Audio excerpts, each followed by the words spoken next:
sina me ai se wala ngona le vai vai ua taunu walo anga ua onge po I a tau sanga olo o soi fua ye o vai le langi ua whainga tapo I sa utali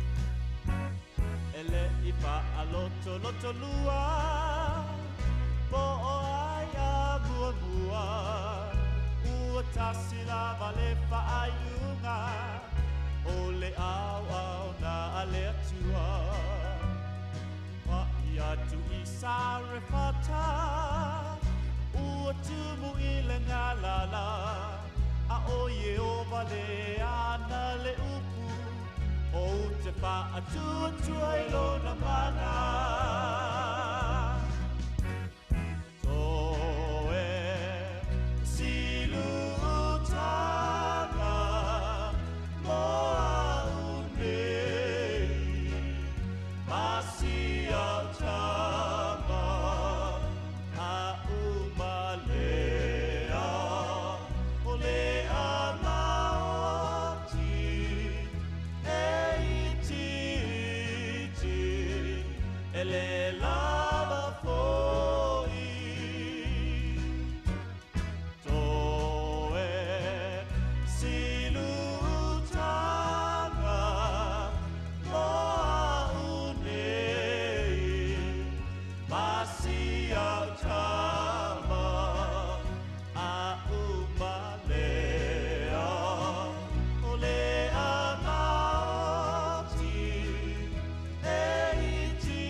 O te whatala whātu le tunu ule nei tai au fau wha mālol whalau manuia, tai au le nei o le asolua, o le aso se fulu o le masina o se tema lua fe lua fulu ma le wha ta alufa lava.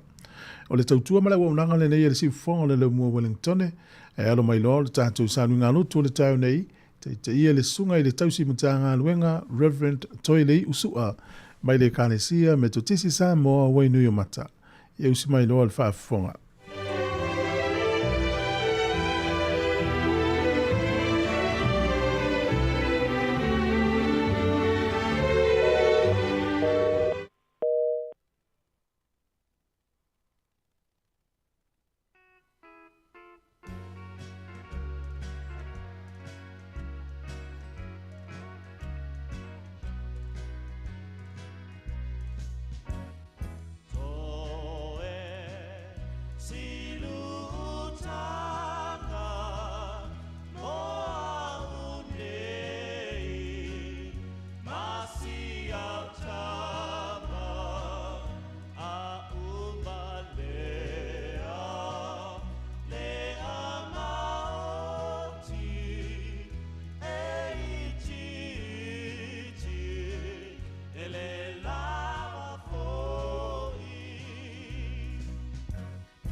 Ya, fa malulu atu e usi mai lor fa fonga o tātou sānu ngalo tu le tau nei te ia le sunga le tau simitanga luenga Reverend Toilei sua mai le kānesia me tisi Sāmoa wainu o mata. Ya usi mai lor fa fonga.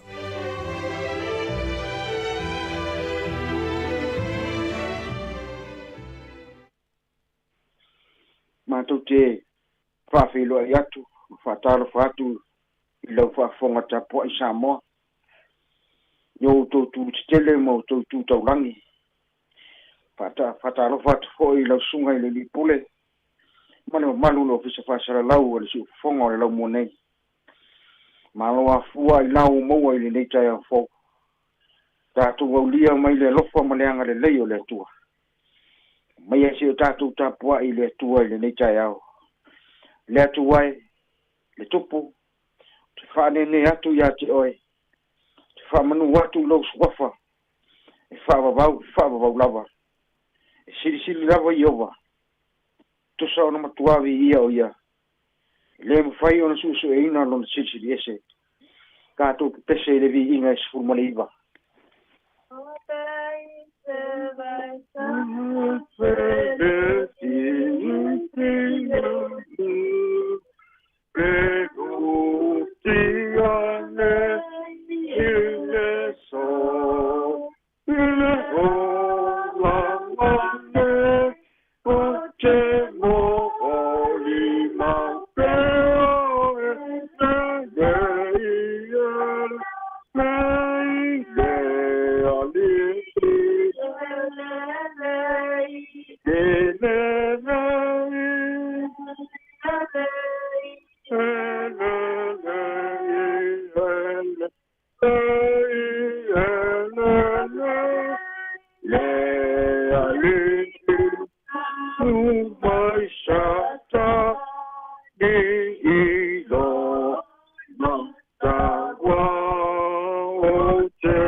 Peterino fiong pa ia le tua mo tatou le taiao na mo le mai le tusi lava le tusi feita waso le kalsia me tisi tusi fata otos fumantas feita wina mo fe mo ia fa ngata mo fe pu fito fa fonga mai feita wina fiong pa ia le tua fua fata tau fa i mango e ino sia ia iova a ole mai fuai ye atotoa o lona lea fia a saule fa mawolunga una saule lea male ma a o yai le poto ye fa mawolalo le ami o sao e ami o tomu taita inai la tou le fa pio e ami o leanga e fano ai la tou le au ngale o loa le aso le tosa au le ami o tomu e la vea i lea nai le oti.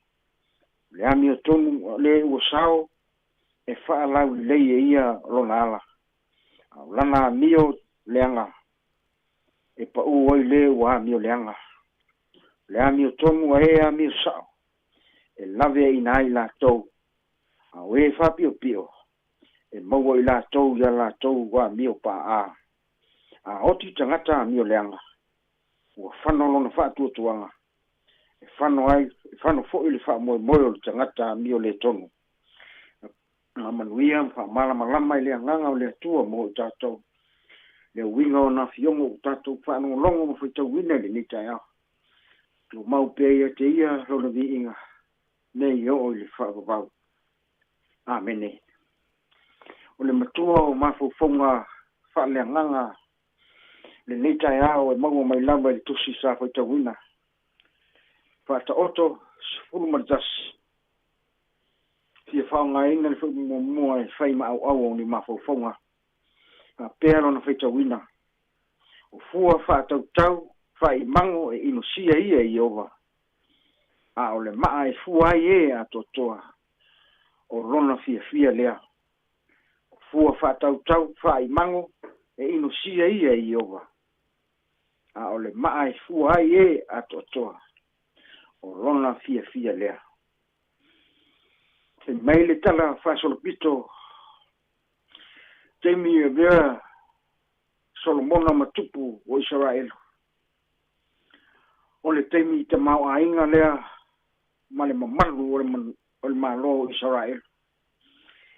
Le ngata i le te mau ainga ma mamalu. Ia o le teimi manuia lea o le malo.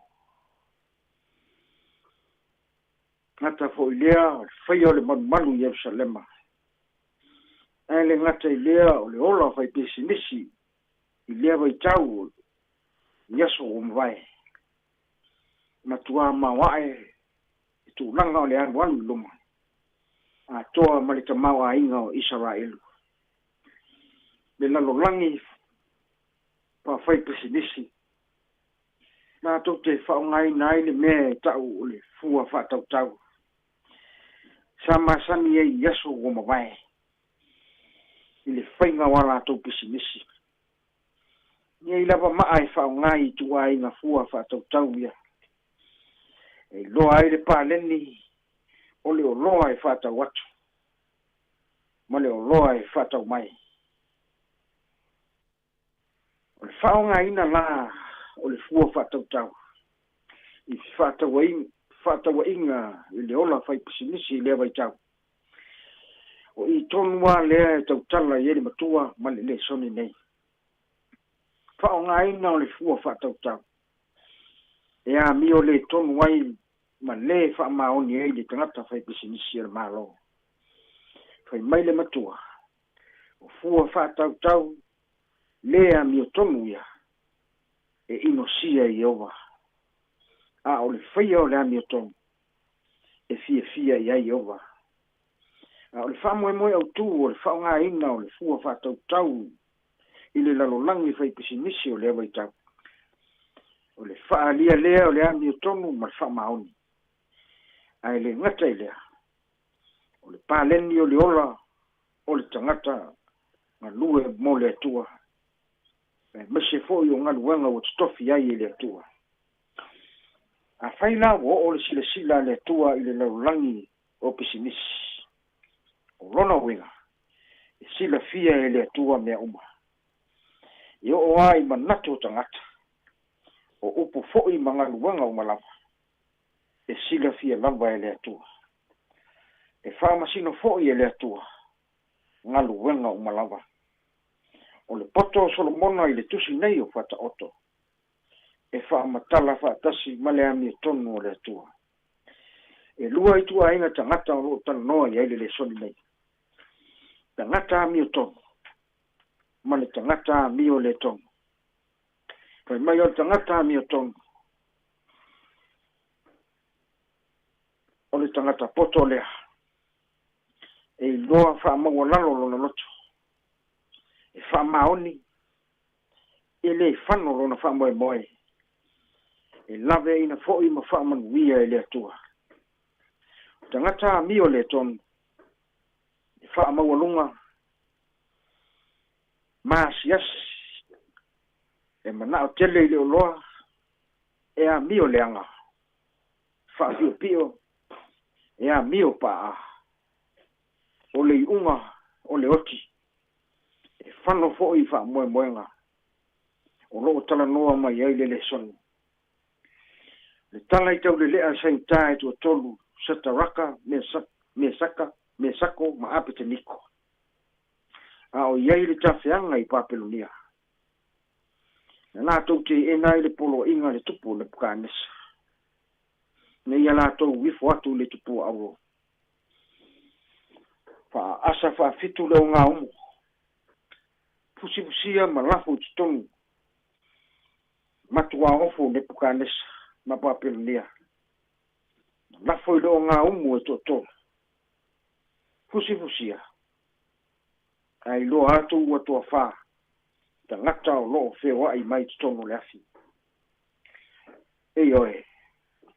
E wha maoni le tua i yana whalafolanga. Wha amanuia ina e le tua. Wha alo nia i Papelonia. Ai ar tangata mi o le tonu. Tala le tupu o Pelisara. Pei o na whaamatala ina li tanielu o lona mata upu e lima. Wha o ngā le te tau ipu auro o le malu i Ausalema. E whai e le whainga ai ma inu ai le waina. Mai o lea lava pō na ai tamtama i lima o le tangata. Lo tusi upu le pui o le maota o le tupu. Na fiu le au poto. Fiu wa whaatau. Tangata poto e wa ai fitu. A Papelonia. E le mawhai o na whaamatala ina ia tu singa. Ami ata mielu. Nusuia ro na ngoa ia peleti sara. Na whaalia ia i le poto o le atua. Mai le tala. Mai le tala tanielu. Mene.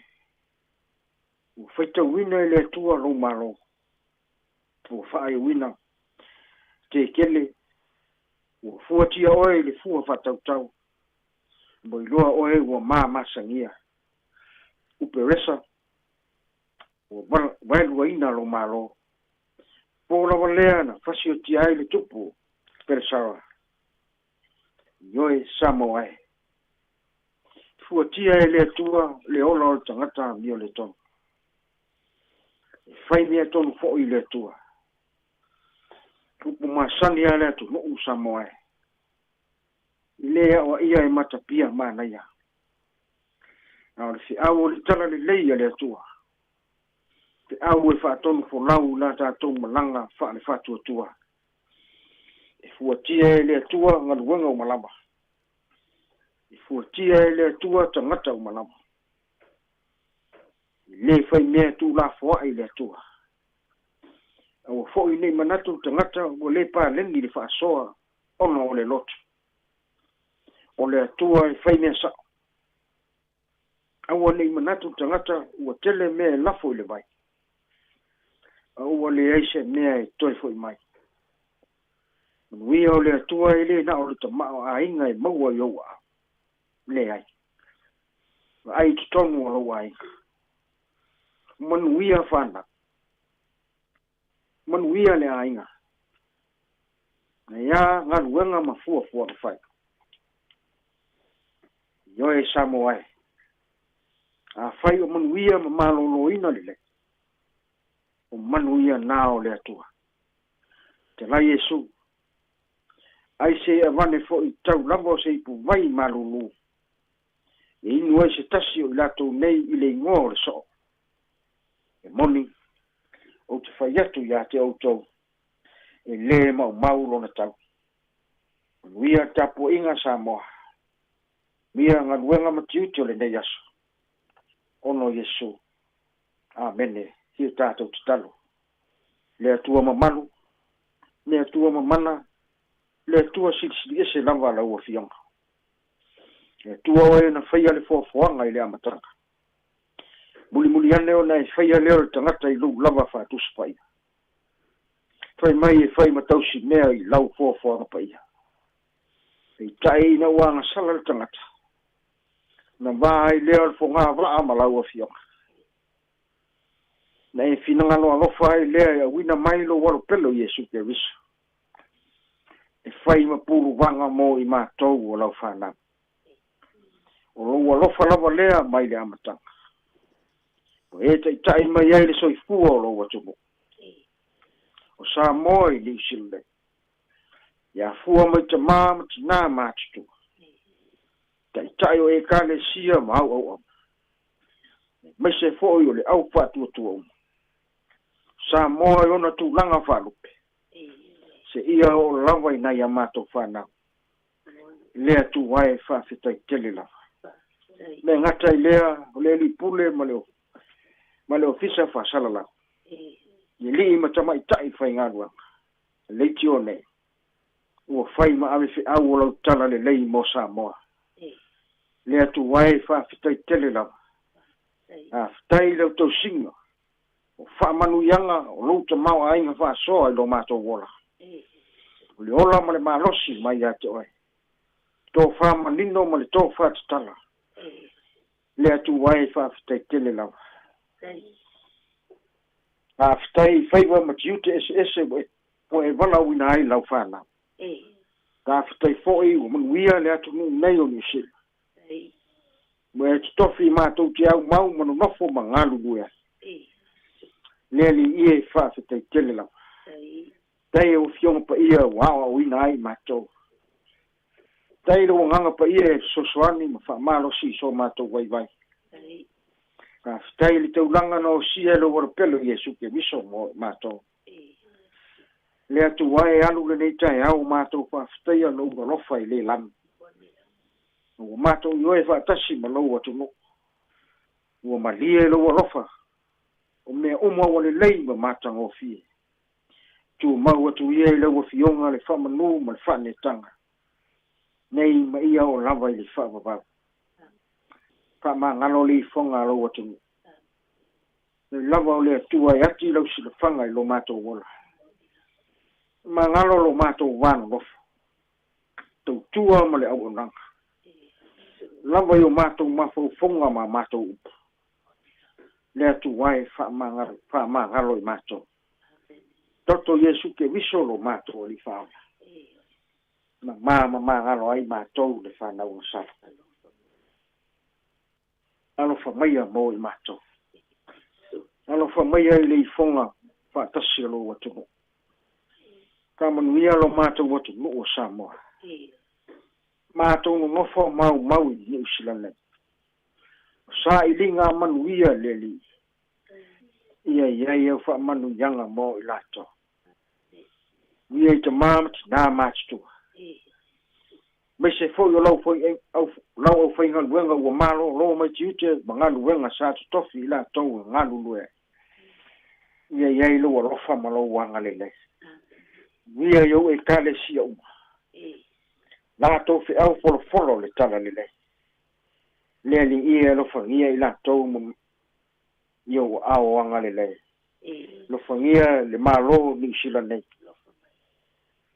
lana fa nga malo company mala manuia es lona lau ele malisami masoseme ia fa manu yanga mo la to tala fa auto Sāmoa fi au mga luenga le nei aso fa malu au lofa mo la to ia fa nau ya o na to mo le poto mai ya to le poto limita na le poto ya va mama ta la o fiong o le amatanga o mele le uma wai o mama I matinga ina mama ftia ya inga maota ngas ia fa malo longa mo la to au le tala le leile nei aso le atu wai manu lia le tu tawa ye tele mo ni nganga mo oe malo na fangia le li pule mo le ofisa fa sala lau ye fa manu ya ma tu talo ye tasi mo le telo talo lilo yo ma to loto fa ye pelo finanga ni mo le fa ye o ma to loto so fa ola o ma to wole talo tu ai amen tu mo mai yo ma to lungo mo lama lo mo nia le tu toma lo fa mo le file mo mono yesu ke visolo ma to li fa mau lava ma futa ma to mo lo nganga pa ia nei e o le fa va lava amen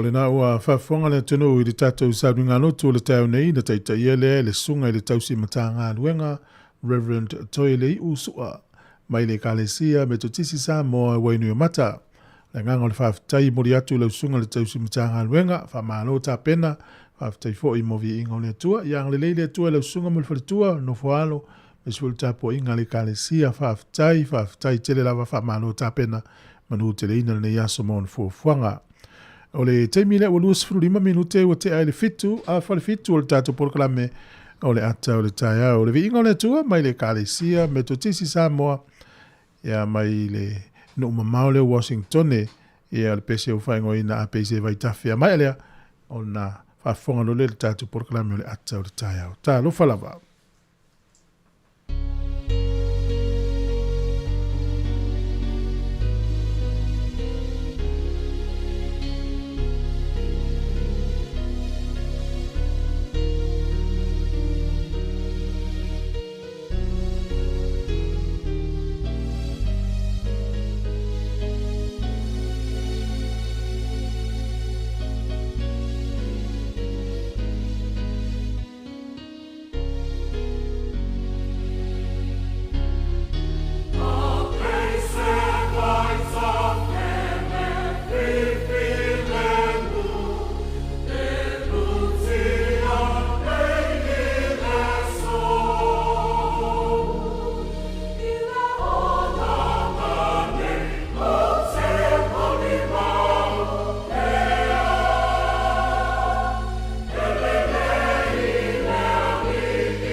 ata o le taia, siu fofonga o le laumua, aso ngafua i le aso foraile. Ata o le taia.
Ole whaafitai siri le tātou matai i le langi, hana o taitai fo i le soifua mani o le tātou atinu o le nei tai au.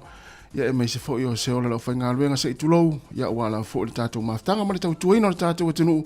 Ia la mai le tautua la wala leo le si fonga lau mo Wellington le tasi ono tesi ma le tasi whamo. Ia ai whaape fo i lungo tātou pinga ta whailangi o le Facebook, o le tātou YouTube, ia ma le Sāmoa Capital Radio App. Ia olo whaafongom mai nisi o le tātou atinu. Ia soifua mani o le tātou atinu Sāmoa. Malo le soifua maua ma le langi mama. Ia o tātou mafuta fo i le proklami le atal tai au. Talofa fue. Malo lava le usu. Hello. Hello lava. Whamalo si nei tai au. Ia te oile usa tasi. Whamano whaftai le lofo le li iwa. Whapopofo le nei aso i lo taula. Ia masifo le soifua si o tātou atinu. Wa le o tai au uma tati ala tai au. Ia whaftai le li. Pia o tātou uma o tātou ana mea masani o whaftai le li malusi ma le ola. Wa le ia se si o tātou mwhenwha umi le ola i se se minute po se kone ya langa le leo le tuma na tausi mai ya o te lo fol tapo kalame ya o le tapo kalame ne o le atal tao e ini si o ainga le maftia no le malanga le maliu maleoti po o tala fa no ye fa no te le tu por kalame ye ma fa fana tu yo no le por kalame ne o le atal tao tau tali fa malu si au fo i lo tato tu no ya na o fa tolu nei ona o text mai ya o te toile titi mai te vai mai te tali tu le ata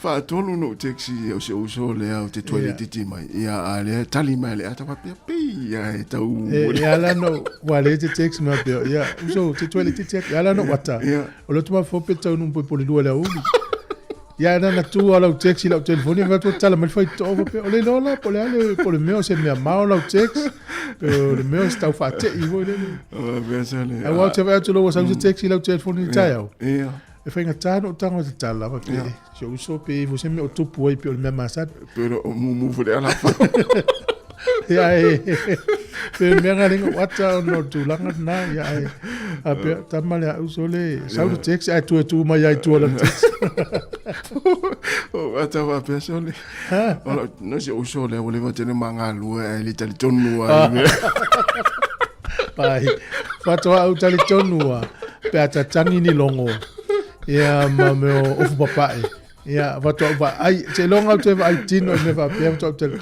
pai pe o furi ia malo ia alo ia se fatalo fatatu tino le nei tai au fatalo fatu i sunga i fa fengainga o na le tua fai la un le tala lei fa pe fo yon fatalo fatu i tai kalesia i so se fata fai taulanga nai matua tausi manai matua matua o lo fa fo mai tonu ainga le nei tai mo le tai au fatalo fatu tatu proklame ai fa pe fo i nai matua i tonu mo tanga sengase o mo to tanga matua ia ma lo se fo mo malangi ma manatu lo mo pe o tot fasiringa malosi ia o tatu ye fo ni tai fo mo le so fo o la to wa nga luenga whaafonga mai tono ngā luenga na amata rātou ngā luenga le tau na leila ia pole maweo na leila ia whaatalo whaatu malo reusu malo fo le on sa i ngā luenga ni fo i tai au malo fo i la tau sa ngā lulue i le pōna po ia le fo ua mai fo i la tau ngā luenga malo atu ia manatu o mo fo i o tau whaarongoina fo i le vai le tino ia e nana whaamanatu atu lava ia lau saunga le mūlunga le awala ia mātala mtau la i lau sila ina ia tau nuumana manuia i ainga ia whai fo i leo se malo longa le aso o lungo o tātou pinga te whailangi o mafuta mai mua mai eri tātou watinu iso o se tafara nila langi e whaataro whatu ia manatua se hali tātou Facebook ia subscribe le YouTube le na ia mai mua iai ia u ainga o mai pele ia te oe ia me se fo isi o nu atoa ia o loofia mai mua ia ili tautua le se fonga la mua pukramene le atar tai au tātou whatatano fia tātou whaime fia mga lue fia ia ma pepese fia foi ma feo e fia i lungo o wana ni teimole tai au ale la fanga solo tatou proclame o le faafiafianga nei mai le fitulima ina ua toi lua se 45 minute tari tu lai valu si fanga la mo Wellington ta lofa ta lava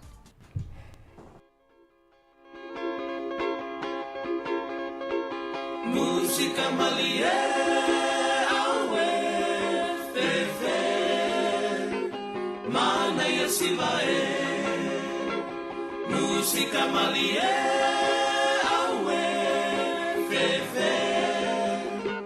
se mai ona tene Usumai la pese malie Ata mai mai siva mai fata mati mau so Pe mai lua au ale pao Se so ha imiti fara lolo Awala te ta fali la pera meio se ta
Tala falava usmel tatou a whafonga le tino le tatou tala o le tau.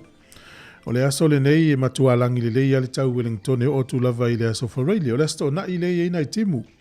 Langi le lei foi le tau kapiti manua tu whanganui, Marlborough, whapea i a Hawke's Bay, Mawaiwa Rapa. E nai timu i le aso le nei tau anaki mataupo. O le malulu no ue na utai o nei e tasi anga i lunga le vadu. E a mawhanwhana lo e le se furulima anga i lunga luas furulua. Mawhanwhana lava Hawke's Bay le so pia no whailo mai. Au kilani le aso le nei pe fōringa mai langi le lei le tau. O le motu i saute langi le lei le tau le pito i lunga o le motu i saute au fia tuai makalai estete inisi o taimi wa ia timunga i Queenstown, Dunedin, mai Invercargill. O le malulu le ea le motu i saute to ese le tasi le maua lalo le whamawina i Queenstown, tasi kalai estete lua ina whakāko le whaasolo le ilunga le lima. O le ea mawhanwhana o le o iai le se fulu tolu whaasolo atu ilunga le sifuru walu. O le au te renga o le atunu ne yaso o le tu malo le o Kispen, a pia fo ia Hastings, ma Neibia e langi le lei le tau. Whaasolo atu ele Wellington, le Vin, le watu ele autafa le Martin Bra, o Mastone, Waipukura ue langi le lei le tau le so. Nisi vaenga o le motu I matu nei e iti munga. O pia e langi le lei le tau lus furu iwa le fo le vela lu furu ono le mawhanwhana. O le angoto ifo le lai le so Wellington, valu minute te eleono na ne le fiafi, e oso ele la tae au, lu furu fitu minute te eleono, e le tae awa tae au. O le fo le manulu I Wellington manu tua oi, o le vau le lima nga ilunga le sifuru lua, e a mawhanwhana o lo iai le sifuru ono whaasolo ilunga le sifuru valu. Talau le tai ne yaso Wellington, ia sua le tai le sifuru le tae au nei, pe le tai le afo le whae le fiafi, to e sua le tai I le lata I le afo le sifuru nane I le fiafi. O le talau le tai mo polilua, pe le tai le fitu, te al fitu le tai au nei, sua le tai lata le lua I le au auli, to e pe leo le tai to e sifuru wha minute I le valu nane I le po. Ia, malo lava le anga le leia mo e la folau tupe le yaso, o le swing o le tupe tasi tala New Zealand, mo le tupe Australia iwa se furu sene, o le tupe fiti ta la tolu wha sene, ta la Sāmoa le uta la lima iwa sene I le asone nei, tupe Amerika e ono se furu sene. Tasi tala New Zealand, mo le tupe Sāmoa, e ta la lima iwa sene whaftai lava.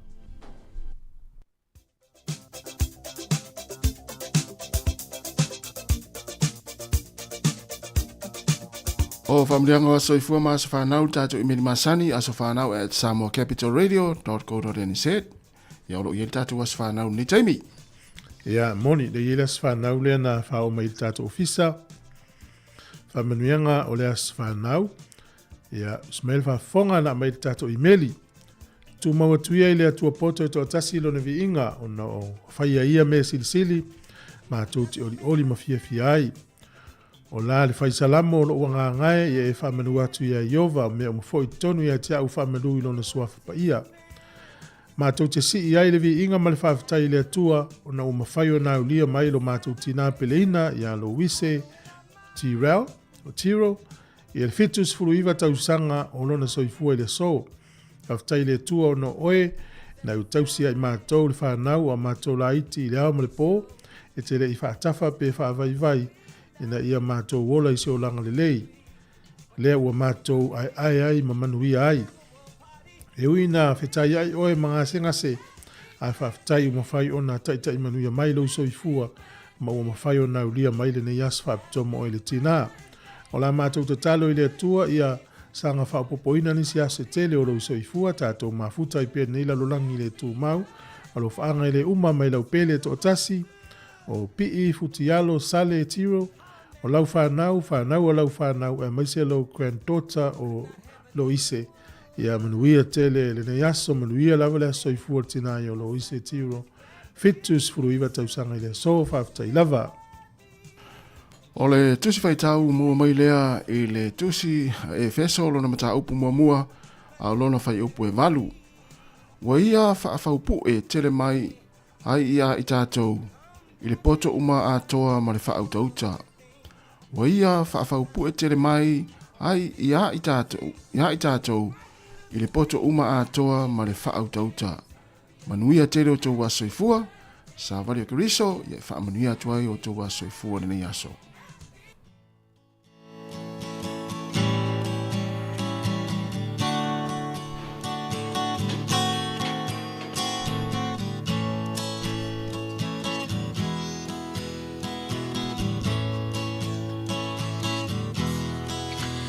Ia vi ia lea tua ua ulia loa so soifua ia manu ia loa so whanau whamanu ia lea tua ia vi ia lea tua ua ulia loa so soifua ia manu ia loa so whanau Whamanuia lea tua, ia aveane Yesu, matautai o la umalanga, ao fesoa ina lolanga.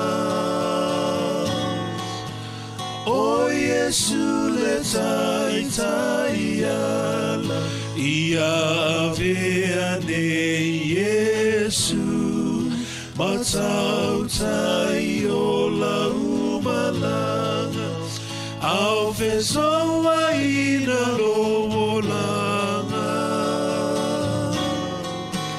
O Yesu le tai ala, ao fesoa ina lolanga.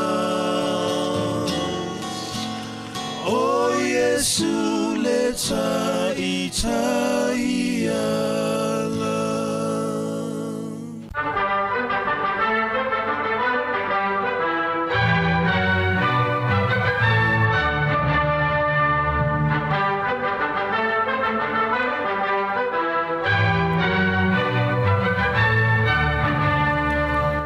Tala fatu le tino mana so ifua o le mamai foi le tala fatu le pito lo langi me na tupu i le so i tu sanga mawai i le aso se fulu o Septema. O le sol tausanga tasi valu iwa sifulu mo le fitu e lua sifulu lima tausanga o se li ave taxi e suafa ia George Smith. O le tangata mua le ufa mawina ua taufia manokaina i le ave taavale o nā ina ua soa ela na taxi se fale o le li nei ia i te tono lo le tona.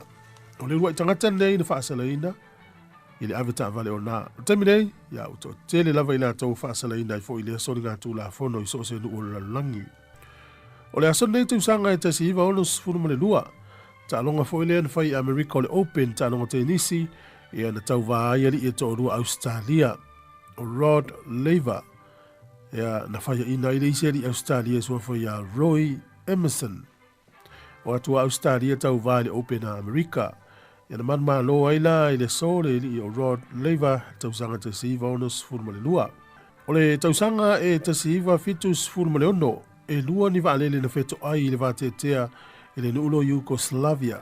Se lau fitu sifuru ono i la tau na fia i soifua i le asole nei. O le sofo le tausanga e te siiva fitu sifuru male fitu tonu o falani. O le tangata mai le nuu o Tunisia ea na whaasalaina i le oti le so ina ua afia ai so i vua stasi o tangata i tonu o falani. Ea o le urua i tangata lea na whaasalaina i le oti i le tonu ia o le nuu o falani. E whao ngāi fo i le isi to i ngā whaasalanga lea ute le mawhaina o whaamatala i natu. I le sol tausanga i te siiva valus fulmal wha. Na whawaina i tonu o New York se whaalinga tangata Maori ia po le te Maori Exhibition e te tonu o le no New York, ma o se la sanga maulunga leo au sia, whalau loai tū maanga le no nei o lo tātou no fuai. O le sol tau sanga te siiva valus fulmaleiva, o le nuo Hungry, na lātou whaatangaina i le sol tangata suru whai sia mani, lātou titu ua Hungry ai o atu i le tū i Sisifo, West Germany. Na tupu i le sol tau sanga te siiva valus fulmaleiva. Te mōs whapoponga o tātou tala i le taimi masani, whaftai te lava i le atuna o whawhomai. Malo whaftai leo tu esfulu minute o na tāle o le valu na whafonga i tātou tala mai Sāmoa leo te pena mai le sunga tāse Salem Sam ia ma tātou talafou ia le whionga i ala wano ati lawa. Ia, malo le sunu neta ia mana ia vai atu leo sunu matango fire lai luma atu le tātou ofisi whaasala lau. Ya o pisi nei foi mata avaleanga ia tu ngā luenga to tele. Iwe wa mata foi na pisi mai le tai au ia taimi ale nei. Amana to te foi avta avale uma lava na ifa na ia wo la onga mtato uma lava to tele foi la usava vali. Ele vula ona ma fan na o tau ni te. Ia le wa mata na fa longo ina foi ia pole swing o tau le la tatu anga ia tu ia ma lua tu ia lava le temi tau ma fan. Ia le na to e lua vai aso le to e tua onga le whanau, to le vai aso ia lua i luma, ia ma le vaso nei le la afa le vaso nei. Ia ona mai, ai foi lewa o onga nei kuata, a ma lola foi la tolo, foi le faiva o ta pena o ta meiti ma ave le a onga, ia ma lola foi le Ono sai. Ia, whamalo foi, ia te utau nā sa ngā lua na pō. Sa. Sa una o te rintau nu foi ia inga, ia whaise malo longa tātou ia, tā pena ina tamaiti. Ia awore pisa na efia mana o mia si vaenga nā se malo longa. Ia mai ngā luenga sa whianga ia i de pō atoa na pō. Moni, ia, malo. Ia, pēwa ole sa whainga nga pō, ai o latu, na sa uni la whaise malo longa, pisa solo tamaiti. Pisa, pito siria, ona pisa atua i maltina le ainga. Leo tele tina la inga o fasiri lea, pese mea o fule leo o le fie o tua tele o miti eri. Ia no tu lele lunga vai le faina o moe vai tu lai pito siliana el tina le ainga na ino le fie te moiti. Ia tina, ea, le al meu tupu. E vai nei mea fatau va na e. Awale ote le to aviala mai tangata. O tato wola e Sāmoa. Ia. E tau te iloa iei alo matua o te ai tato a inga manu. Mo. Ia ele te ote. Ia alana ote o na taimi al whaalongo tau ta maiti ma leo stai. Ia u pau o silo matua o lana ia lea ile mana o se me whaale tonu. Ia sa. Ia ueti ote tasi le ftoa kala mai. Ia se whatalo watu. Se vaenga leo whatalo whamai ai tātou nungo tātou penga tātou Facebook. Whatalofa mua i tono ainga nei mātua mai nātou lo whanongongo mai leitio. Ia me se fo i tono moto tangata mātutua, moto ngase. Ia polau ta awale fo inga nai ki mai ai le tasi ono tesi ma le tasi Sāmoa, whatalofa atu. Ia po tono whai lau ngā luenga. O rungo tātou penga tawhailangi whatalofa atu sunga ia vena mai ava mika. Ia mahalo talo whaista mo vena. Ia whapefo i whatalofa atu ia pele tanga loa. Ia whatua Emilia Whamoana. Talo fatu fo il fatu ya Peti Nansen tea malo Peti ya sunga to ke lau tupai ya fatu ya Epi Marina fatalo fatu malo lava ya sunga ya le sa ati fatalo fo i le fatu ya finga ya isila malo fa tele lava le mafuta mai ya ile neta ya asenati tua fatalo fatu fo ya fatalo fo le sunga Wilma ato ai ono ya fa pe fo ya le sunga ya Saulo fa ya malo lava o fa tupu mange le to fa talo fa tu sau vao nila tofa ia fa talo fa tu ni ta na mla ursione talo fa ni ta mai uso nga luenga no sta il fine fa talo fa fo ile sunga ia ata yone ia fa pe fo il fa tu luiva mapsua ia le sa Samsoni fa launga malo le usu ia te mam tu ia lino ahoni talo fa lino ia o le sunga ia kelemete sefo pe samino ia fa pe fo ia Aaron Sila o sto tele tata ulisi fatalofa te fo il fatua ia mafo Eric ia o fatua te sia Augustino fatalofa ia tala tino matoka ia fa pe fo in fatalofa tu le sunga ia vai malu le afa ia au tama pese sunga fa fo winda Danielu ia mal sunga ia Mila toa malofa te tele lava ia fatalofa tu ia la to umana foi ia ile umfai on fatalofa mai ia le tata wo sin pese nei ia awa foi ia le nei foi tai au talofa tala salu malo lava le tapuai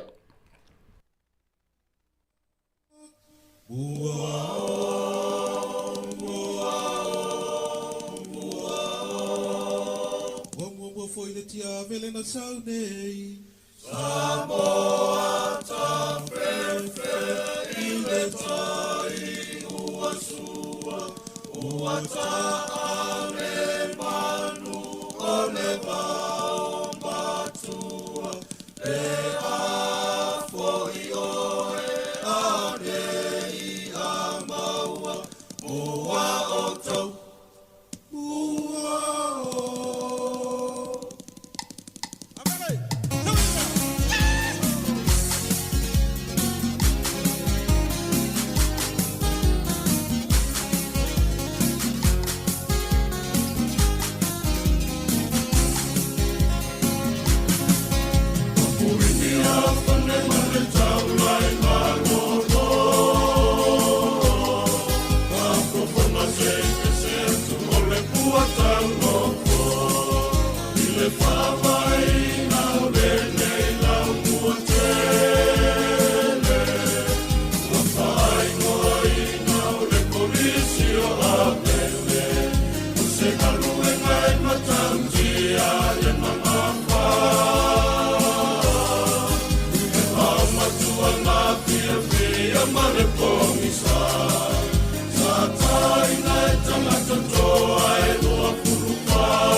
Oh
Whatalo whatu telefou mai Sāmoa mo le nei asolua I lo tātou atano. O se bei il whaafonga I sona whao poponga le nei. Ua folasia e sui e soa komiti o le tāpenanga o le fontanga te te malo le tau pulenga, a pitanga mawharitani malo o le awha amautu wai sui usufono o le fontanga le masina fau. O le vaenga leo o apitanga, ia o le isi le vaenga tā ua lava i le tātou fontanga le usui e au ke topa, ma ua i le fofuanga le tātou malo, e paonga tātou hotels ia the most appropriate po o whantan malo po apitanga e a pizza sili o na tala whea ngai ia o wāle tātou fontanga ia ke topa o le e whā tātou whantan malo ia te tele o tu ina o whata atia po o wasai mo takai o malo tatasi o le Commonwealth i whapea foi ia tātou foreign ministers ia vaenga le i tau Messina ia Return to Paradise o le Sheraton Aggies hotel in Bungalows i Pia ia ma le Sheraton Resort i Mulifanua. O le whiriwhiria i o ia whalitani malo e anga waa mo le tani ngā malo na wha ilo e sui o le komiti. E sa whaia lea i lunga o le tūlanga pito silio nau pito lelei ia whapea fo ia le tūlanga o le lata lata i venues o le ausu i ai fono taitasi ia ma le tele foi e mawhai ona to o tele tangata e mawhai ona api ai ona o le tele rawa leo mana onga o atunu taitasi na ia mawhai ona nonofo whaatasi ia i te whaitani malo tasi whaafai ngofi e foi alato whaatala noanga. I le au whai lawa i o potu na o upolu e le au fiai sa la whai o le a wha mautu wai malo. E ova ma le lua afe i a potu ua iai nei i lo i lunga o le ele po land-based accommodation o le a watu ina po whataatia whao ngā mo le fono i to tonu lava leo upolu e le o whao ngā ina whalital malo i Sawai ia ono le tūlanga fo i whainga tā mo le whinalanga ina i taimi o le fono ma ua iai fo i pe ona tau sila fia ia ma whailo fo i ala fionga le palimia o loo iai fo i le tātou waa po le cruise liner o loo au mai e te sosoani ia e make up paile numero a potu e mawhai o na whaonga ina tangata o le ausu ia fono ia ke topa ma iwa se lau iwa ia cabins po potu i lunga o lea waa ia ai afe se lau tangata e mawhai o na nonofo i lunga o tātou cruise ship. Le sui al soa komiti mono whanga māpitanga e whamutu wai e tātou malo. Le tofa tole fōa patewai ne pete ia te vita. O le aso le sauninga e umusa ai le fautasi fōu o le fio anga o pia. O se tasi o pina wha amau e wha e longa inai le antoanga o le se lautau sango le lakapi le atu noo. Wa i Sāmoa le to te leo alo matama whanau o le atu noo e mori mawina le tana whaasolopito o le amate ino le lakapi ia pia na whae loa fo i lea i le tui nātu o lātu a auma le malosi e si iti ai le fautasi fōu a ngā inu māmota o le Aki Craze po le Sheraton Hotel te teimi le nei mai o se fautasi na whae loa le fionga le ministai a whawalo Harry Schuster na fausia lava e alo matama whanau o le fioanga mai o le tau o le ngā ruenga. E salau e teimi nei o salau luas fulu afe tala na lu le whainga alba o le mea fo e longa ile loto whanga e tia e taunga tātu le whainga alba au nai o mātou te ia matonu la taule na whaia le wa ana whape e hai amai se kāmuta mai wha sili atu lo le salau sulu afe alu le tāre kāua le kāmuta e whausia ina le vae o se lawa ia ai ona matou atan fa na ule penga uma matou va tu singa le va fa wina le va me uma le penga le va matou atan fa na una na faia matou va o le aso tofi le vai aso nei o le a faatino nei le savalio le centuri anise o ta'alonga ta moe ai fai ule tam le sanga le kapi le fai unga o le vai aso e lei titi le sele ni sa whaaluina le malo e tawalato i le matanga ruengo le soifua maloloina. Sa whaonga i nei nisi o kon karate tu sanga umawai. La tau te whaamamaina pe toi whaaleleia, whale mai whae tu malo e o foi in motutele i sala whai. Ma o suia e le matanga ruenga te wala le fionga le minista ma le pulenga. Le isi fuafuanga fau e pe ona ia whaai loa. E lei titi foi sa linga lei titi foi se fulu milion al mitanga venga. So I fuam baloina. E alu I konkaraki. O isi konkaraki no foi pia. Ai o mai lava e tau teu fanua I so. O na alu e lo se lili. Ale nganga o kato malo, pe ona iai po langa na tau. Ia pasa fua. I no uma pi anga, vai tu malo. Ia tulanga ia manu iai. Tō tātou tangata. Ia ko tonu lava se leo ia pamuia. I tonu tātou nuu waki anga. Mai wa mai o le whaatino le saini ngā lima o le malianga, le whiangainga I le vao niso I tumalo malimtanga luenga o le soi fua maloloina I le whaatinonga o le awala fau. Wa whailo mai e le komisina o le tanga luenga o leo leo, ia aso teimi mamanga alo le atapu nie le aso le fontanga mai I le atu nuu, ono le afa awa noa I mga ala mo le au sofono, ina ia le mawhai ona toi uia e se tasi. E amata mai le no whanga le malingi I muli nuu, e se ia pa ia tau mea sina, le uta o le peninsula le Jokom, o lo tele nao fio mai te tonu no whanga, o le afa atino mau mawai le au sofono le amalanga mai. Pau tūlanga le fia whai loa tō nei whainga tāko inga I loa le malu le tūlu. Ono taime lockdown no ia tato awala. E lockdown ia I le manga whale I tāutu. O I au tawha le whonga whale ono, o au tawha le tanga ruenga o leo leo. O le ANC, o le melele nupi wha, ia ma o I le melele asko. A o tua to isi awala lai tua to le main beach road da e se tala lava e le tapunia. E whaonga le public ia mai la tau fo I loa ngai mai tai e fia whaatino ni ala tau whaatau kua wantūlanga I le vaitau lea, ma e morsira fia. Kua umana whai le skopi ngā mtanga ruenga, e ma whai a to tele o pisingisi e lunga o le main beach road lea, e whai ngā access mai tua.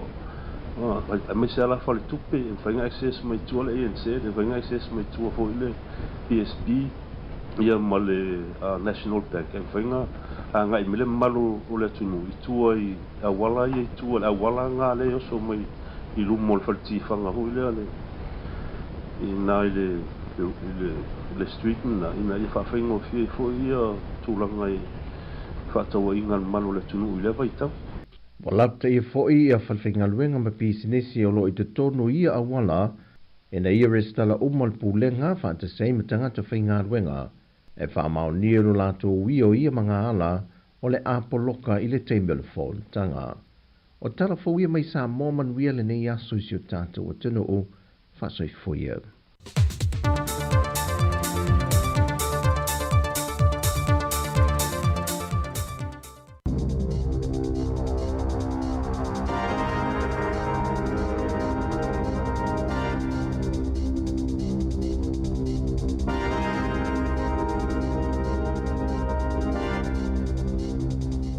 Talo falava e nei foi vaenga o telefou o le si fonga o le lau mua o le tala mua. O le mai le na umano na ola I le vaenga ya ngase ato mai a fia I ni whaalawelawe whafosei I le whale mai tele o Rotorua e toru I tūla o whaataritali o ia e wa ai se fo mai. O le nei whaalawelawe le masina na tenei na whaaria mai e lau whainga ruenga sa te tau lava o na wawe maua I le awanoa e wa ai ia se fo mai e lea ngase. Peita ai o le whaafita hauri au tū lava ona o le toa ngā o lau whainga ruenga I le Emergency Department po o le ED. E tūla I mai lea whalawelawe I le aso luas furulua au kūso ai ua lua vai aso talo na tusialo I atu lau whainga ruenga o le ED le nei a Rotorua I le pulenga o le whalamai e whaailoa I ai o lato watungalunga ona o le uumi o taimi e whaataritali ai mai mo se fo mai I le tonu o le ED. O le ngase le na maliu o se tamai tai e whaapea na palasi I lalo mai ui ina sa whaia I ai ngā luenga fisosoani ai na umai lavalo na soi fua o loo masalomia o se whaale tonu I lona whātu. O le nei whaalawe ua I longa o na mafutia mawhaina ai langona o la au whainga luenga e ngā lulue ai I le idi o le whale mai tele le nei I Rotorua. Ua wha ni mai nei le mtanga luenga le soifua maloloina New Zealand, to tasi leisi tangata ua maua i le mai o le Mpox, mai ua masalomia le iaio se sotanga o le tangata, ma le whaalinga tele le Winter Pride Festival, le asa whaia tarwai nei i le ai o Queenstown. O le whaamau ai le asonga fuana nafi o le tulanga, ua otuai nei i le limas fulma le wha, le a whainga o tangata ua maua ai le Mpox i le tonu o New Zealand, talu ona mua iali ni mai le wha mai i le tonu o le tunu u, ia iuni o le tausanga i lua awhe luas fulma le lua. Ai o lea ua atoa ia i le to lima o mai o le Mpox i le tonu o New Zealand, i le nei tausanga lua awhe luas fulma le wha. Whailo mo ia i le whaatonu o suenga o wha mai bipisi le mtanga luenga, tamaita i fo mai o Susan Jack. O lo wha wau pēr suenga o ni tangata na awai le whaaringa e pei o na ta ua i Queenstown, e au fia ai ma le tangata leo o wha mao nia la whaina i le wha mai, e wha pēr sa wheso tai mo nisi tangata na muli ane i loa wa whaina i le Mpox i atunu ui whafo. Sa wha mawhaina mai e le tamaita i fo mai a Susan Jack, e ui e ono iai nisi mai e ono adi mai muli ane, a e ta ua o na sila fia o le mai le nei e whaingata pe se au na maua i se tangata, mai maua lalo fo i le tūlanga e ono salalau mo pipisi atua i tua i te tonu o New Zealand. Peitai, o loo whautua ina mai so o se tasi e masoro salo ua ono a whaina ai, pe iai ma fia ini iaunga e pei o le rash po le mangeso ma le paka o le tino e da tau o na vaai vave se fo mai. Mo le si le fia o le vailusi o le nei mai le Mpox e fe ave ina i teimi o feusu o inga ai moise i le va o kenera tutusa. O le whaingola vai aso na toi te liu mai ai i le li pandemia ia Christopher Larkson mai sana malanga i le tunu o ko le saute. Na o la tala noi nai ma le pele stene o le malo o Yoon Suk Yeol ia mata upu e a awhia i le puinga o le nei vaenga o le kelope ai moise o le wha le leia o fe whaatau inga i le vao malo e lua ma tau mo whainga ina ia sanga wha malo sia le vaa whea noa ai ma le ngāru lue whaatasi o New Zealand ma ko rea i saute. Na sia foi e le li pandemia o New Zealand, ia le sone lea e tua o iai ko lea i saute ma ko lea i mātū, mai na ia whaalia mai ai se whailo inga ma le autu stala, o lo tu mau pēo na iai se tū langa vivesi ma whaale tonu le penisula le nei o Korea. Ta o foi e Larkson, o lo tu mau pēo na wha malo sia, ia le sao o le malo New Zealand, i le wha maluina leo sā ma tāpu, tau fe wha tau inga e wha sanga ia ko lea i mātū, a toa ai ma le langolango ina o le fitafita ma lo au whatasi, lea o lo wha mautu i le tono ko le i saute. O le teimi o le whono i tonga la te mai nei o le forum, na wha ali ai le li pālemia ia Larkson, le matua langolango ina lea i New Zealand, o le fuafuanga o lo te iulu ai le malo Australia, i le whaavaina leo se a onga wha leo mo le Pasifika. Mai na ia taua, o le atu ina atu fo ia i se fesoro swani tau tupe ale malo New Zealand, i le tau o le nei ati nae, e tusa ma le whase lau miliona tā la. Sili atu i le whase lau wafe tā la, i le sala tupe ua whaasala ina i le whaamasinoga, i le company wa o le Kiwi Rail. Ona o le whaalawalawe lea na pepe ai afi mo ta whea le nei waa la upasese o le Kaitaki, ai sili atu i le valu se lau valu se furu le a whainga o le pasese sa ia i tonu. O le whaale tonu na aliri mai ma tupu le talawhātai ngā o ai saute o Wellington i le aso luas fulu walu o Januari o le tausanga teruai, lua awhe luas fulu mo le tolu, a o iai lea waa i lana malanga ia ngai mo iai i le lau mua. O le asonga fua la nafi lea na tu ina mo iai le whaai unga le wha amisinonga whaai tu māloi Wellington ua whaasala ina i le Kiwi Rail i le salatupe e wha se lau todus fulu lua awhe lima se lau tā la e pei o na whaia iai mō dianga e le pūlenga o le ngātai whale o New Zealand i lalo le tu la whono le soifua māloloi ina ma le saonga le mua ngā ruenga. O le salatupe sa whea ngai ma le company ona o lea whaalawelawe e tusa ma le tasi ma le awha miliona tā la. Peitai, fa se lau tolu lua afe lima se lau tala le ana polo ina le wha amasinonga i tutongi au fiai ma le tau o le wha amasinonga. Ua amata nei ona te tala e le pulenga o awala te tele o New Zealand le waka kotahi ia whaatala noanga ma le mamalu lau tele o le tunuu e winga i le fuafuanga e to tongi ai ia nisi o awala te tele lua i saute o le motu i mātu o New Zealand. O awala te tele o lo afia o le awala fou o le Manawatu Tararua Highway ma le awala tele o Taki i mātu o Leven ma o le asongafua na nafi le ana amatayu na whaanga solo ia nei whaatala noanga whaalawa i tele. A whai o le atalia e lea fuafuanga o lona winga o le a whaia po o le a iai se tau po o se tutongi e malanga ai so o se tawa le ilunga o ia awala te tele. Na whairo mai e se sui o le waka kotahi o se leni uma o le a au ina ma wha maa popo mai le whaonga ina o nei awala te tele o le ato e fo i uma i do tonu o le whaaputu ngā tupe mo awala le mālo le eta ua o le National Land Transport Fund e whaatino i nā i le tele o ngā luenga tau awala e moise o le tausinga ma le whaale leo awala pe a whaale tonu i se taimi o le aso fitu o ke topa e whaangata ai i le whaatalano ina o le nei mata upu mai o lo awa noa so stasi via whaalia i aiso na manatu. Ua fuafuaina i le asosio ave pasi au kilani, le tau fia o lātou ngā ruenga mō se whontanga, e tala noa i nā ilo lātou saunga le mū, ona o se whalawelawe le astona ina tenei, na whao o lima i se tangata i se tāsi o ave pasi. O le ave pasi nā fia o se ali initia e whaamautu i le no whanga o pasi i Mount Roscoe, na o se whaia o ia e se ali i e whapea na musu e te tongi lona pase se, ma sa tonga fiti ai le whale mai i manuanga o na fōlinga, atoa ai maona nifo.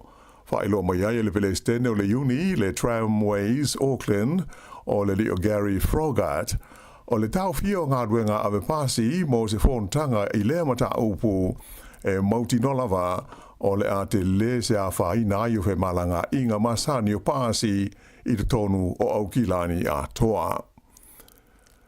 O le so, ua whaafo ia tua i Sāmoa i o la ainga, ia tino maliu o li e to lua ia sa ngā runua ngā whaavai taimi i nei, aena mali liu whaafo sei i se whaalewe lawe tauta vale i Ramarama i saute o Aukilani i le aso luas furuono o Aukuso. To tele le mamadu o le tunusa a wai se sauninga whaamanatu, mo i lātou e to tolu na mali liwa i lea whaalewe lawe, le sauninga sa whaia le maonta Sāmoa i mangele i le aso sā. O la tau na whano aile so i fua i le whaalewe o ta vao kilemete, ma le aunga Jerry i le aunga mai Sāmoa, ma whaofo wili o se ta mai whaamautu i New Zealand ei, le ana whaia o na tue sauninga ma lango maua i le sforo i le taluai.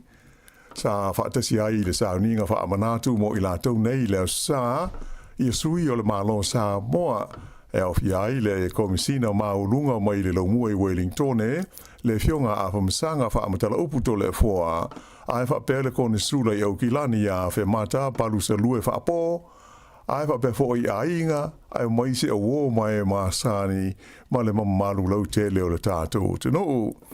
Na whaatasi e fo i le sauninga, le sui taitai o le pātia le Labour, Carmel Sepuloni, whapea maisi tamaitai whaipule o le pātia le Labour, o le maunga Lydia Susene o Tieni Salesa ma sui filfilia o pulenga whaaitu ma loi au kilani e au fiai tau a Nuunik Parkolege ma lia ma Naia Lawrence o Kaisara.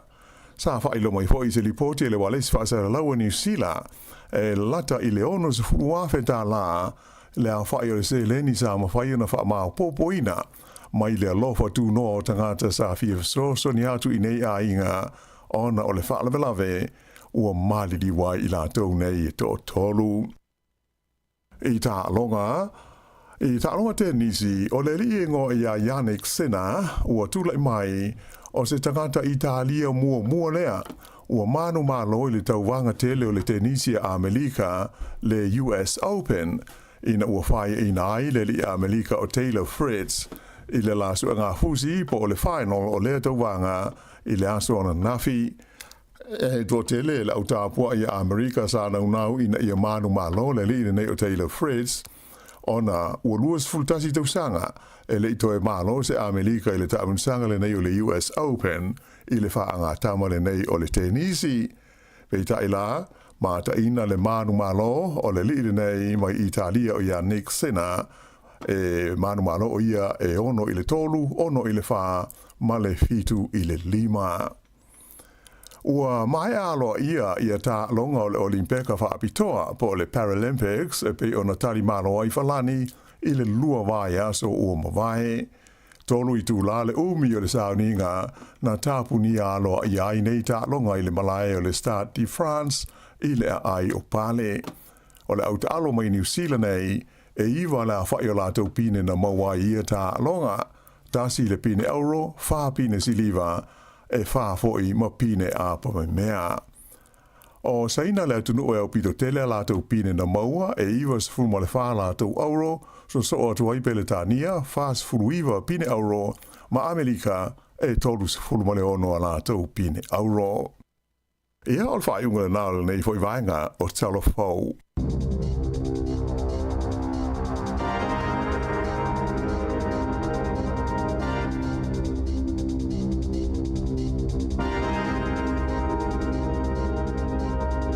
Malo va tai le fa fo mai le nei tai mo le tato proklame na o mai atu le tato talfo e pe un tapina fe nga la wano ati lawa ia misi o tato tala mai Sāmoa pe tu mai le sunga ata se salam sam tu la iva le tau nei to fa fo nga ia i tato talfo mo tala mai Sāmoa ia ale mai tau atu ia le fuwa ma tau na pisi lunga la wala anga i fo ina i ma tu e mori nei fa na wa onga il le yaso ia o fa vesi mo tau le la ma tau fo an fa vesi mo tau malo Malo fa malo e to mua se fa talanga i ina i tama fa na wa Sāmoa ia na fia so i fu el fa lave ia le pelta ua le ua fa ta un nei fa nga malanga mo moli to yo latino mo Sāmoa le wala ngo maule si uso yo kilani ia mai ula foile au ma fola o nei tatu tangata i le foa ina na ta ua to tia ono sfuru fa ni sila le foa ile amol moile na so sonia ile na tangata Sāmoa fo New Zealand mai tangata te leo tangata ese papalangi tangata Pasifika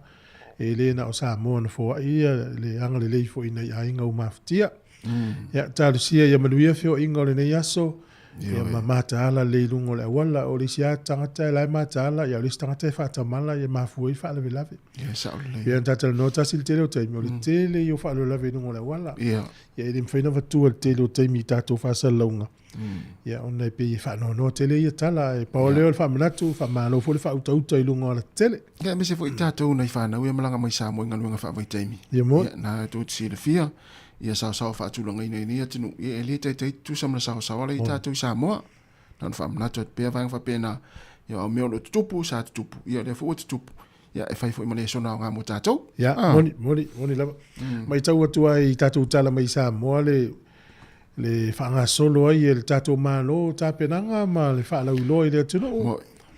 Ia, o tātou fu ia malanga i Sāmoa le nā taimi ia tātou whautauta leima o aso ia a tali malo le ainga, a tali malo le kalesia, o tangata ua poto mai ua le kalesia. A tali malo le nu, a malo, yo malo le tino ua la tali. Le ngai au fia uma tātou ia atu i whafo. Ati uti anai malo i Sāmoa le teimi tātou whaaloalo lato ngā luenga. O le taringa malo Sāmoa a mata i le asong fua le solufu tasi o ke topa. E o le asofrei le solufu lima o ke topa. O le winga le tau whaayu unga o ke topa le i taringa malo ne i o le amatu a tūmu Sāmoa.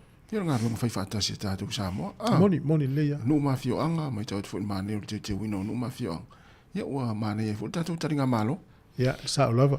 Tātou sia ia uane ia ini o lele ni whaalawelawe le nā taimi e o i tangata i Sāmoa lo inga e whenga tā lava ia whio inga. A whai fwoi alu tangata e whenga whia nā alu e maualon le alu le ainga. Ai a su e le hotel. Ia lau ave umai e malo le tele hotel spena mai. Ia whalangasa wa i lawa no hotels. Ia na, ia pe te alu fwoi asia silo ainga e no fwoi. O la hu o tele i Sāmoa le whale leo le Airbnb. Tele i Sāmoa la fu e i motels e o tele o motels e le whaonga. na hotel se ta o mai lua fe mo potu ia mo le meli e na so ni ta sia ia manuel tanga malo si ta tu malo va tai ya ta si ai le si tu lo lava pe o la to foi ave la to fa mo di Sāmoa e o le taimina e whenga tai tu avi tu fa moli ona o le tulang o la fa ngale wa fu va sa ave lo fa moli le taimile ya nei ta pena ave lo o nei maua ina ile fa mo na ye le ave tu fa to o mo le fono po november fa to fa ave tu te fa moli le va tu le containers ma va na fu le ye wa to te fo ya malanga Sāmoa il fa ingol tau sanga ia na no november sa ave tu la pusa fa moli ya ona ya pasi talo fai ya mo wat fo tala ele longo le ya mo na ya pasi pa wale pe ona ta ulta tu proklame telo taimi ya lava pe on sa ele fa ngo fia nga na ya pasi taxi mo va ngela pasi se wa ya la fa fita u le taimi mo le taimi ya al mafu ang fu ina na le ona ya pasi ona na te lava tia ona sa ile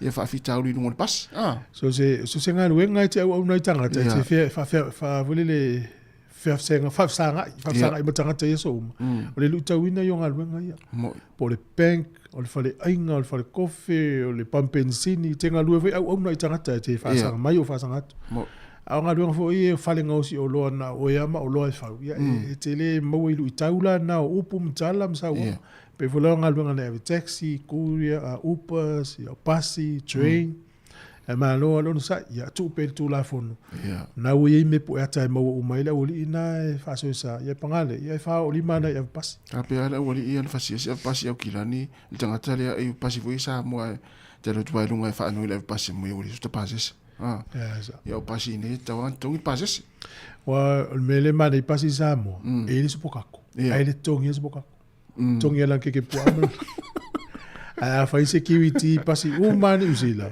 el tele yo tu pe alwo le ngata tongi la pasi to tongi mal security le lungo pasi so soni la pasi te fa pe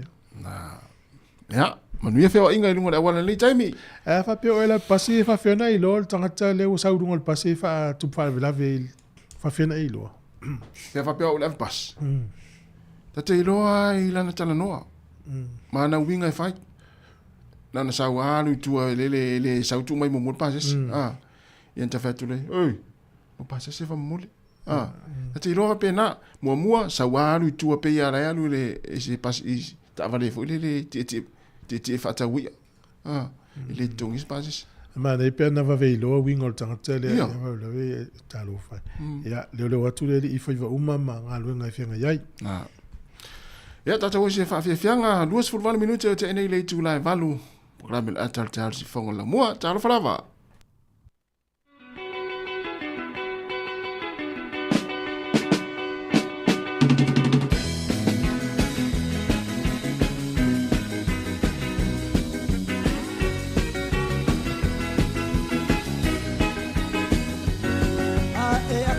mai mai siva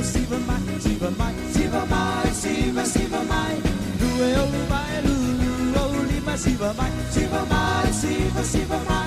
due o mai ta mai atta mai atta mai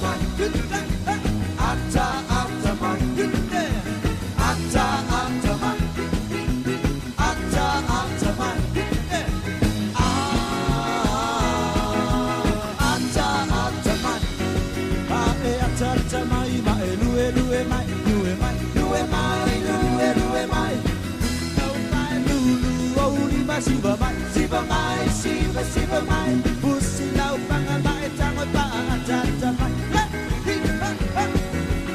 ata mai ata mai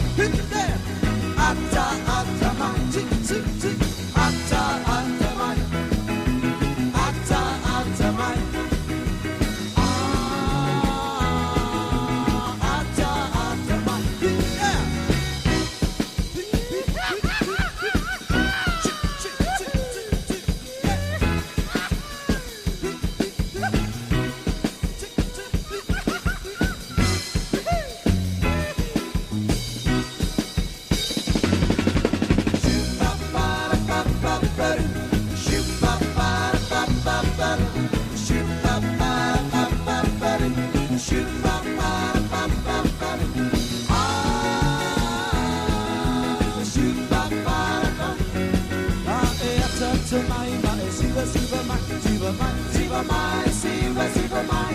Lue o vai lulu o lima siva mai, siva mai, siva, siva mai.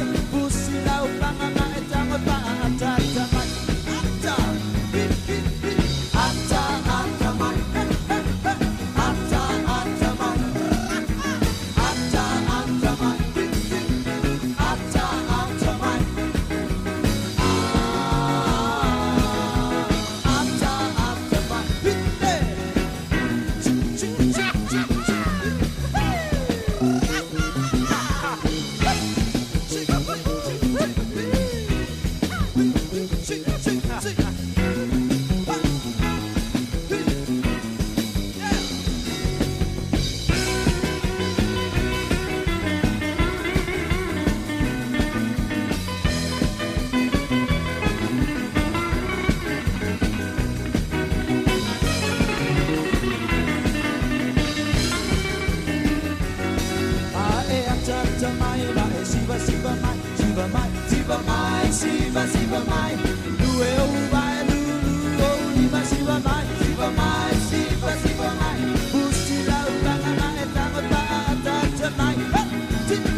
Ata ata mai.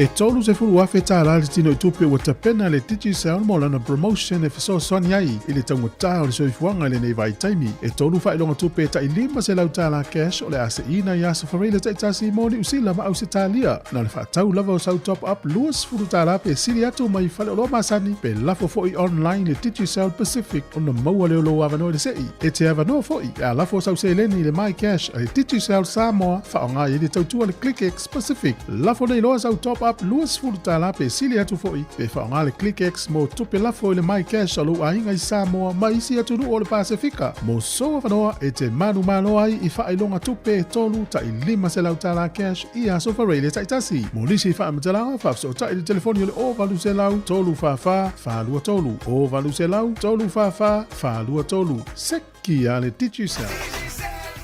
Whaasila si langa tā ua. E tusa malo mātou tu langa e vea ai ma ofisa whaasara lau. Mātou te tausisia tu la fono o sau nia e le Broadcasting Standards Authority a whai e fia whaia sau whaasea i se mata upu na e whaafonga i ai i le Sāmoa Capital Radio e re tau na lafo mailau whaasea tustusia i le tuatusi Limatasi Mangavin Avenue Porirua Wellingtone pe ole i meli mai te alu .moresi@samoacapitalradio.co.nz e le tau na whaia i le tonu le luas furuaso whai ngā ruenga talu na whaia le whaasala launga. A whai e le o whaamalia ina oe i se whaai unga o tu inatu e ma whai o na tu ina sao lau whaasea i le te mana whanonga kai pāho po o le Broadcasting Standards Authority e maua nisi whaamtalanga i le wha ngā solonga e whai ialo ia lau whaasea i le openga te whailangi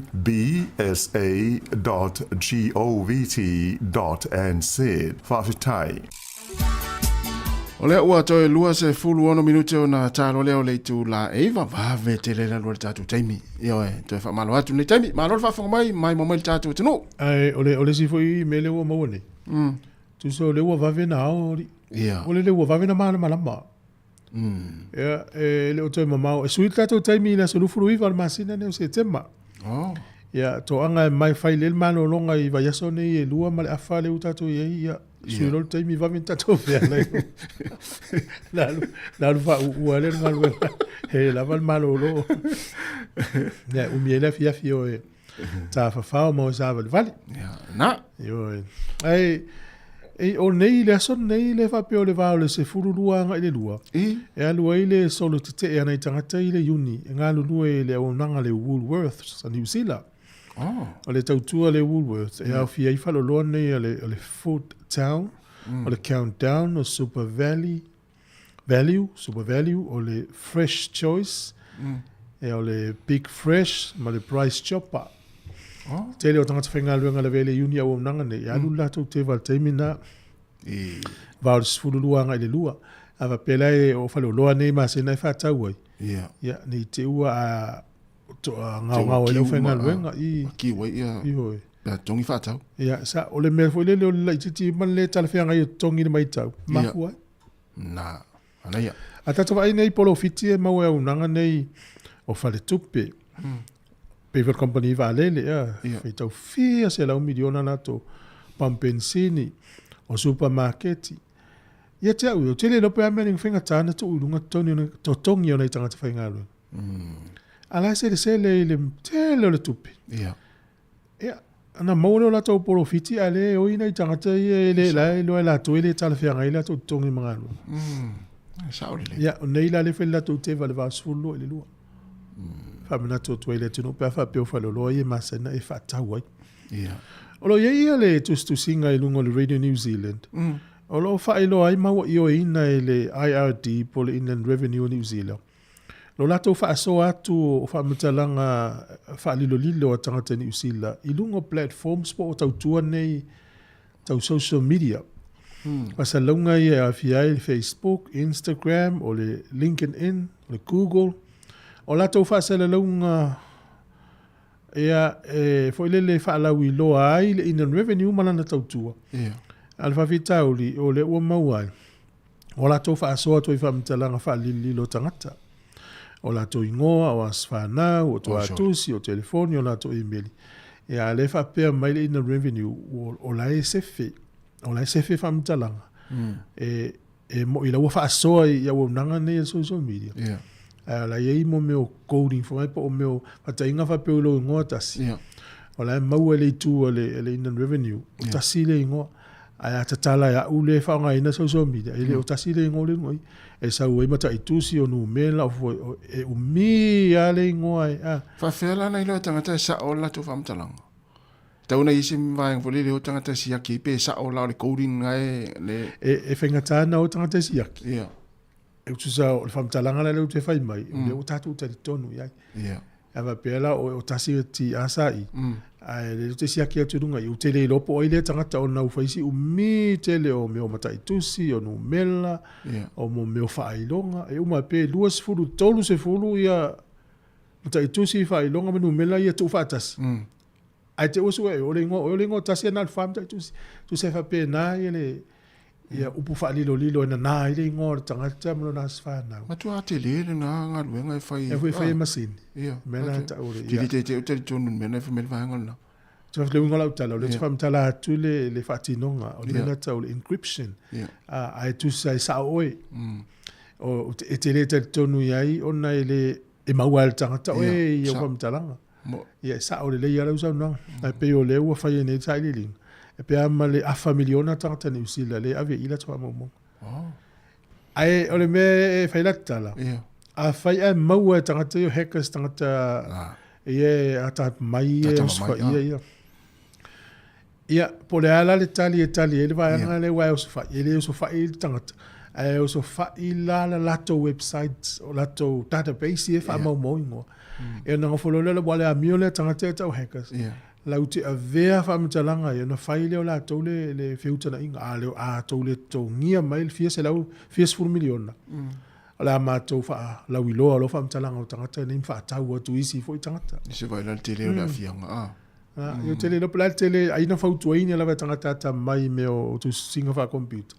Ia la e wha mai ale IoT e saonga le mu. Le lai whai sai li ringa le temine. Lopo ta ua istangata le ave. Ia me le le inta tupe le Ol mete o vida tu si lo fale. Va per to mi atulo. Lo sei mo le o fa me le intaso.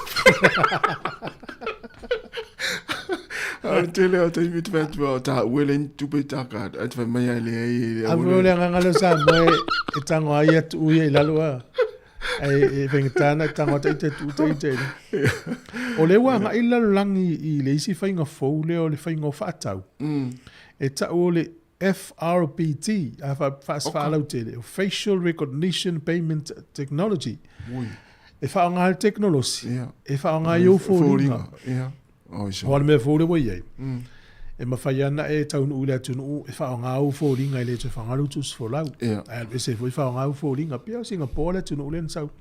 O saina la, o lua whelua tasi nā mata wha o ngā i saina. Ai le whailau whaatau, i le toi whangalau ka te wha o ngā u fōringa. Te tongi e lau whaatau.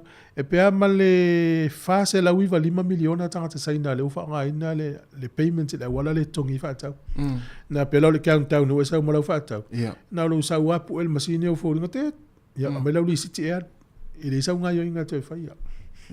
O le poto whani o na pōna teknolosi le usau nei. Ya le life sitting ia pe wa sa uni ia New Zealand Australia Italia le whainga lea. Awa le fwene na lata mai nei te fwene tala no to i tātou porkala me mo meo pepa tupe fo i e mo meo digital cash. I le to i se tino tupe. Ala whaonga e tu sa fo i pele tu whaonga ina se account ala ia ia le tupe whaonga lau to te ne whaonga te mine wa se fo me leu tato iai e se ala langi leu tato iai io e pa ole mea ole popolenga ta ita na i tangata mātu tua i te ole lava lo lato usi la fia le whaonga ino teknolosi e pe fo le wane i tangata mātua inu ua uta fo i New Zealand e atu i whale tupe wa loka whale tupe e fa mai fa nga online al sili na fa ia la tonia o nga nei tangata nei a te tauna la to ko le ni o ma o tangata fa to a me ia i lole fa nga la to o nang fo sa wa ta sina me tauna nga i mtanga bengo te telefa pe o lona winga tasi tu lo lava e le ma fa ina to ia lu le si e fa ila na fa te tainga a fa pe o e tele fa tau al tu pe tina al ainga Elo no inga fa pelo sa we mal fatau. A pele sa tupe o tupe tina la inga fa fatau. Ole la fa nga la foringa. E te klein na u foringa. Tu sai lo pete o ma el ma sing tet. Ia la nga me lo security ave oi. Ai le tu so le fa ole nga me fa tala sa mal foringa lo tu ala fa. Ia pu ala ta. E tau teknolosi fa poni no pu ele hata o mala o mai luna tongi fatau. E tango tu ulunga lo taulu. E na no ale tu sala vai metanga to tino to malo. A le ulu le. O fa pa tu fine la fa ye. O le fanga tala na mele. E tanga te vata ino tama matu o le fen fe lua tina matu. O lan tu pele la fa ngai. Tina. E alu fe fatau. Ja, afa pe foi la leisa na online banking ele e finga ta ta wana lu tanga tele il tu pe fa ngal foringa ta Chai lo i wata foi ni sisi awala sa ni ya mo wai man mai wole le su ele ole wa sa man fa ta weta si alva ele lo tanga wa tanga tele was level na su ele mo mai me fa pena ya na pelu le world what to o le pikiel ma pe o e sa o ai anar ka o le ye fo le tupe to fuel what le pikiel machine e te o so me le message e fa to mai papa nu tele au vali o le pikiel machine fulo ma o vali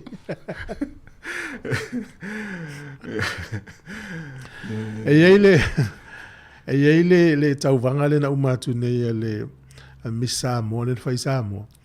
Le na sili sta mai ta i le o Litara. Jeremia Ellen.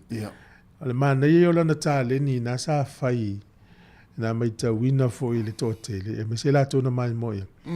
O le tina Sāmoa, le loo matua Sāmoa lai. Fai ngai. Ai peila ua whaatala sua ma ua tala ula i le isi vaenga le malama lama. O le leo tonua la o lo mtua Sāmoa. Yaso la maso foi nei lo matua.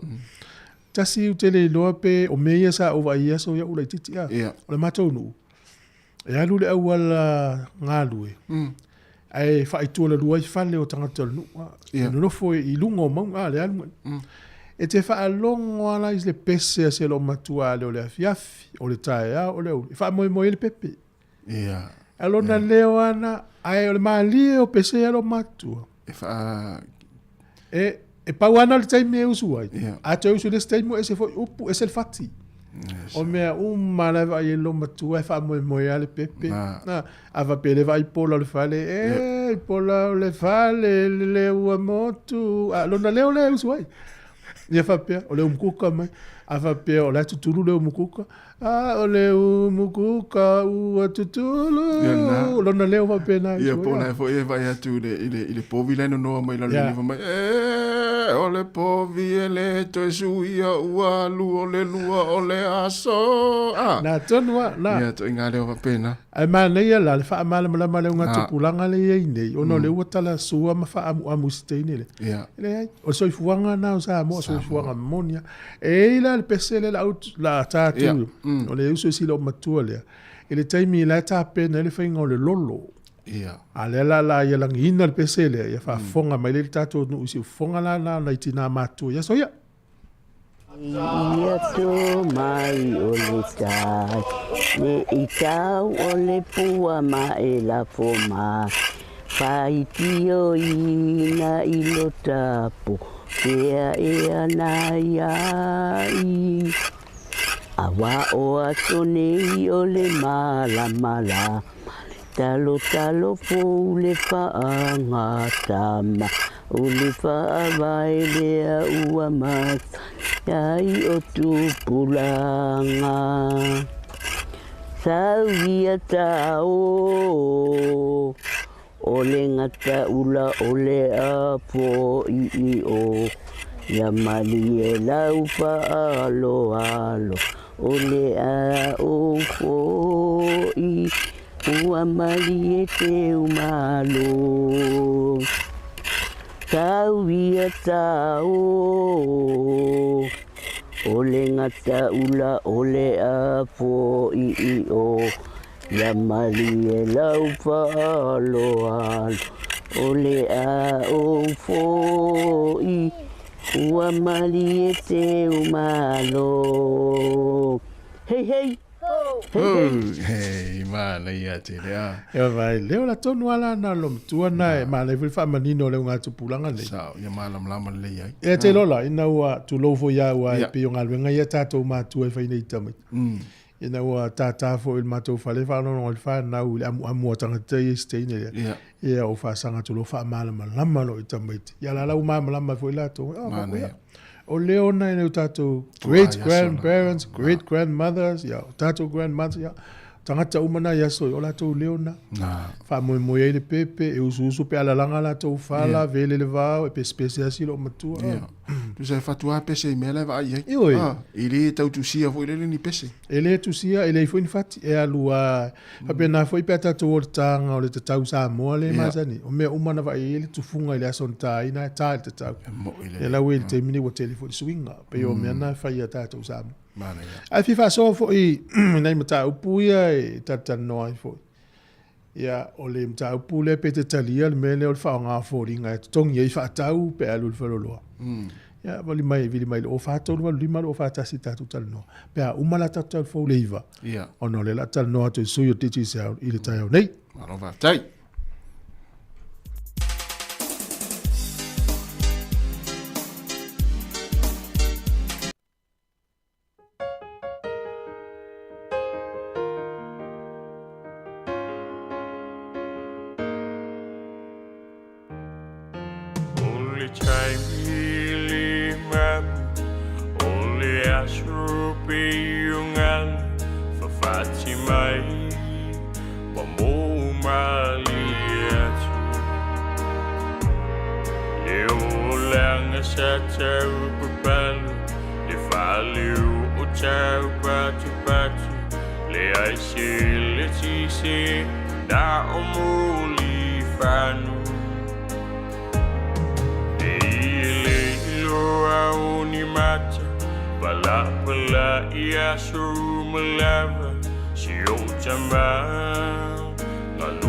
na o lava le pa'upangu tamali mata se taui amu se sili apa moso upili ne iyo ufashala o ulua o matua o lembe alu for mai ile tua o luanga luenga lende uafua Toi fa o tu tato pesena o lo mo tato so ta inga mle finga na pepe tele tala ilene ya fa tono tato kam ni telefoni o le titi sal Pacific fa tala va tu nga fa lo le finga na pepe le ta yao ya ma ole so fu mon wie le lua sa se lua fa tala fa to fo I pa angal tato pu kala mi le la mo ma ole le usu ma fo fa ma lo singal wengon nias yo e tato to fa ma lo la fo ya na tu lo o manuia mai fo I na fo I tu le tu nu ya o sulu matango fie la ya I mato Wellington ya o malu fo I le ta yao ya na tu fa pena fo ya le tatu pitunu ya kilani lo pepe ya te lo le fo I e tau malu lu na pa mato ya fai fo si po ya ai o no le fai ingol tatu o black seal weekend le to fa pe mai ta ya atonu ole tu langa le na ya ai mantu fo ya le mo mani va no malo si fo ya le Africa sa te la pepe al Paulo tu langa ta ona le ta tu tire tal no nafi ya ona ole ua ila wa mata le pepe ole ua mawal tali fo le tato mo ye stato numero 1 tama le stiti la sa o mai mo ye talong ya salo tu ma yo tato manatu fo se to finangalo fo ile ta alo le fo ya lo Sāmoa ma wa ta fo il tato fo ya ona tu le le no ya la vata mi fa masa ni ile ulanga le o lo ye fo finangalo nisi matalo wa ta ona sa usavea e numero fitu ina ya matua ma ule malo si o se tato back free ya ai to vala au misi matu tama fiti velo so tu esa numero valo pe yon na le mata wo le matu fa mai on ma wata mena na te vai a McDonald on le am fa ona mai so tu api na McDonald on back free ya o savea o Wallace ya ma so tu ya ai nei fifi la ya coach ya final coach vai o we pulle ya tapena la wato ai no sei o te sei na esa beto pida la wa pulle le was so fai ya na pa inga lo le au no pa longo mai la mato ai pisar pa ki a Stephen McDonald o ya Leon McDonald Malaysia won ya ai mantu le la saun ya Australia ya se pe ate o tato atu foi tato fale tonu mai la foi manu a mai Australia vo ile le spasinga Argentina le no fa nei talong le no mat ya mo ile le saunong ya tato talia la talong le wa le talong fingo fie vo mo tato o le plekil fa tani mai Australia wa sa o le ya Malaysia me ya tamale le fa ya ngoni Australia o le tanga me tele na me to tia o mar sani fo I ya ta alo tanga ale a New Zealand ya o ma sangi stoina vai te miot o na va ya le awa Ireland ya tali de la awa Ireland ya au te lo o la ma to ai te le ale le ngala nga fa ma stoina ho le tam fa ya to piot le ya le awa Australia se mo lunga wa le volento ai Eddie Jones ya na pe yan to fo ya la lo ta lunga fa 15 fo la foi na walu Eddie Jones to tam fai me Japan ya ta alo mata to man Sāmoa pe al verso ni sa o le aso se fulu famla sulima lo wala se fulu nei lo ringa por fa ingol verso nei la su famla sulima ya ta longa le semifinals a Fiji ya a Canada America ya ma Japan Sāmoa ya talosia ia ma fai ona o atu mato telo na ya tato players le NPC ya awal tapi na inole o talongan na mayapan awai tato Sāmoa elo no wingo tato to fai no sesio awe e malo mata longa afitima America ia e sa o le ia ia paul me volele te vai te ia le au Japani o le matua fita le au Japani e tau foi ona lava le kole ninga le tatou tapinanga foi le tatou ai me se tapinanga mana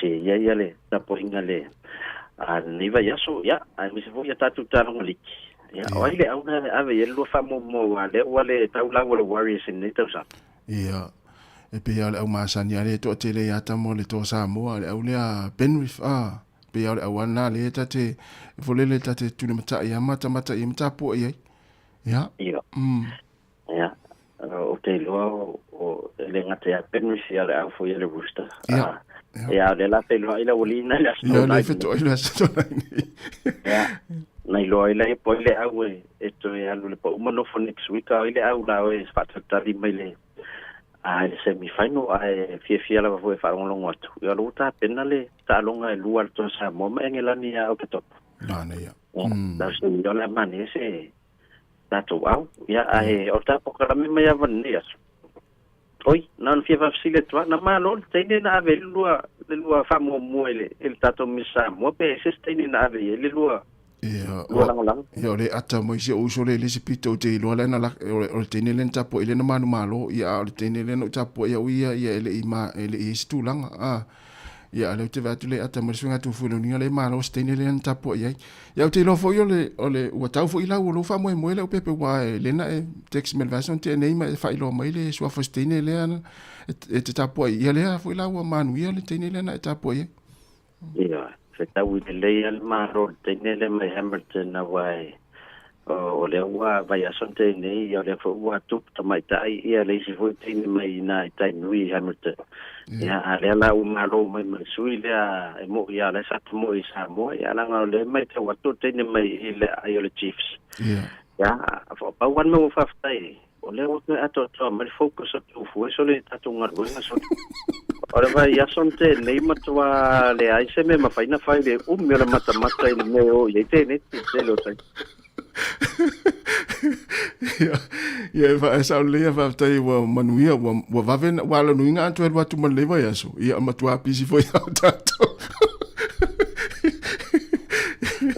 ia malo ia io sili wa mai ia le ia fa mo na bebe se fo iso tato watno ia tu la no si la tini si te wa ve ia le pale fo i mata mo fai wa man no me fa me sa Pacific ia o te pale mo sa mo ile ele me sa Pacific ele neto sanga ia sa lo ma lo si la tato compagnia de sa le fa mo ia pe fo neto sanga te nei ia o le nga fo ina tato top up ia mafanga ina fo yo au nanga la foto pe ia tatu te faunga tu e fai parang man ti sa ia lo mai fa mo wel tatu sa so ni tatu company Sāmoa ia wa fo ia na eventia o pe on ele mi Sāmoa ni te sa ia tal si sa fa fi na fo le malula tunu ia wa fi le malula tunu malang ia te lo fo le tau sa ngai o mai fon to pia ma tu el tatu company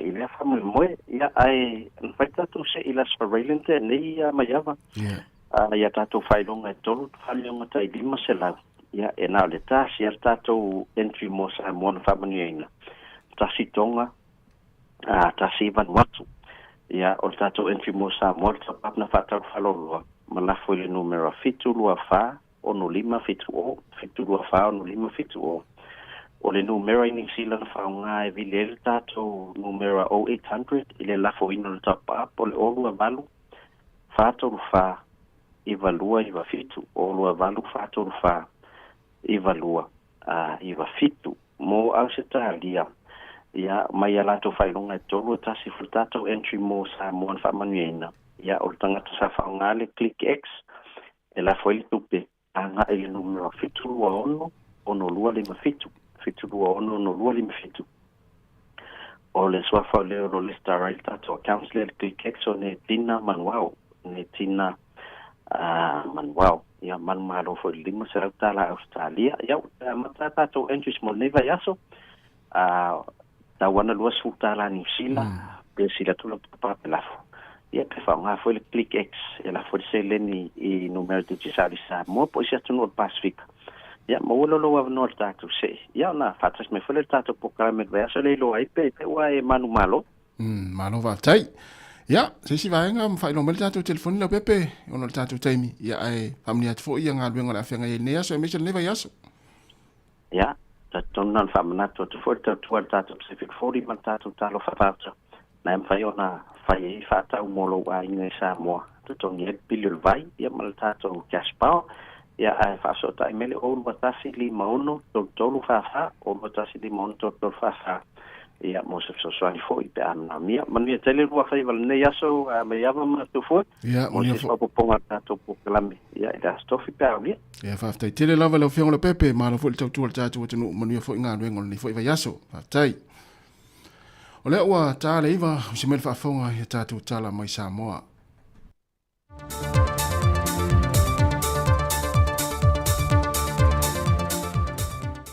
Fatalo fatu telefon mai Sāmoa mo le nei asolua i lo tātou atano.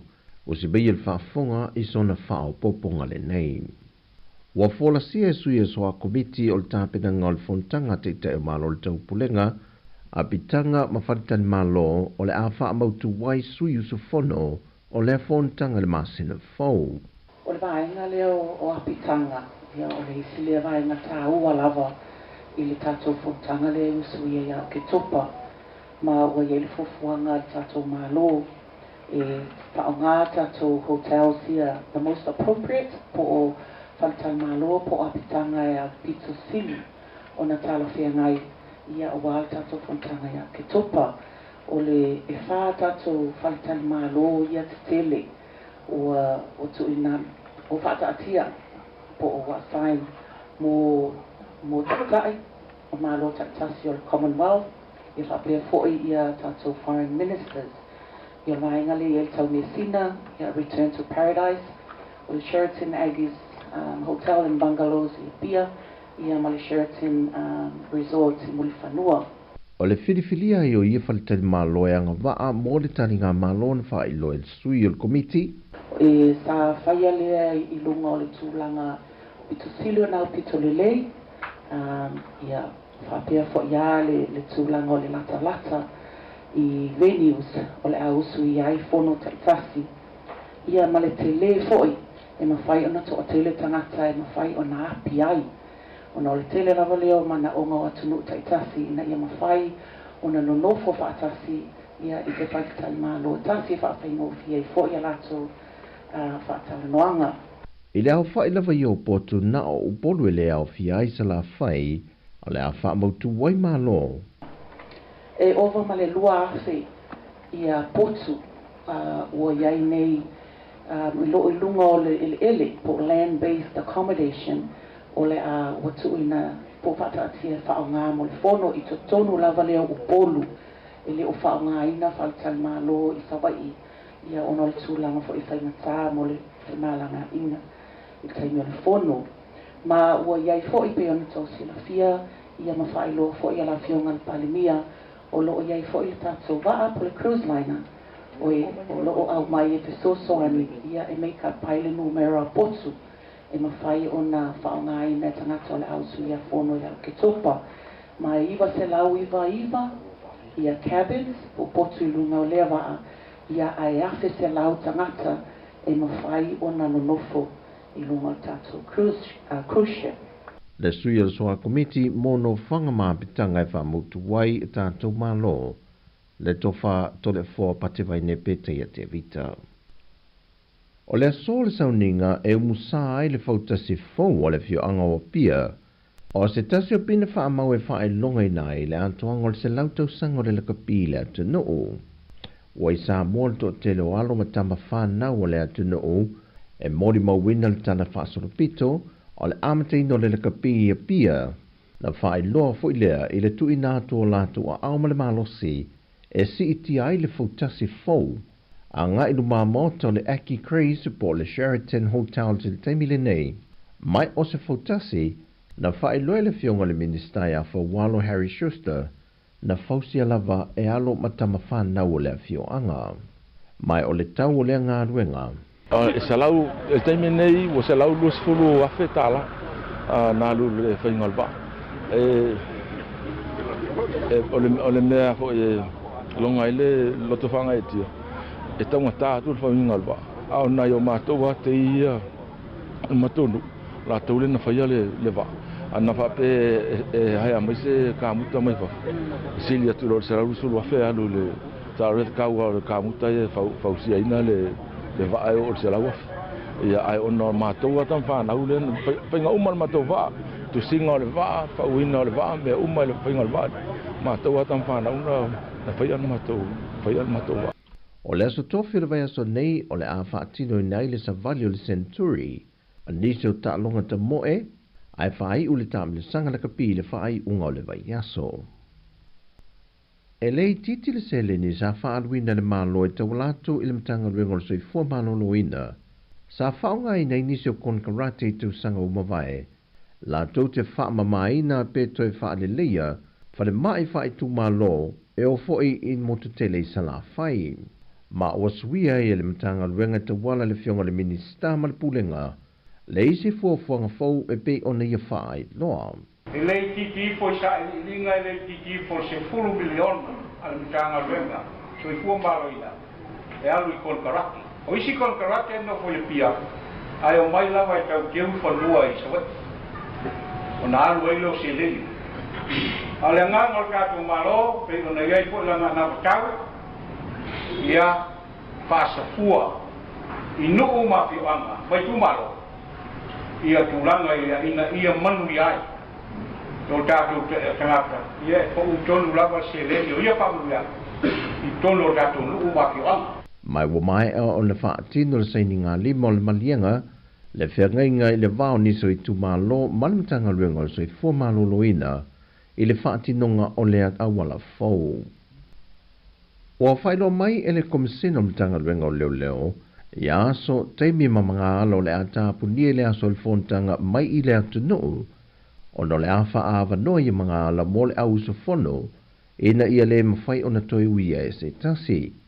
E amata mai le no whanga le malingi i mulinu e se ia pa ia tau mea sina, le uta o le peninsula le Jockom, o lo tele nao fio mai te tonu no whanga, o le afa atino mau mawai le usufono le amalanga mai. Pau atu langa le fia whai loa tō nei whainga tāko inga i loa le malu le tūmu. O no taime lockdown no ia tatoa wala. E lockdown ia i le manga whale i tā utu. O i au tafa le whongafa le ono, o au tafa le tanga ruenga o leo leo. O le ANC, o le melele nupi i wha, ia ma o i le melele asko. Au tua to isi a wala lai tua to le main beach road da e se tala lava e le takunia e whaonga le public ia mai la tau fui o loa nga i mei tai e fia whaatino ni a la tau whaatau kua avantou langa i le vaitau lea ma e molsi la fia kua umana whai le skopi ngā mtanga ruanga e ma whai a to tele o pisingisi e lunga o le main beach road le e whai nga access mai tua a me se ala fale tupe e whai nga access mai tua le ANC e whai nga access mai tua fo le PSB ia ma le National Bank e whainga a ngai mele malu o le tunu i tua i a wala i tua a wala ngā le oso mai i lumo le whalti whanga hui lea le i nā i le street na i nā i whawhainga o fie fo ia tūlanga i whatawa i ngā malu le tunu i le vaitau. Walapta ia fo i a whalwhainga luenga ma pisinesi o lo i te tono ia a wala e na ia restala umal pulenga whaata seima tangata whainga ruenga e whaamao niero lato uio ia mga ala o le apoloka i le teimele fall tanga. O tala fo ia mai Sāmoa manuia le nei aso isi o tātou o tino o whaasoi fo ia.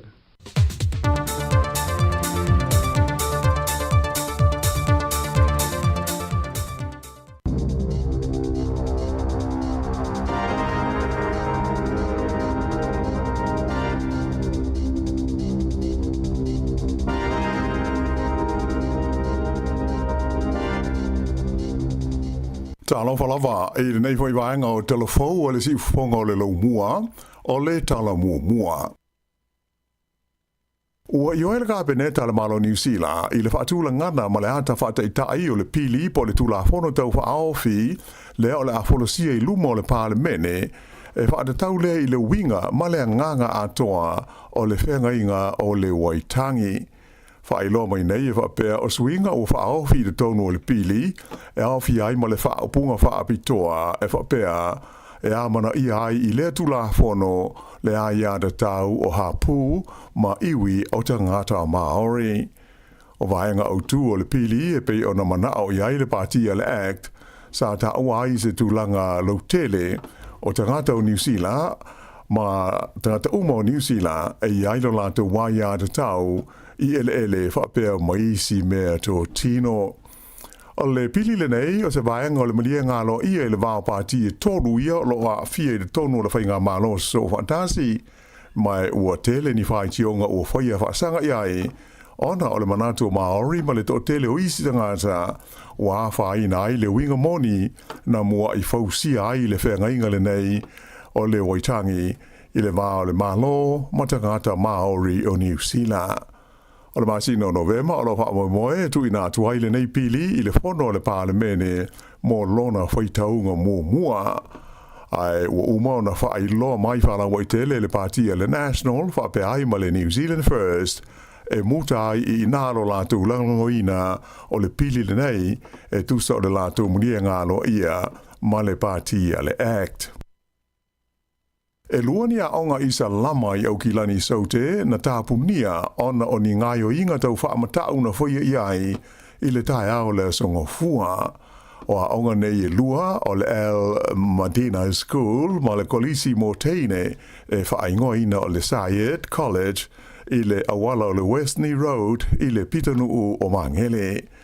Whaamaunia mai e leo e whapea o loo sua ina se whesota inga awala I le emaili sa awina atu I whaia aonga le nei le Al Madina e le ngate lea ae sa whaadia I fo I lea emaili ia se video na awina atu ia I le pule o le aonga I le tūla se fultasi le po lea so sa o le nei ata video o wa ai se tangata mani a openga malolosi le tono se tabale muli ane whaadia lona whaapāpāina o ia a upenga.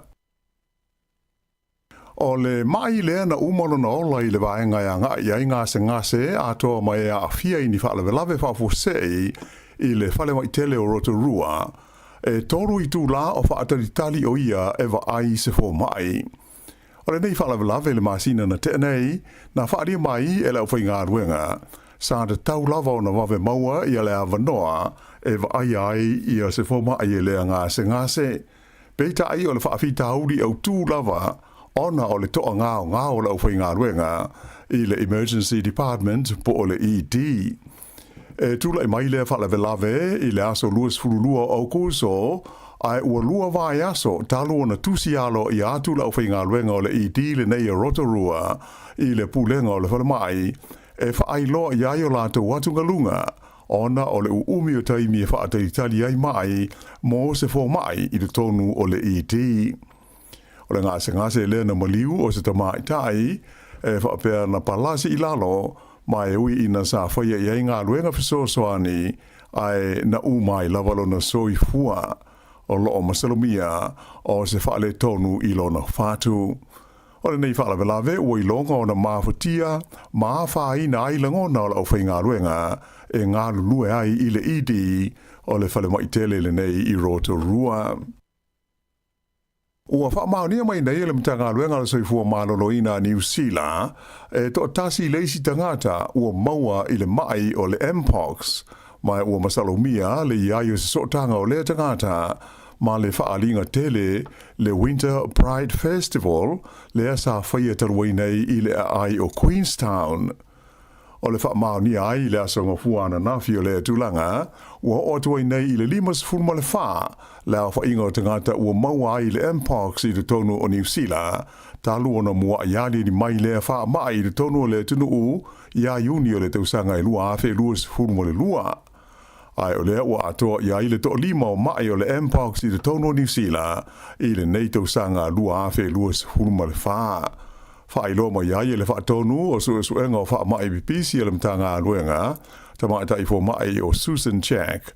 O lo wha wau pēr suenga o ni tangata na awai le whaaringa e pei o na ta ua I Queenstown e au fia ai ma le tangata le ua wha maunia la whaina I le wha mai e wa pe sa fe so tai mo nisi tangata na muli ane I loa wa fa ina le mpox ia tunu I fa fo sa fa ma fa ina mai le tamata I fo mai ya Susan Jack e ui e ono iai nisi mai e ono adi mai muli ane ai ta uo na sila fia o le mai le nei e fa ingata pe se au na mau ai se tangata mai maua lalo fo I le tūlanga e ono salalau mo pipisi atua I tua I le tonu o New Zealand.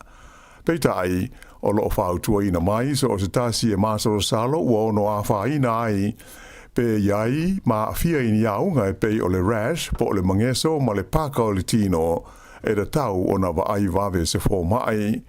Mo le sila fia o le vailusi o le nei mai le mpox e fe ave ina I taimi o feusua inga ai mai se I le vā o kenera tutusa. O le whae wana vai aso na toi te liu mai ai ia le li pandemia ia Christopher Larkson mai sana malanga I le tunu o ko le saute na o la tala noi na ai ma le pele stene o le ma lo o Yoon Suk Yeol ia mata upu e a fia I le pui nga o le nei vaenga o le kelope ai mai se o le wha le leia o fe wha taua inga I le vā o ma lo e lua ma tau mo whainga ina ia sanga wha malo sia le vā whea noa ai ma le ngāru lua whaatasi o New Zealand ma ko rea I saute. Na sia fo ia le li pandemia o New Zealand ia le sone lea e tua o iai ko lea I saute ma ko lea I mātū mai na ia whaalia mai ai se whailo inga ma le autu stala o lo tu mau peo na iai se tu langa vivesi ma whaale tonu le penisula le nei o Korea.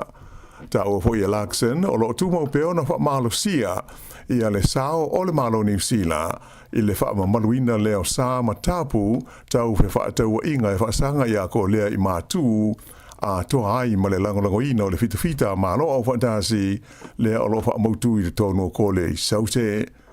O le teimi o le whono I tonga la te mai nei o le forum na wha ali ai le li pandemia ia Larkson le matua langolango ina lea New Zealand o le fuafuanga o lo te iulu ai le malo Australia I le whaavaina leo se a onga wha leo mo le Pasifika. Mai na ia taua, o le atu ina atu fo ia I se fesoro swani tau tupe ale malo New Zealand I le tau o le nei ati nae e tusa ma le whase lau miliona tā la. Siri atu I le whase lau wafe tā la ia le sala tupe ua whaasala ina ia le whaamasinoga ia le company wa o le Kiwi Rail. Ona o le whaalewalawe lea na pepe ai afi ma ta whea le nei wa la upasese o le Kaitaki ai sili atu I le valu se lau valu se furu le a whainga o le pasese sa ia I le tonu.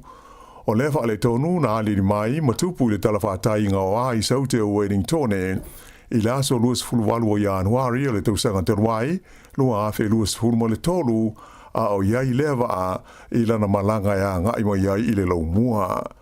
O le so fua la nafi le na tu ina mo iai le fa ai unga le fa amsnonga fa ai tu ma loi Wellingtone ua fa sala ina I le Kiwi Rail I le sala tupe e fa se lau todos fulua afe lima se lau tā la e pei ona foi iai mo dianga e le pulenga o le ngā teifale o New Zealand I lalo le tu la fono le soifua maroloi ina ma le saonga le mua ngā ruenga.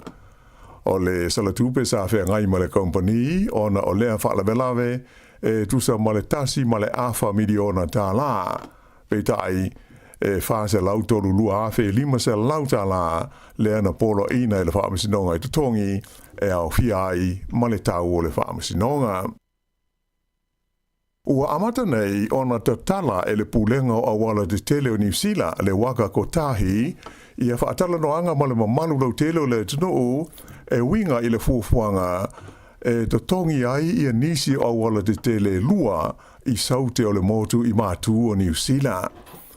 O awala te tele o le oafia o le awala fau o le Manawatu Tararua Highway ma le awala tele o Taki I mātu o Leven ma o le asongafua na nafi le ana amatayu na whaanga solo ia nei whaatala noanga whaalawa tele. A whai o le atalia e lea fuafuanga o lona winga o le a whaia po o le a iai se tau po o se tutongi e malanga ai so o se tawa le lunga o ia awala te tele.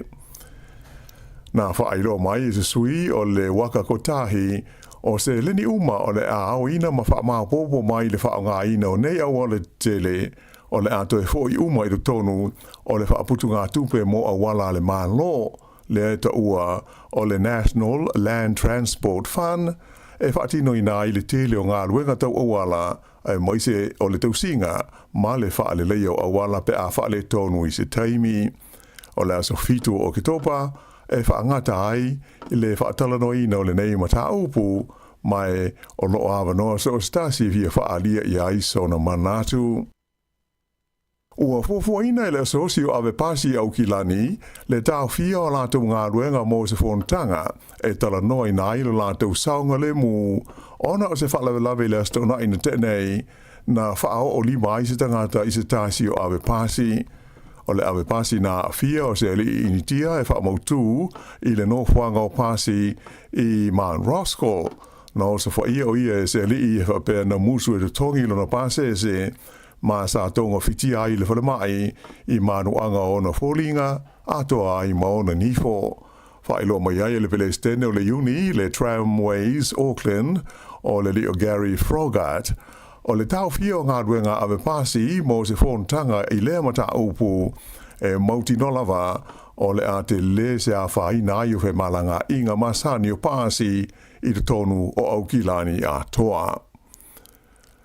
O le so, ua whaafo I atua I Sāmoa I o la ainga I tino maliu o li e to olua I sa ngā nunue ngā ruenga whaavai taimi I nei ae na mali liu whaafo sei I se whaalewe lawe tau ta vale I Ramarama I saute o Aukilani I le aso luas furuono o Aukuso. To tele le mamanu o le tenusa a wai se sauninga whaamanatu mo I la tau e to tolu na mali liwa I le whaalewe lawe le sauninga sa whaie le maonte Sāmoa I mangele I le aso sa. O la tau na whano aile soifua I le whaalewe lawe o ta vao kilemete ma le aunga cherry le aunga mai Sāmoa ma whaofo wili o se ta mai whaamautu I New Zealand ei. Le ana whaia ona tue sauninga malango maua I le sforo I le taluai. Sa whaatasi ai le sauninga whaamanatu mo I la tau nei le sa I sui o le malo Sāmoa. E au fiai le komisina maulunga mai le laumua I Wellingtone le fionga a whamsanga whaamatala uputo le fua ai whapele kone sula I Aukilani a whemata palusa lue whaapo ai whapefo I ainga ai maise a wō mai maasani ma le mamalu lau tele o le tātou tino. Na whaatasi e fo I le sauninga le sui taitai o le pātia le Labour Carmel Sepuloni whapea maisi tamai tai whaipule o le pātia le Labour o le maunga Lydia Susene o Tieni Salesa ma sui filfilia o pulenga whaitu ma loi au kilani e o fiai tau anu Nick Parkolich ma lia ma Naya Lawrence o Kaisara. Sa whailo mai fo I se lipoti le walesi whaasara laua New Zealand e lata I le ono se fuuafe tā la le a whai o le se leni sa ma whai ona wha maa popoina mai le alofa tu no o tangata sa fia so ni atu I nei a inga ona o le whaalawe ua malidi wai I la tau nei to tolu. I tā longa te nisi o le liengo I a Yannick Sena ua tula mai o se tangata Italia mua lea ua manu malo I le tauwanga tele o le tenisi a Amerika le US Open ina ua whai ina ai le li a Amerika o Taylor Fritz I le lasu ngā fusi po o le final o le tauwanga I le aso ona nafi e do tele la utapua I Amerika sa nau ina I manu malo le li nei o Taylor Fritz ona ua luas fultasi tausanga e le ito e malo se Amerika I le taunsanga le nei o le US Open I le whaanga tama le nei o le tenisi peita ila ma ta ina le manu malo o le li nei mai Italia o Yannick Sena e manu malo o ia e ono I le tolu ono I le wha ma le fitu I le lima. Ua mai alo ia ta longa o le Olimpeka whaapitoa po le Paralympics e pe ona tari malo ai falani I le lua vai aso ua mawai. Tolu I tū le umi o le sauninga na tāpuni alo ia I nei ta longa I le Malaya o le Stade de France I le ai o pale. O le auta alo mai New Zealand ei e iwa la whai o la tau pine na mawai ia ta longa. Tasi le pine euro, wha pine siliva, e wha foi ma pine a pa me mea. O saina le tunu e au pito tele la tau pine na maua e iwa se fulu ma le wha la tau auro so atu ai pele tania wha se fulu iwa pine auro ma Amerika e tolu se fulu ma le ono a la tau pine auro. Ia o le wha iunga na le nei foi vaenga o talo fau.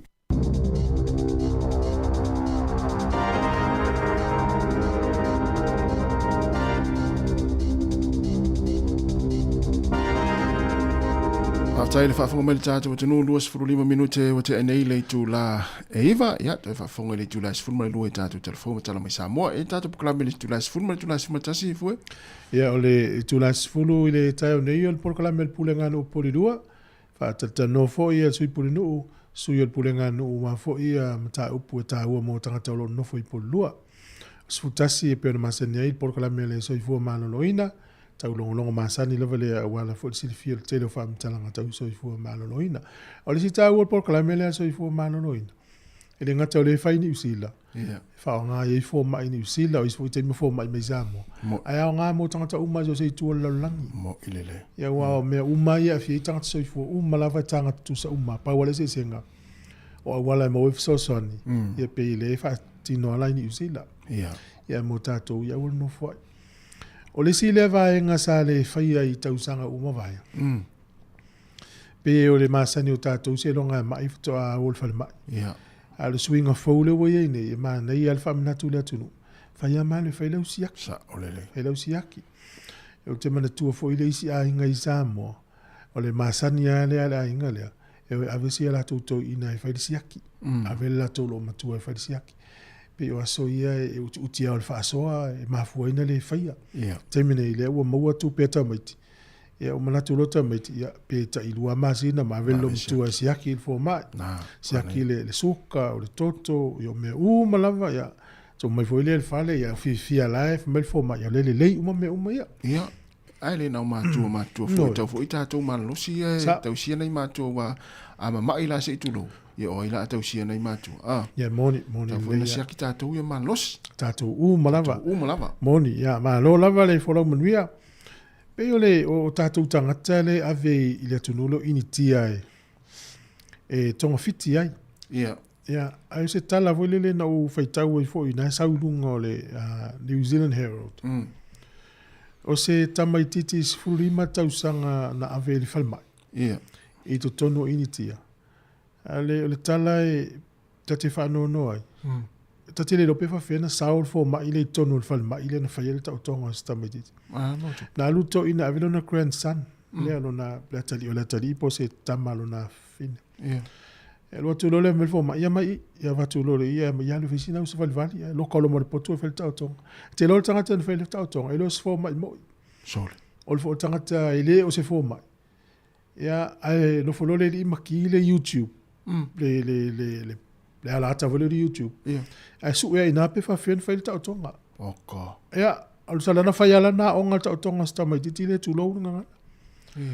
Ia o malo na fa ve atu le li o le manuia. Wa fo le fake doctor lo se fo mai mo. Do fo lo ma vili le tau le fal mai. E a ve ta mai titi i le isi fal mai. A sola. Ala su ele o le. Sole. E o maliu la sta mai titi. Oi. E oi. Se venga ta va pia fale mai inti ale avita tangata si. Ya le tele tala le mo mai. Ya sa. Tu fo pe va fena sa ton le tangata. Au tilo lo na winga o na au tilo le YouTube ma faitong tinga va tu ia ole se le ulu le se tu lo e fai le mele ole tu ile e se le pitole ningo tu nga me fa pena na tonu tai pi al fai ngol ku kartina le fai il puringi ia mon ia au tilo le tusi ma ia la tai me vele le tone ia tu tonu no me fa pena e vai na le ulo le takata ai foi takata intia tu lo nga na te o tu sili mai na takata nei le foi na sa wele tala ya ukilani le foi na mau nga ya ukilani ia in New Zealand. Matala le tato o le si e so e so ta ingol ta pule ma le sim ta pune ni usila. O le so duo o kuso na vestina le fale mai rotorua. Ia. Na tu wala le vanga le ile emergency ya tmat fo i wasulu watu fa fo sei. Ia yo fatali stina ina maliwa ina le vanga le emergency la so duo o kuso. A sa ul mafuanga. To nga le fenga luenga. Se vai la. Fo mai sinia. Pera le fianga le ngao le ofinga nga mi se fo mai. O li poti e mane e ai e soi fu mane no ina ni usila ma pasi atu minister mal fainga malo. Ia. El mele tupu pe a le intra fainga no. Mo ilele. El mele tupu pe a ofo ma isi nu ele fo ma ni usila. Mal li o tanga wa fo le fiu tolu i tula. Ia. Ai watu fal ma ia fa tali mo le tula al matua umia. Ai a o lo la tolu. Ia. O va mal umi.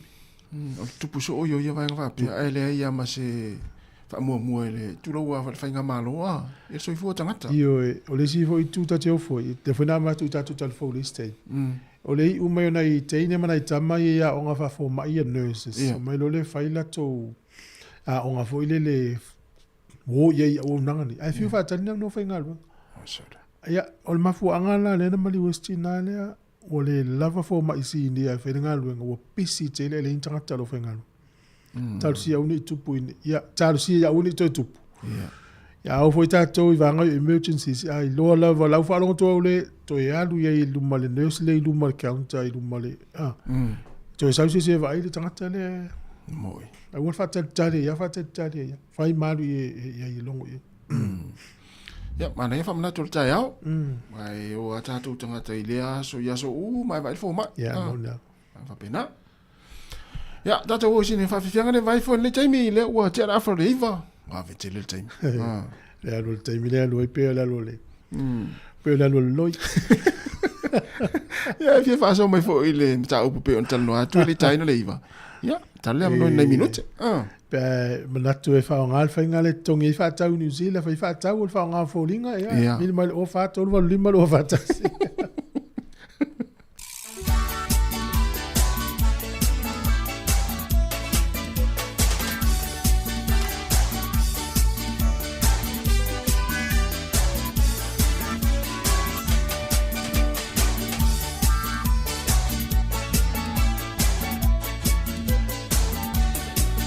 Le wele ta to vala o le to fai mai ta no fa vala. Ya, ko mo ya. Ma sunga tasi mane sunga ya tu foi. Oi, ta no fa le lua. Ya. Malo te fu ni ta ya. Ya, so no mai. Ya. Oli. Ka ko va vai lai le me ola nga i so fuang mo ilele. Yo no ngare mo kwa ki a ko pe yang no kana ngo fa re ko ngoi ma ko ma ku ngi me le la ko. Ya sa. Me na nga le mo ko fa ya ku ala. Ai ka ki le ka ye ko nga me fa pe. Ya. O te lo e ni tal si tu pela me no ya tato vole le fa nga tino tu pe marcare o le fa nga le nga tu pulanga le fa ya e fa nga voringa na fia ia la finge ho ye de o so o de e pule ka kokupe wala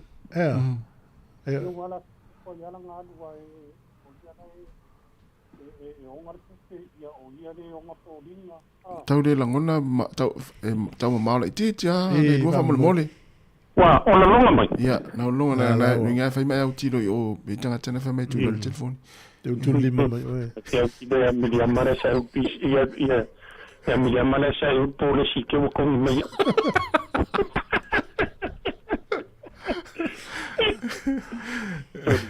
ya me la ku sa hoy casi no hay mayor camano la cual fa pa cura la ku lungo o fa yo falling working ai e con yero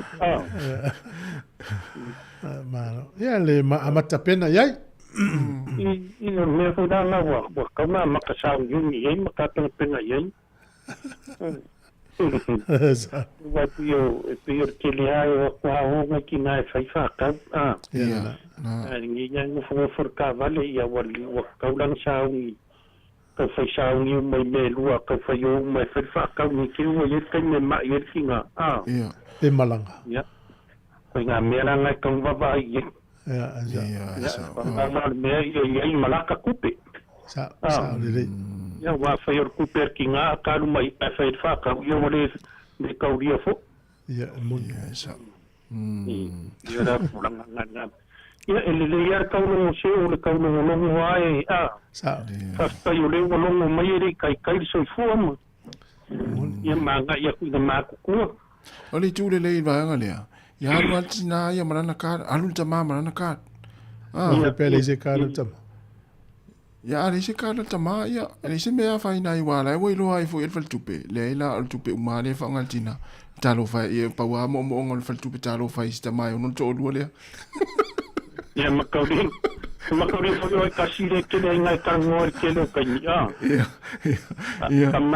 Tama kurta tia china ya na lo le kinga ya sa lo kurta tama ya le na almotila ma ngai ngam ka o te fia fisiliat to ala fa we sa no ole olo sila fia o manga swing o technology per fa ngai na social media Facebook ole kat me uma na ise sin kole ni fa to o pe ole fatino na ilo ai o sia mafanga o ke le sosoang ya ma o malum ku ya ore pila ya o pasi mai ka maki lum ku ya sosoang mai lum ku ya ka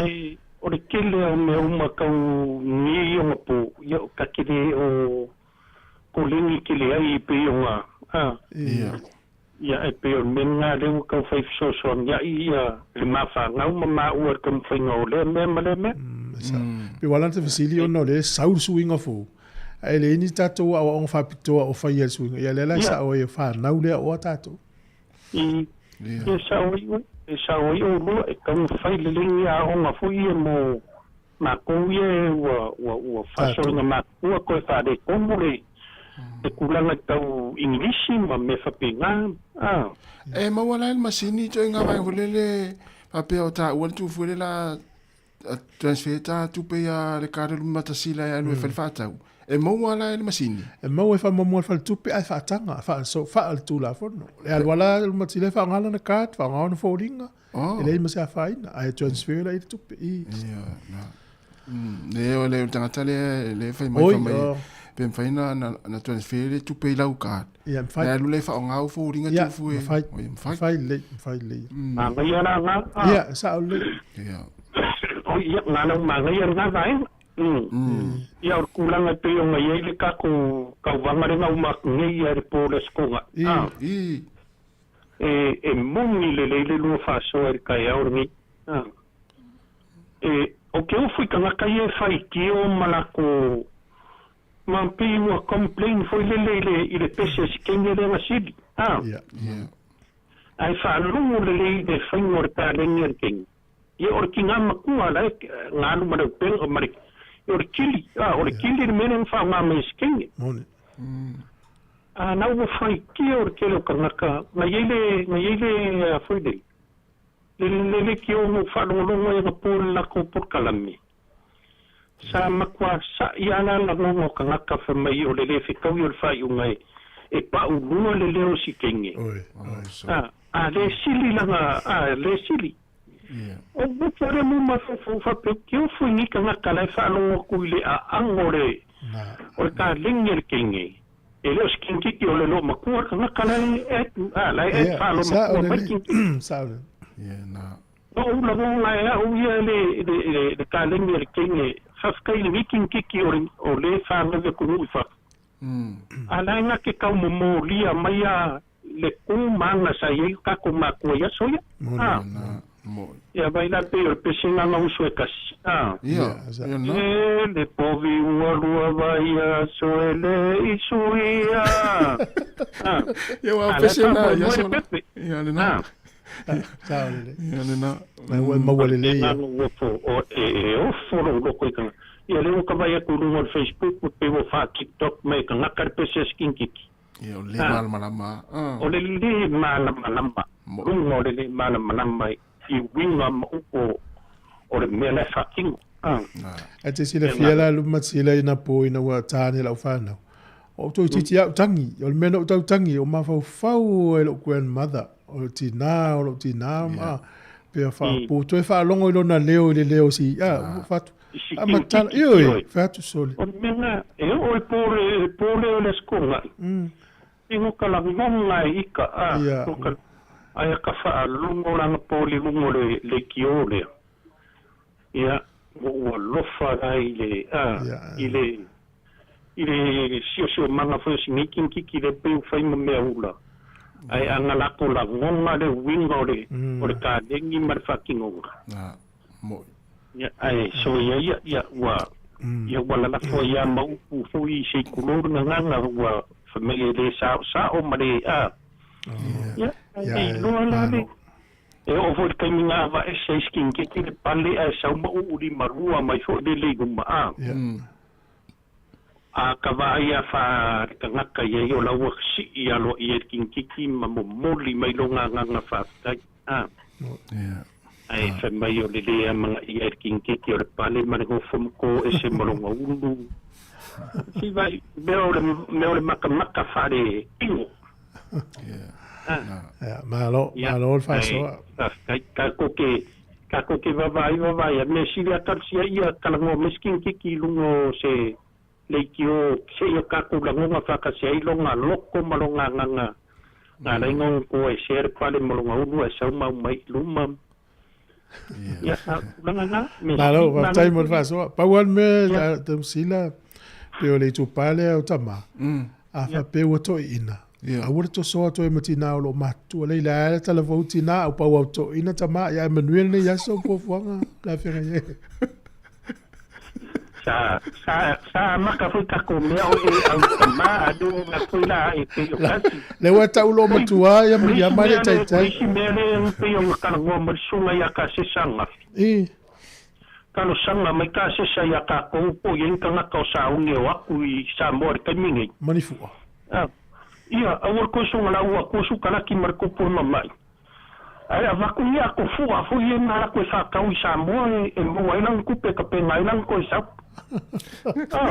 o barkana na kasisa a tendo fu ai ke sa mo ngi fa ka pai go se furu kai ko se furu ia mau au ko mau marankula ia ko va ku pe fo ia e mo e va ta fu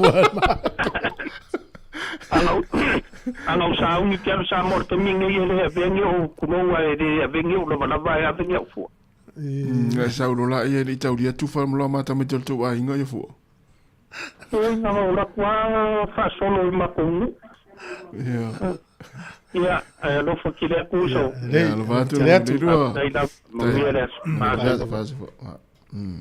Ala fa mana tu le tasi mo le tu pale o tama ava pe o to ina dato o to so mai fo nei tina fe me lo matu la mi ngola tara e wa fa longo sa no ngali lu me o lo matua e le se lo matua me mana le tit ai pa o to ina ia au to ina ia o to so to I masi fine na le tit ia le na o tama fo ia lo e fai fo I tina o to so mai fua ia lo matua ia le tit to ina tu le vai mo se fa talo fa ara se fua ia talo fa lo sunga oi talo fa mat fua ia tau po o kilani ai la va fa ia nei ole le luana I vai ngai sia ole mata pule ile isi tau sala le o fa pleina okay talo la va au ni ma mo se tenio le tenia mana ia fua ia me mari ai si dia tu le tele o le tau o lo na tiute manga la fa ia wa filia e fa sanga ia mo le fa lang lo anga o Sāmoa ia me se voi o le o fia tu tau bangal pasika mari au ai o le upumoni la va ia e lo ala va el tangata ia ina na fa longo le efe da steine le tau fa ia e fatino la na kalen moni o uma to ia o ma e tolo te pulo fo I sia ia ai ona ta wa ona ole me foi le ia mo o fa na we na le aputi mai na le mai tau mata wa tu pe ole alo o sunga fa sia ma tino ala te le no na lana fa ia fo ile malona sila fia te tonu o fesuia ingol si o manga o tine Sāmoa so e pole ala vala ia feasua inga le au kusi upu ma le au kuskala. Le first ayo. Ya, ku oi pela ko esa oile. Esa oile le si adi le. Ya la ya me a fai wale ni me fai ya wala vai la to men na fai ole. On fai. O te fasta ila va o foi le mana ya ese foi tu langa ese foi le tau vanga le tau sanga ona ile ngata el totele o te mai tau va ya a ole o fa masino foi male fa nga ya imo pol kala meato mana ya foi sia suina ai umala vai te mai tai ya le tele tau vanga malo ya male vai ngala le ai ile me pasi dia o ya wa le kau ya o etau fai se fufuanga yo na oloa kalo foi ya ele yo le me wa tau na fai ya wa le pe ta ilo ele o fa mau ni o tala sala tua le ta fa longo ya i fa pe mai ole tanga te sa mai ngai por lua le ya ta ilo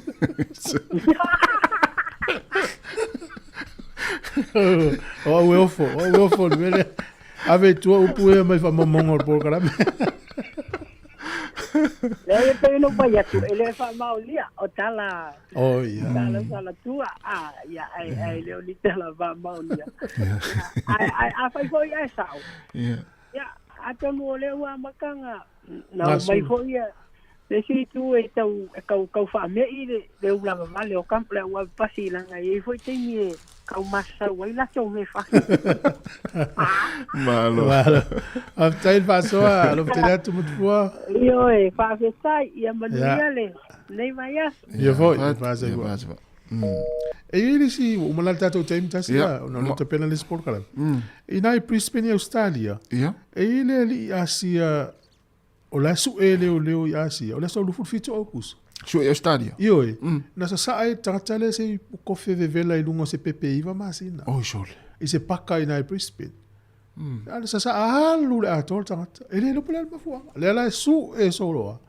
so le wasu etele la langi ato so le wasu etele po fe al me la langi le wasu etele ala la mo wa sola e se ma Australia sole ele lo pula ma fu talo fa wa para ai au le ngai ingo fa ile tata la asia tata o la se tala mai si pepe la ua tu se pe fasi vai tolo lo na tino na mu a fa mai la wa tu e swinga o la wa ya ai sole ma ta utia fo yanga tangata ya mai si tu no fa fo tu da tu asia ma por sempre na itai se si pe na itai tangere pepe itai no por alma fo ela foi msa sa ali ko fe vela si pepe ya ma eu vou le viver ali tangata o fa tino itamati ya na ya wa mai amal tatu programa no o te pena mai programa le tu se fulu ole programa le pura ngano polua so ele mal programa le so fu malo loin ya tau tu ale lua tatu fa sa longo de so fa malo fa ta ya mona itamaya wa to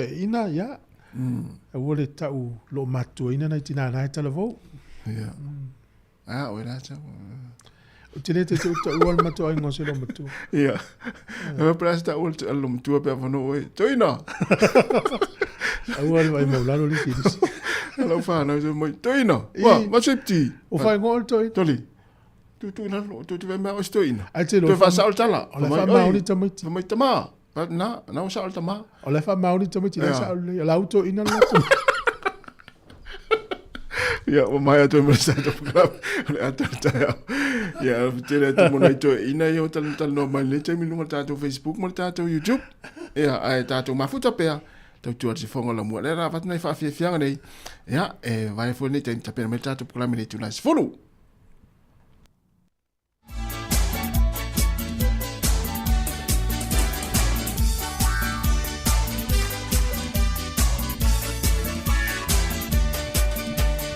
Maya le fa fonga se yo que se fata lo fa como lo sa tu foi mai le taloma te le fa ma wanuma fa no mai ya fa no ma wa cha cha a tu mai no mai huma Maya le fa fonga se yo que se fata lo fa como lo sa tu foi mai le taloma te le fa ma wanuma fa no mai ya fa no ma wa cha cha a tu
tupea ile potoa e mawaina Upula nayo Sāmoa ole tupete uu etoe mamulu Aolo tawimoni oso Sāmoa lea tunu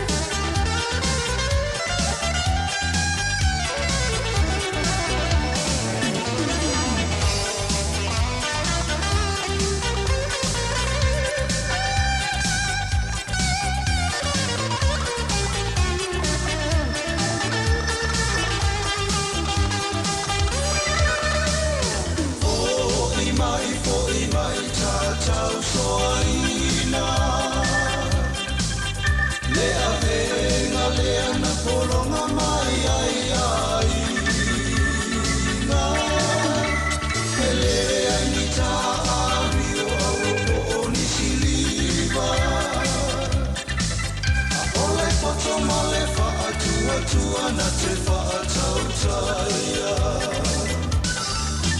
Wa e siki senine ini usila Wa e nofo maui Amerika No atunu olo o whaatali atu pea ile potoa e mawaina Tupulanga ya Sāmoa ole tupete uu e toe mamulu A olo tawimoni oso Sāmoa lea tunu A olo tawimoni oso Sāmoa lea tunu A olo tawimoni oso Sāmoa lea tunu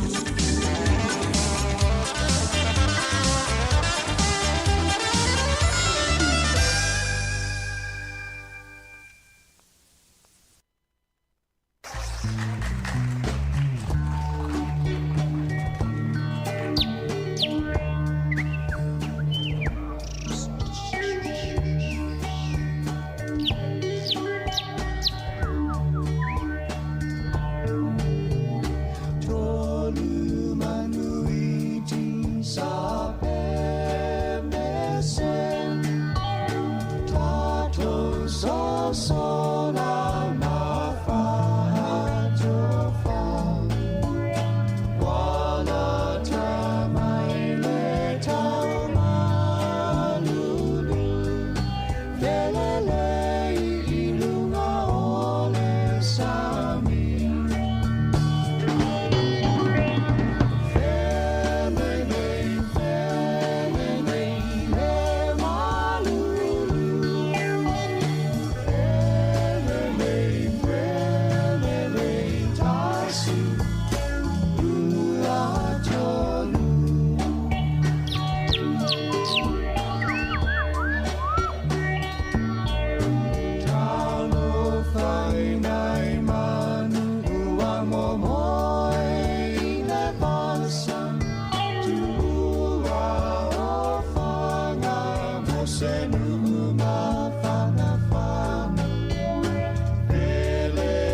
te whatalo whātu malo o whaalo alo whafonga le tino, ma whatasi ma le sui pule no o porua, Kylie We Happy, te nofu ini su taunu mango ngā ruenga ale pule ngā no i nei porua.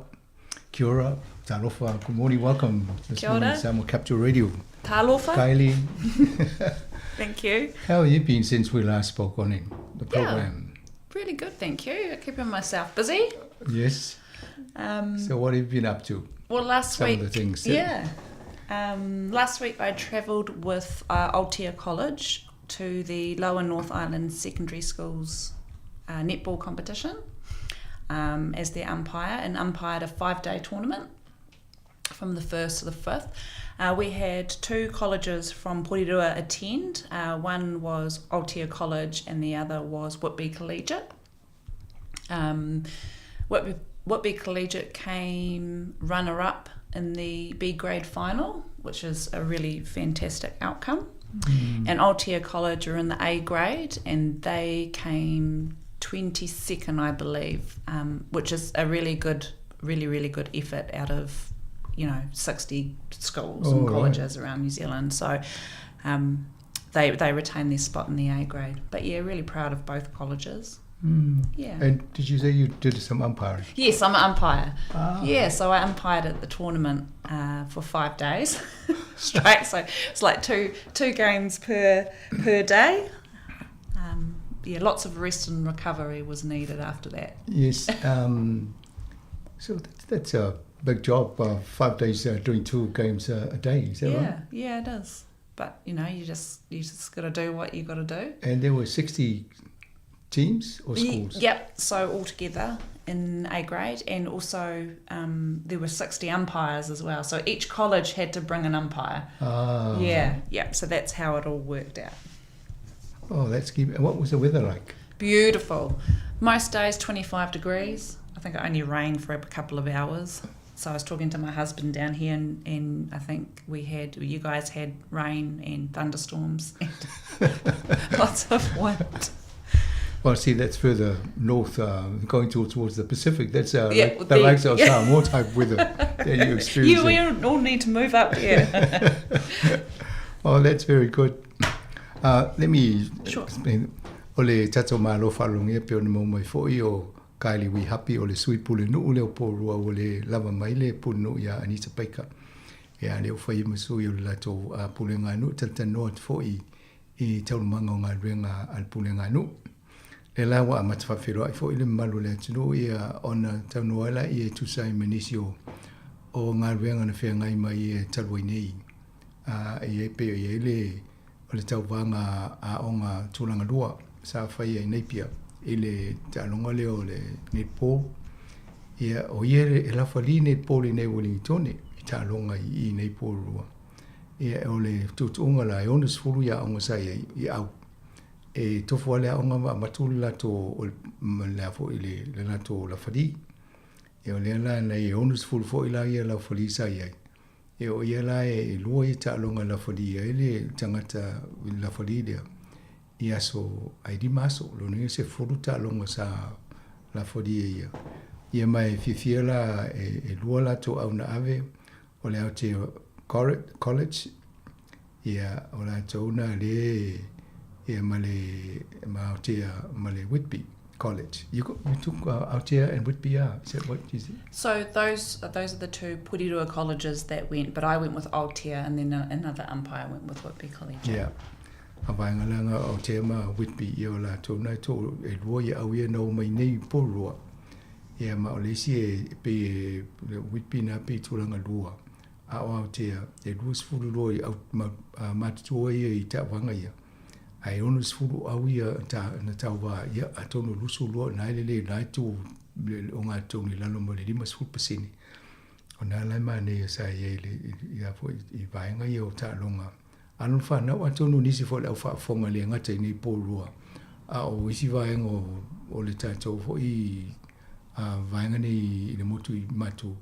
Ia tātono ai fo nei ni along whanau o nisi I tawanga lea. Ma se toi fo lunga I nei pia le vai tengi. Lusu 5 I tekeli le vevelo sa ia le aso na. I le vai aso altona. Ia o tātou le sa lolo wa tātou mti munga. Mane ia fo ila fa no longa tu mane ia vela ia tal fia ngai fo ia mata long fa pia. That's good,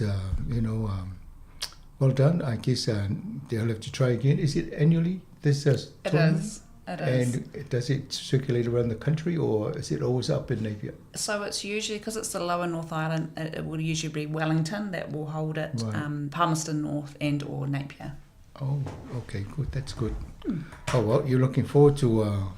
so do you have to train to be fit to run around if you're officiating in 5 days in a row? Well, you should, but because I umpired the netball season here in Porirua, both on a Saturday and on a Wednesday night, you'd think that I was already fit. Oh, that's very good. Yeah, mesiri mele le mo me o ye umpire nei aso fai mo vai aso ye male aso lu ipo ia ona la pe o le ai la vale le fitness o le tato malo ye nei I vainga ye la fari mo ni po. Now, you also mentioned earlier before we came on here something to do with this Wellington Kaika. Yes, I went and attended an incredible evening with Makareta and Ruth from Cannons Creek Wesley Community Action, the Kaika project. So over the last 2 years, Kaika have distributed over 8,000 kilos of fresh fish, or fish heads and frames to families in Porirua. So Chris Jupp is a local resident, very, very passionate resident, and he obviously runs the Wellington branch of Kaika. And he works in collaboration with Wesley Community Action in Cannons Creek. And there's a growing network of both volunteers and supporters of that project. Now, I don't know what day that this happens, because it's all very, dependent on when they receive the fish, fresh fish. But I would, if anyone was interested in either, wanting to take part in volunteering or wanting, some fresh fish frames and heads, to reach out to Makareta or Ruth at the Wesley Community Action in Cannons Creek. Okay, well, that's good to know. O le vaenga lea tano ai fo'i mo le silofia misa tau nei Porirua. E le vaenga le talano ai o le Wesley Community Action group. E ngā lua fo'i sosoani tatangata lau tele I tono Porirua nei. E la le sia o nanga le mo atu e le tangata palangi le ngoia Chris Jupp o lo ngā lua whaatasi. O le helai mo me o luia Io vaenga fo le o man fa ma to mo vivi me fa pena e le mana ia fa supo a tonu e se so se mo le te me mo ia ma noia e na mai le fa lo fo tato ini Porirua ia wa fo inisi o lo mo le so so ni fa pe e pe mo fo linga mo e mo le 2 kilo ia mo tu fa tasi ona va tu le nai a inga so so ni ia pe ia le mo fo Ja, te loa i sistemi te fo fa si tongi ina ia mfai ona fast fa o pera onanga. Ai mana ia fo leo fai loa tu la mtango ma po kala mele vai. Thank you for that. It's good to know that service. Our community will be looking forward to hearing when they can go and see somebody. And yeah, absolutely. Right, come back to the tire recycling. When I read this, I thought, good, because I've been seeing on media, television, where there are programs around the South Island and even here. And you see parts of these tires sitting in the farm down south, I think. But now they've got somebody doing some work, and now it's good to see that Porirua is also doing something here. Yes, definitely. It's one of those things where people were fishing a lot of tires out of our harbour. In our streams, which is obviously not healthy for the ecosystem. And it's a great win for Porirua. So we're trying to divert 2,000 tyres from the landfill to a Tyre-wise public collection site. So staff picked up about 50 dumped tyres across the city each month, which is huge. So people can now drop off 5 old tyres at a time, free of charge, as long as they're clean and don't have the rims attached to them. And they get sent to different companies and turned into playground or sports ground matting, the safety matting. Yeah, or used in cement production, which is great. And the tyres should be stripped off the rims and that, just the tyres. That's just the tyres, yeah. Just the tyres. Very good. And then the companies that receive them to be recycled, are they in Porua or are they other places in Wellington? So it will vary as to wherever they manufacture the the recycled material. That's right. Yeah. Ole vainga le tala noa nei ole I tono Porua le oele o nanga le toe ave se toi mo pa uta vale. Ia maawele I whai company le recycle o Britania ai toi whaonga whai eisi ai le o mo meo pa'o I whaonga tono malai ta alo. Ia pe ave whai palu whata se whai musima a tono isi mena o mwhai la to whati I teknolosi fole nei. Ona whaonga ia I me whape nei. E lua afe leo whai o pa'o ta avale o le tia I le lapisi la whai lapisi. O le lau tam whai lato I mai whaonga I company le o a lato avea. Ia ma whai ngā ruenga le to e whaonga I nisi o a whoi o ngā ruenga e whai. O tutonu a Porua e maua I whamomonga lato. Pe ama le 5 ia pa'u o lo maua la fo I tangata I vaenga se o tonu Porua. Ia o le lau tam whai nei Polkalame. Ia whamanatu ato le o iei ngā ruenga le ia also na tia ia pa'u ta avale. Ai mai e 5 pa'u e mawhai ona e avea e reise tongi. You know the 5 old tyres they can drop off. Where do they drop them off? So up at the landfill. O I te tono le landfill e 5 ia pa'u ta avale mawhai ona e alu momori e reise tongi. Ia atono e mana ia fo ile whaamoa mai nei taimi a whapengia pauta wale ia whaamoa le ia me. So when they take the 5, is that per week or per month or how often? It's usually per person at a time. Okay. Yeah. Ia na whaamoa le wa mo mai ia roi ngā arwe sele tamai a vena I pauta wale 5 ia o lesi ia vai aso ia alu lesi. Ai leo isi tongi o tūlanga leo whai ina ia tam whai e hao toi pau ia ta tia so le auso na tia ia. Ai ave I le landfill, bon mele la fo e la pisi, lo noinga ia se vai whapitoa mo pao. Ia na watule ina ave whaonga e whainga ruenga ia pe ona I company le o tu mawe se atu. Ai oso on whatatia so lo le tau whaamana ia matango fieto no Porua.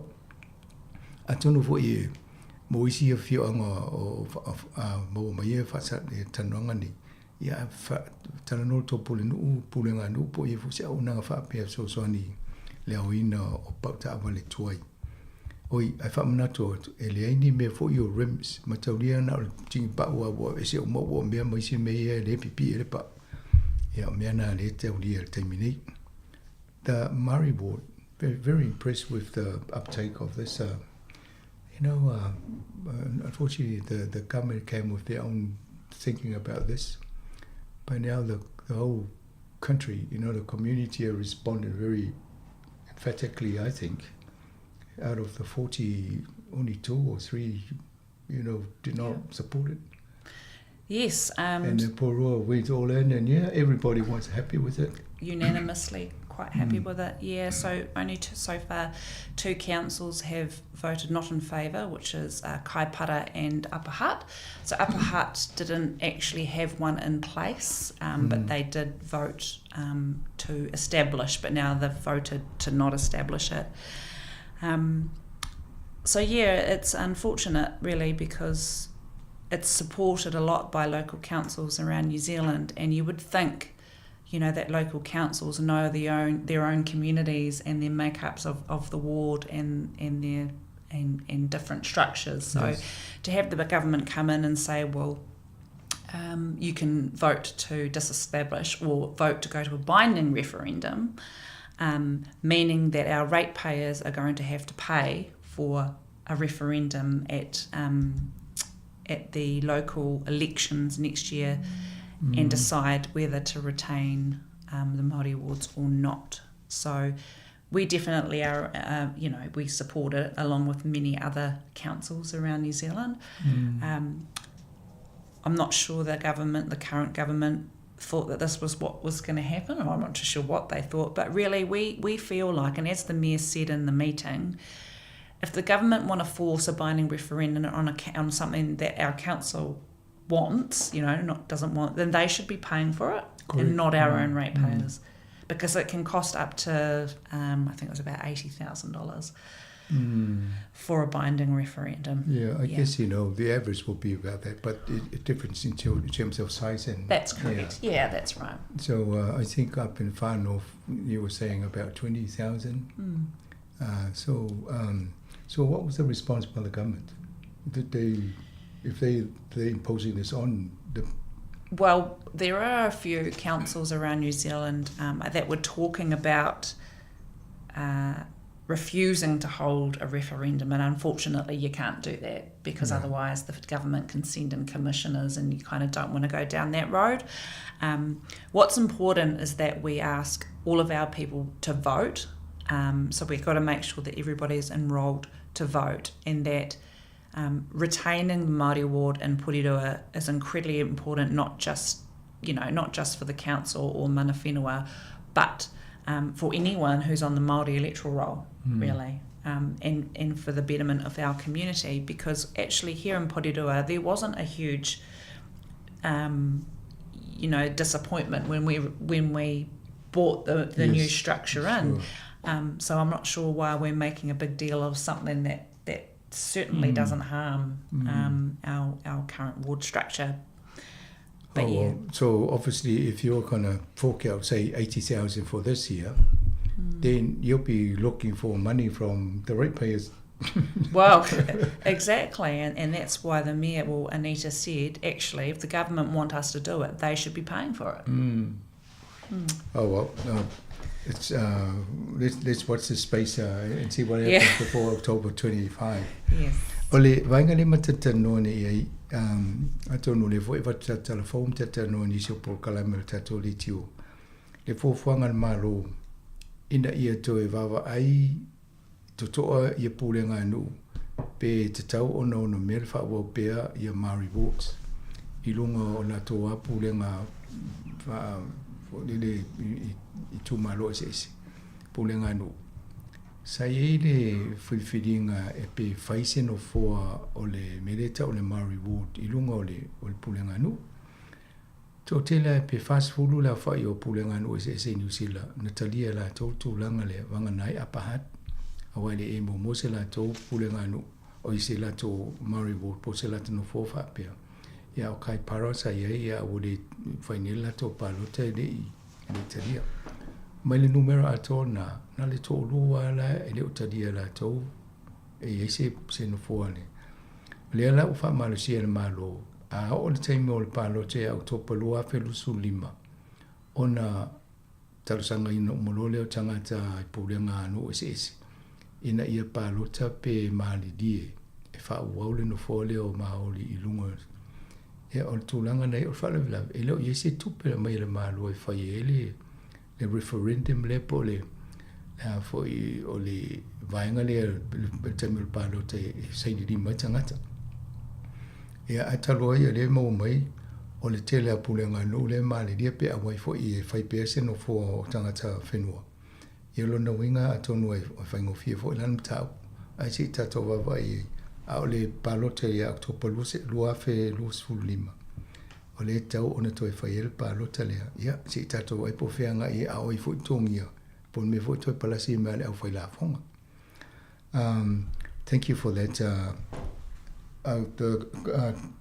Choctober. Having this again this year must be becoming very fashionable. People are enjoying the chocolate. Yeah, they are. I guess it's because we're quite proud to have Whittaker's chocolate factory here, in Porirua. So we love it. And Whittaker's is right behind it as well. So it's the 3rd year and 20 businesses are taking part this year, offering 29 creations for Choctober. Again, it's all about getting out and trying different things and supporting different businesses. when I go to the shops, I always, whenever I walk past the chocolate area, I look for the Whittaker, you know, the one with say Sāmoa cocoa on it. Hardly ever see it. Oh. So whether they're hiding from, usually, you know, they put all these, you know, they probably pay for premium to have them at your head level, so you can easily see them. That's right. That's the marketing ploy in some ways. It's the gourmet chocolate. Perhaps when you see them next time, you say, see if you can get your chocolate out there so people can easily see it, because I'm quite sure all the Pacific Island people will buy them. Yeah, okay. But I find it very hard to find when I go to the shop and I look for. Okay. That's fair enough. Chocolate. So this is in October. During the month of October, is that correct? When you have the. Yeah. Ole vaenga le tala noa nei e ele lato se fuanga whapito I tono o le whainga pulenga nu pōru le ta o la ko o le choctopa o le chocolate le ngō le ia anga o mātina October le whai e na uwha pena o le choctopa i le tausanga ni. I luas fulu ia ne whaitau o whai o business o le la tau whai ai tau whaila tau whai po le ale whaonganga o po astau mawhai whaonga ele wha mo mene o sukalati. Ia, atonu hindi o tau sa tau sami pe I fofuanga fo se tau sanga umwhai. Ia, pe o tau wanga na e Rosewood River la ia vaenga e Momio Creations. Ia po sisi fo I tu ai ngā whainga e ai he sukalati pe whaonga he sukalati. Ia, le lai fofu e whaina masina o topa masina fo. Ia, sauni uni o toi fi sukalati. O lea la sau tana no tu ne tato malo. Au pasene me sukalati fale olo. O te vai po fea me o te vai le Whittaker e mal fa ponga o le koko Sāmoa le fai e. E whaintai ana o maua pe awa vai nei o te le lopo fela e na e compania e supermarketi. Ai manei fo pe awa vai e le Whittaker e vase me whaingo fiena mo tato Pacific. O te tonu. E vai lo le koko le mai Sāmoa ia e wha Sofia vo tangata e wha tau te sanga sukalaki e temi wha pena. Our young people strategy, still trying to bring them at the center of all your policy decision making? Definitely. So it was refreshed, the strategy was refreshed and approved recently at Council. And it just really reaffirms our Council's position in, to keep young people at the heart of our decision making so that we can have safe and healthy communities for them to thrive, not just now but really into the future. Of course, that doesn't happen without the help of outside organisations as well. But we're really proud of it. The tamariki and the rangatahi actually, they are involved as well in decision making when we go out and talk to them and engage with them. I was going to ask you, does the council have a youth advisory council? Not anymore, not particularly, but there are lots of things that we are doing with youth in the city. So, they come in and they do work experience in our council, which is really cool. Our environment team at Porirua City Council go out with schools and help with planting and education and things like that. So we do have a lot to do with engaging with our community. Yeah. And you go to schools and talk to the youth at schools? So there's enviros. So I do know that our council does support those programs, but of course, resources. We'll probably only have one or two people that can do it at the time. But we're really lucky. We've got a good community that will, come together and help as well. Yeah. Yeah, thank you. Ole vainga le tano ne iai ole I fofuanga tonu whatanoanga polisi ma fofuanga tonu porua. E la to whai ungale la whai ina ia iai I sao alum whanau I tonu whainga o polisi tonu porua. E ole la o toi wawa I tanu milite mina amatai ona wha tonu ule. Nea fo le polisi ne porua. Ia leo toi refresh. Pe toi wha whawina, wawa ina ia toi wha malosia, ia ma wha e koe wha lere ia tidi. O lea sa ofisiri po ia se te a fo se se whaalaputonga fo le tupulanga e whautuaina le ai whamai sei e momoa au le tu e le te minei. Au le ngā lurua la tau mai si vaenga e se re e ngā luenga i tonu pōrua. E mau e fo e la tau ia tonu o wai ar fōwhanga i luma al pulenga nui pōrua. A tonu le leo le vaenga lea. Ia e tele o anum whanau le vāo se fulu lusu whatau sanga le ia i e mai tele whate te fo tau mene o se vei whai i vasenga. Ia ma whai e ta ia fo i whatanoanga. Ina ia maua e la tau ia manatu malangona fo i tupulanga wala to fōwhanga i te tonu o a fo i o pōrua pulenga nu. We'll take a little break here. Yeah, sure. Kylie, and we'll come back. We'll ask our DJ to play a piece of music. Tasi whamulmole.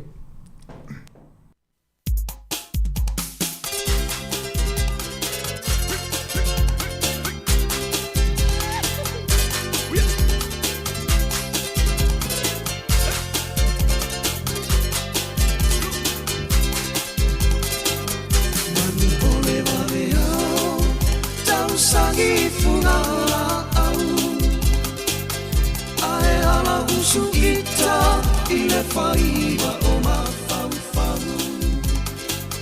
Tanu polo upopole Ne i te iuare taulau Taunu uai le upu Uane au le ila ilau Au e ae Se i whai mai sau upu E tua ini mala Tua imanu Sau fumama upele Kau masina itua imagu Se inu ane ai Tama ole nungu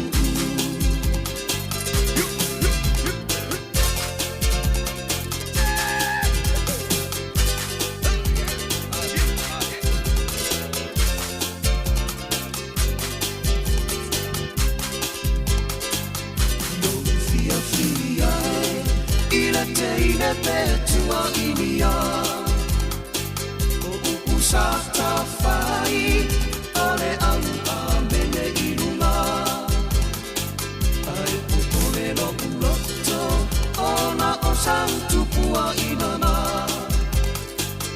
Ne ililo utuma Ae ali alina o utuma Au e ae Se i whai mai sau upu Petua ini mana Petua imanu Sau funala upele Kau masina itua imagu Se inu ane ai Tama ole nungu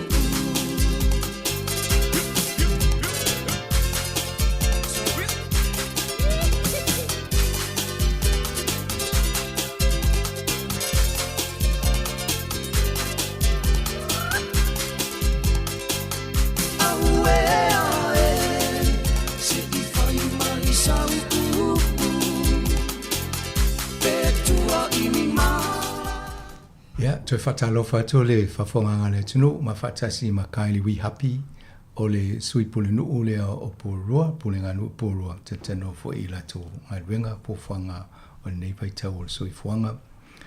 Kylie,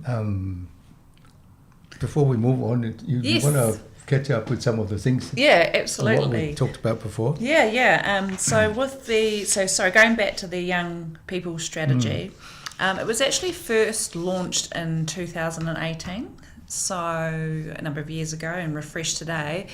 And we heard from 800 people aged 10 to 24 years. And they included surveys, work in classrooms, and some in-depth interviews.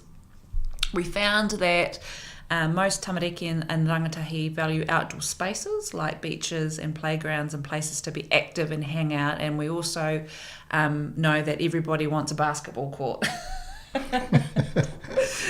Sports are. Yeah, it's quite important. Yeah. I see that they haven't even got any like footy footy stuff they're not missing. You think that they'll be loving. Exactly. Yeah. When you mentioned in 2018, I think it was Nick Lickett. I remember doing the interview when this first came out. Was he there at the time or not? No, I think it was Mike Tunner. That's when it was first launched. But the previous men, Nick Liggett, probably definitely was spoken about, and they started work on it earlier, definitely. No, very good. O le vaenga le leo toi wha manino mai. O le lua fesfonu na walu na amata i le polisi le apurua ina ia whaataua i alum whanau i lato whiwhiringa po le whaatinonga po le tanoanga o polisi al pulenga no. Ia ai le peno taua o le tausanga mai tisfulu i le lusfu wha tausanga.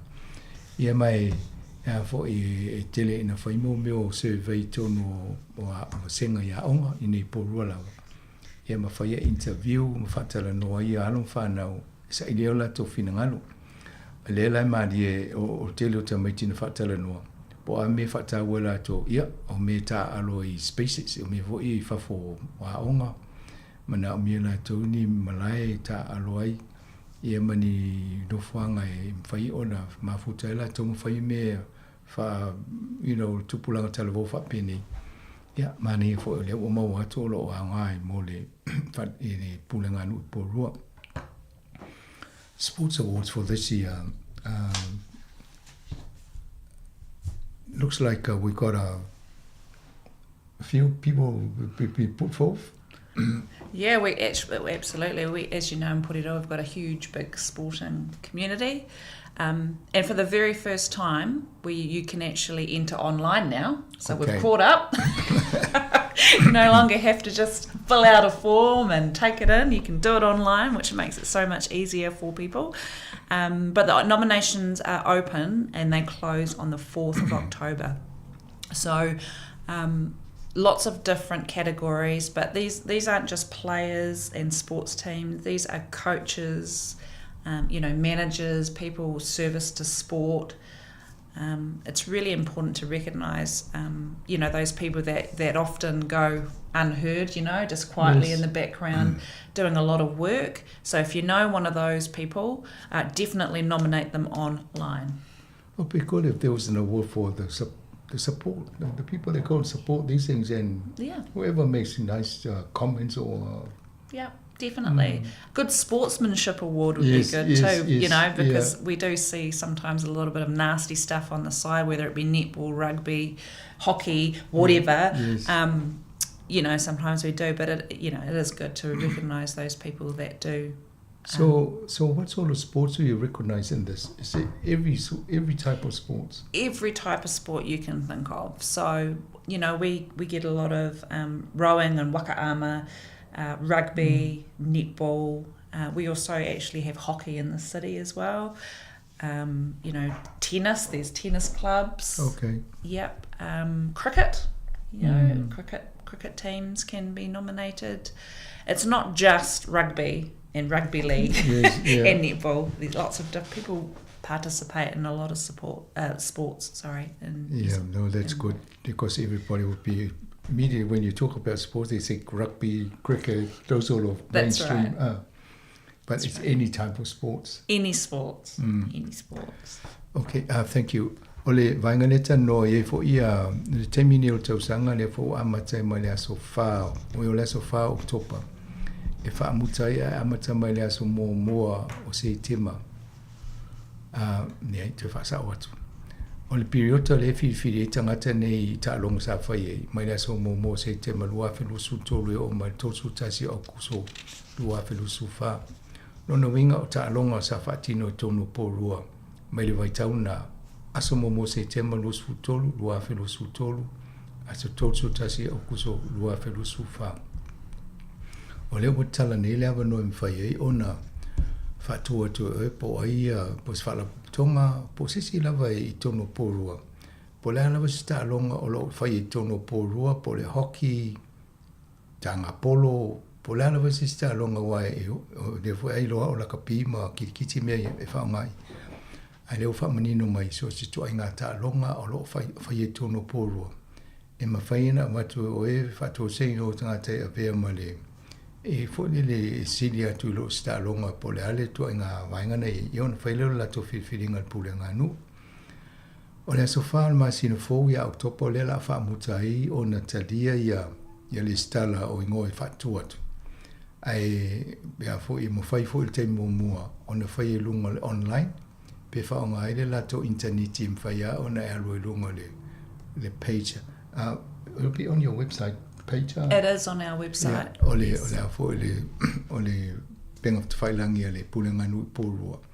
Ia ona whātu moela i au te lo i umawanga se watu le ngoa me whapena. Ai la whawhaingu fi ai.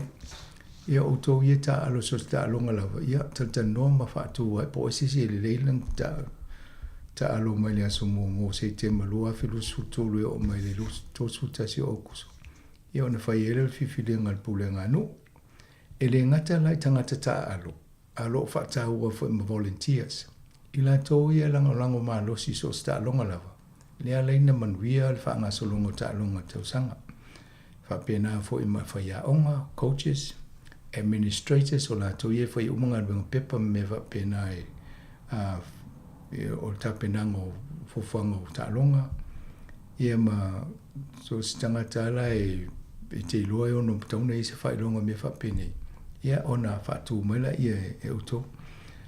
Roughly how many awards were given out?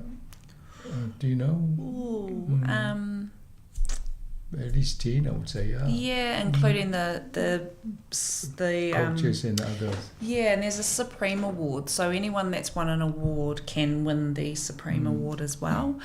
But yeah, it's a huge night. It's going to be a great night. Yeah. And when is that supposed to happen this time around? So it's on the 6th of November at Te Rauparaha Arena. Right.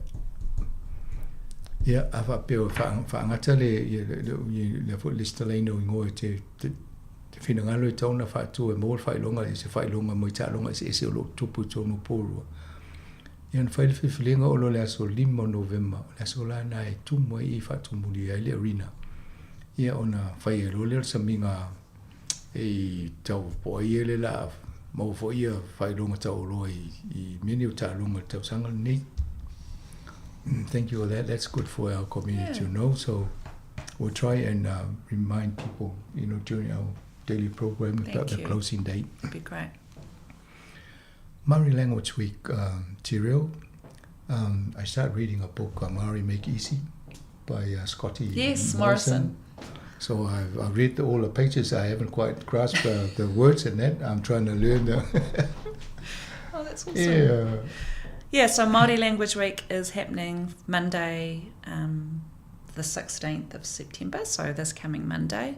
And again, we're the only council in New Zealand to highlight the diversity and celebrate all of our Pacific nations in our city by celebrating language weeks, with our flag raising as well. So yeah, Māori Language Week, it's obviously, something that we support. And anybody is allowed to come along as well to the flag raising to celebrate the beginning of the language week. But good on you too, because I've got the same book. There's about 3 books, and you made it past the first book with the little activities and things like that. But yeah, as I said, we embrace it, and now we have our Māori strategy team at council as well that are really helpful. I believe the mayor and I are doing a video, and they've been, really, really good at giving us some homework. Perhaps this time next year, when we do the interview, I'll speak to you in some material. Perfect. Māori. Perfect. So that'll be the challenge I'll put on myself. Yeah, exactly. No, I was looking, but given all the discussion about Te Riti, the Treaty of Waitangi and all that, so I got a book about that, so I've been reading that up. And then I thought, well, better look at some bases about the Māori language. And so it's quite an easy book to read. I like the way they approach it. It is easy. I mean, but it's just trying to put the sentences together. Because in Māori language, it's spoken backwards. Yeah, so we would start from the beginning, but then in Māori language, you go, in the beginning, we started with. Correct. So, yeah. Yes, yeah. It's more similar to the Sāmoa language in some ways. Yeah, but no, it's quite good. Ole vainga le tala noi nei ole ui le vai aso ngana Maori. Te pe o tato whata ngana motu o Pasifika. Ole ala o fai ole ere ngata e o whatasi ma le tūwalu. Ole vai aso ne o ngana Maori. A tūwalu la to vai aso a mata le aso rusuru i vo se tema. Ia, atonu le no tala no ne e le tusina no fai tau e Maori make easy, speak easy, I think that's the title e au e fo le ngana Maori. Ia, wa ai le tau fai tau ngan Sāmoa, wa pe po so mata isi ngana po la fo tusinga la to. Na la no tau to le tusina Maori, e tai so tusam tato. Ia la to vaweli, ia mala to konsale me fa pena. Ia le fa mana e mana malama fo I fo fanga muli au ino ngana isinu. Ia le la o fa nei a tato malo atonu terminate tau sanga fo la fa ina fa ia tus fa upu. E ni so ina ngana Maori pa fa interview e lo ina le la o mala fa Maori. I mo e wai po kala fa pe lumana. The LGNZ this is the local government in New Zealand. Yeah. You got a nice, you got a prize. We did. Submission. We did indeed. It was amazing, actually. So we received the runner-up award for Super Engaged section at the Local Government New Zealand Awards recently, in the last couple of weeks. And this was to do with our submissions, our video submissions on the long-term plan, which, jumped from 55%, and those made by Pacific people went from 4 to 39%. We had more than 500 submissions, but 200 of these were video submissions. And this was actually, brought by the hard work from our Pacific strategy team. So a huge shout out to Vanessa and Tamer from our Pacific strategy team, along with our policy team and our communications team as well. But it was a great way to celebrate a great thing. And we also had lots of councils coming up and asking, how it was done, how easy it was, what process, because it might be something that they'd be interested in doing for long-term plan submissions or video submissions going forward. So, really, really proud to be recognised for that. A lot of hard work went into that. So just wanted to thank, obviously, our Pacific Strategy, our council officers, and our Pacific community, actually, for taking part. And who won? Who got the first prize? Oh, I think it was the Wairarapa. Right. Yeah, I think the Wairarapa won it for... Yeah, the Wairarapa won it for something. But that's cool, something to build on. But we were still recognised, so... That's good, because that's out of, 40 plus local government? Yeah, across New members. Zealand. Yeah. Obviously, the government didn't get a prize. They don't know how to engage. They got a telling off from the PM. Yeah, everyone got telling off almost. I think Jane Jones was the nicest one on the day. Yeah. Ole vainga le tala noi nei, ole local government New Zealand po ole whala tonga lea fo i apole ngā nui tonu New Zealand. Nela ie la to fonu whapito le tausanga umoro. Tausanga nei la, sa ie male pale mia le na ruatu whaitu o mai si mea le au ngā, ai whaina o mea au ngā mole. Peo nā le na tō mai e tō te leo o suina iei e tanonga ia. Al mele na iei nei, sa whaiela ma whailonga. Mo pule ngā nu e manea le au wala na lato wia e tala noi lato tangata lauteli. E pela pule ngā nu poru le Sāmoa le lato whailonga. Te mo wha lato mo meo video wha le teknolosi. E longo pui li e malu le tinu inisi fo la tanonga. E o tato li tio i o le tala noi tu longo le ala le o tasi o unu tasi maltasi wha au la tō mai mō mai lungo le Facebook, ma le YouTube. I o le tala noa tō ma ua mai lo mai ato sui e mai. A vo i pōrua le tala noa tō te minei. Ia e pe o le vaenga na sa vai la tō. Na si I lunga le 5% I le a foi o la tō na foi na fai o na filo ia tō le pule no e vatu ila tō la ngona ina ua fai al tō langa lea. Mo meo submissions I le temi fatala no le long term plan ia po le fofanga mamao lea la tō vai mamao lea le pule nganu. Ia maisi la o mo tātou tangata Pasifika ma sanina le fa pasene o tangata a foi fiso ta iatu o tangata Pasifika ai talu mai fa ngale to inga technology folio ia wo atua I le tolsulu pasene ai pea silia tu le 5 se lau mo submissions ia po finangaro fa dia le o ale batu le imedi po ala vanisia wala ia pe faila tu langa le o technology le po e mai batu le io o so fa le o to so finangaro e mo la to ia le la no mo fa longa le po le ngano e tele io a foi o la to sa ia ale mo fa longa ile fa nganga o le situa nga me tutia folia e tala no ai ma filo I mo tangata. Well done. So next time you should do a bit more to get the top prize. Yeah. Let's do another 200. Yes. And motorcycle safety month this month. Yes. So obviously look out for motorbikes. More on the road as the warmer weather comes. It's a nationwide campaign that first began in 2017, so it's not just targeted at motorcycles, or riders, but also other drivers on the road. I mean, they do make up less than 5% of vehicles on the road, but amount for 20% of serious injuries and death.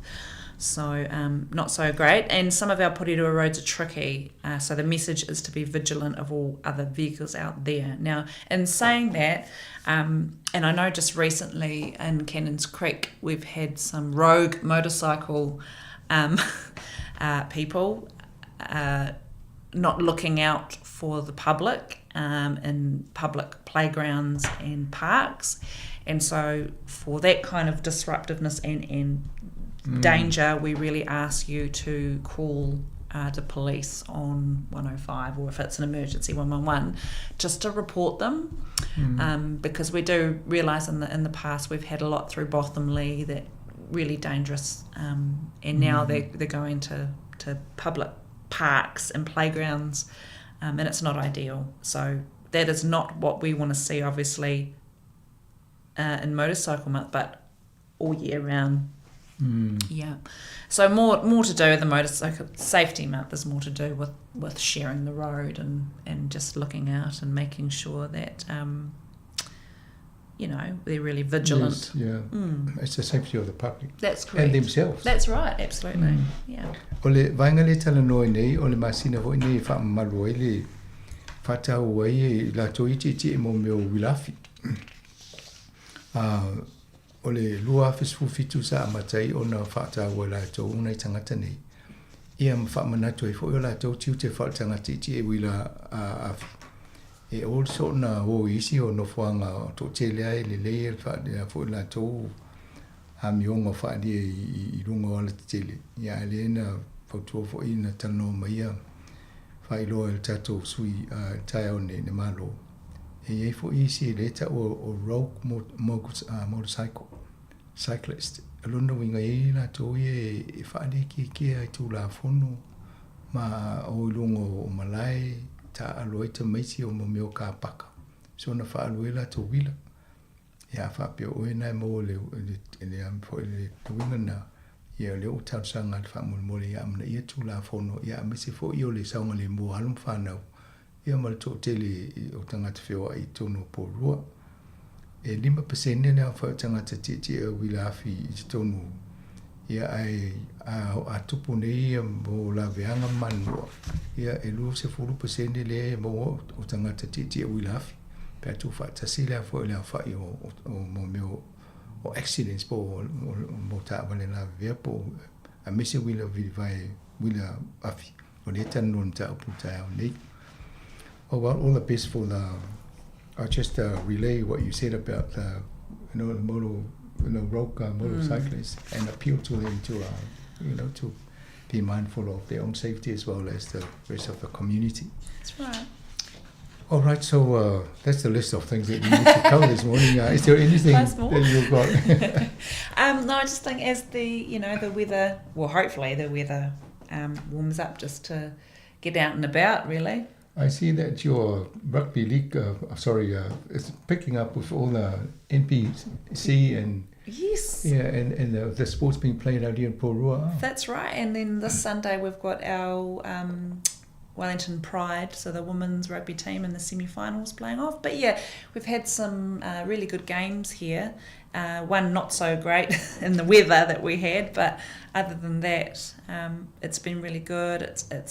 It's been well managed, well organised, and really great to be so close to the game because, of course, the difference between Puriroa Park and the Cape Town in town is that you don't get very close, but here it's great, and great to see it happening on grassroots rugby field. I came out here on Saturday to do some work with a technician, and I picked the wrong time to come out because it was chock-a-block with the traffic trying to get here. And then when I finished, they were all coming out, so I was stood there and trying to get out to the street. And nobody gave way. For a while I was hanging there just, waving at the people.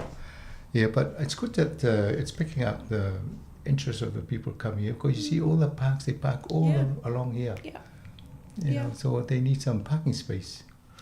Yeah, there is parking space up in Gear Terrace as well, off Gear Terrace. And also you can park along Seavers Grove because there's parts that you can walk down. But yeah, you're right. I don't think that, obviously back in the day when they first built the park and allocated the car parking, didn't really think of future, opportunities. So, yeah, I mean, look, you can catch a train. If someone comes from Wellington, they can catch the train. It's just a couple of 10-minute walk from the train station if they don't want to take their cars. So. Yes. Ia nā, o le fō matatana no tūlanga nei, mo meo tā longa le o whai mai i manai pōrua. Ma nei ana vai o le tō tele fō tangata le o malanga mai nei, ma nei o le pakalata lo vai tangata alo le peo tai i Wellington. Ia o le o whai mai nei le NPC, le tā longa la kapi, ia o ko tā longa fō i o soka me whapena awa teine, ia o le o mau mleawa no e whatumuria fō i. So it's good to see all these people come up because they probably end up doing a bit of shopping while they're here and it's helped the economy of Porua. Absolutely, yeah. Get some dinner on the way home. It's really cool because the clubs have been utilising the Puriroa Club for their after match dinners and things like that. So I think that's really cool too. So it's a win-win for everybody. Yeah, that's right. Oh, well, Kylie, thank you very much for coming in and sharing this with our listeners this morning. Thank you for having me. And it's good to know that you're now... I didn't know before that you were a referee for this thing, so no wonder why you look fit. Keep up the good work. Thank you. Yeah. Yeah, o le tato polkalame na mo le pulenga nu Porua nei tai o nei. Sui pulenu leo o Porua o Kairi we happy. Le sata tana noto whaafonga ma tai o nei mo fusi se am noto tana no ste mua. Temine ia whatofa, sui fua.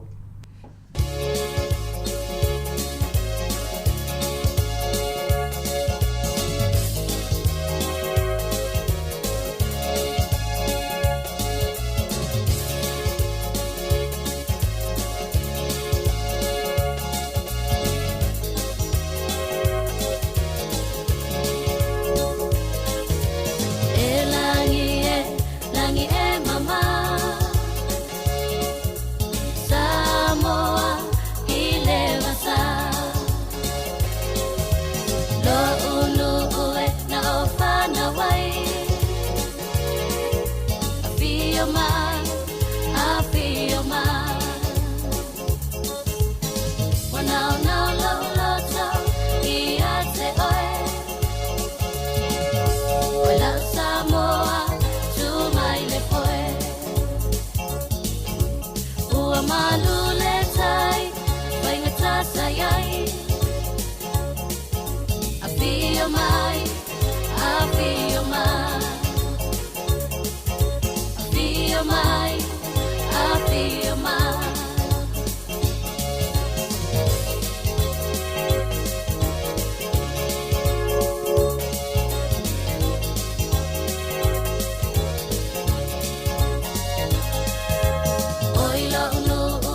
Sāmoa, tamu Sāmoa.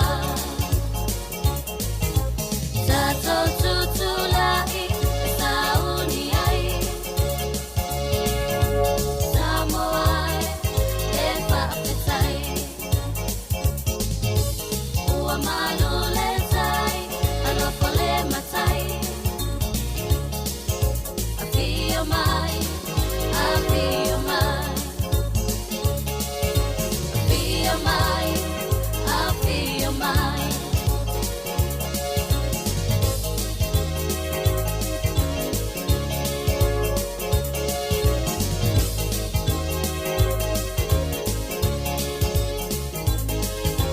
Ia upa sisi, tui le lau lau. Malutia, io na au. La ititi, ile vai. Lo unu ue, vai mea mawhai. Tilo tilo mai oi, ia te ahu. Sasi oe, ilo umanatu. Ua malu le tai, lau sawa iai. Awhio mai, awhio mai. Awhio mai, awhio mai.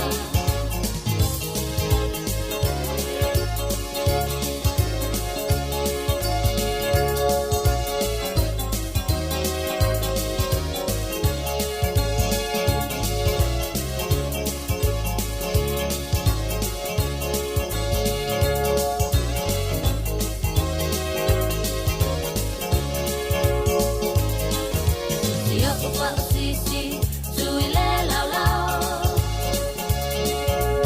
Malutia, io na au. La ititi, ile vai. Lo unu ue, vai mea mawhai. Tilo tilo mai oi, ia te ahu. Sasi oe, ilo umanatu. Ua malu le tai, lau sawa iai. Awhio mai, awhio mai. Awhio mai, awhio mai. Awhio mai, awhio mai.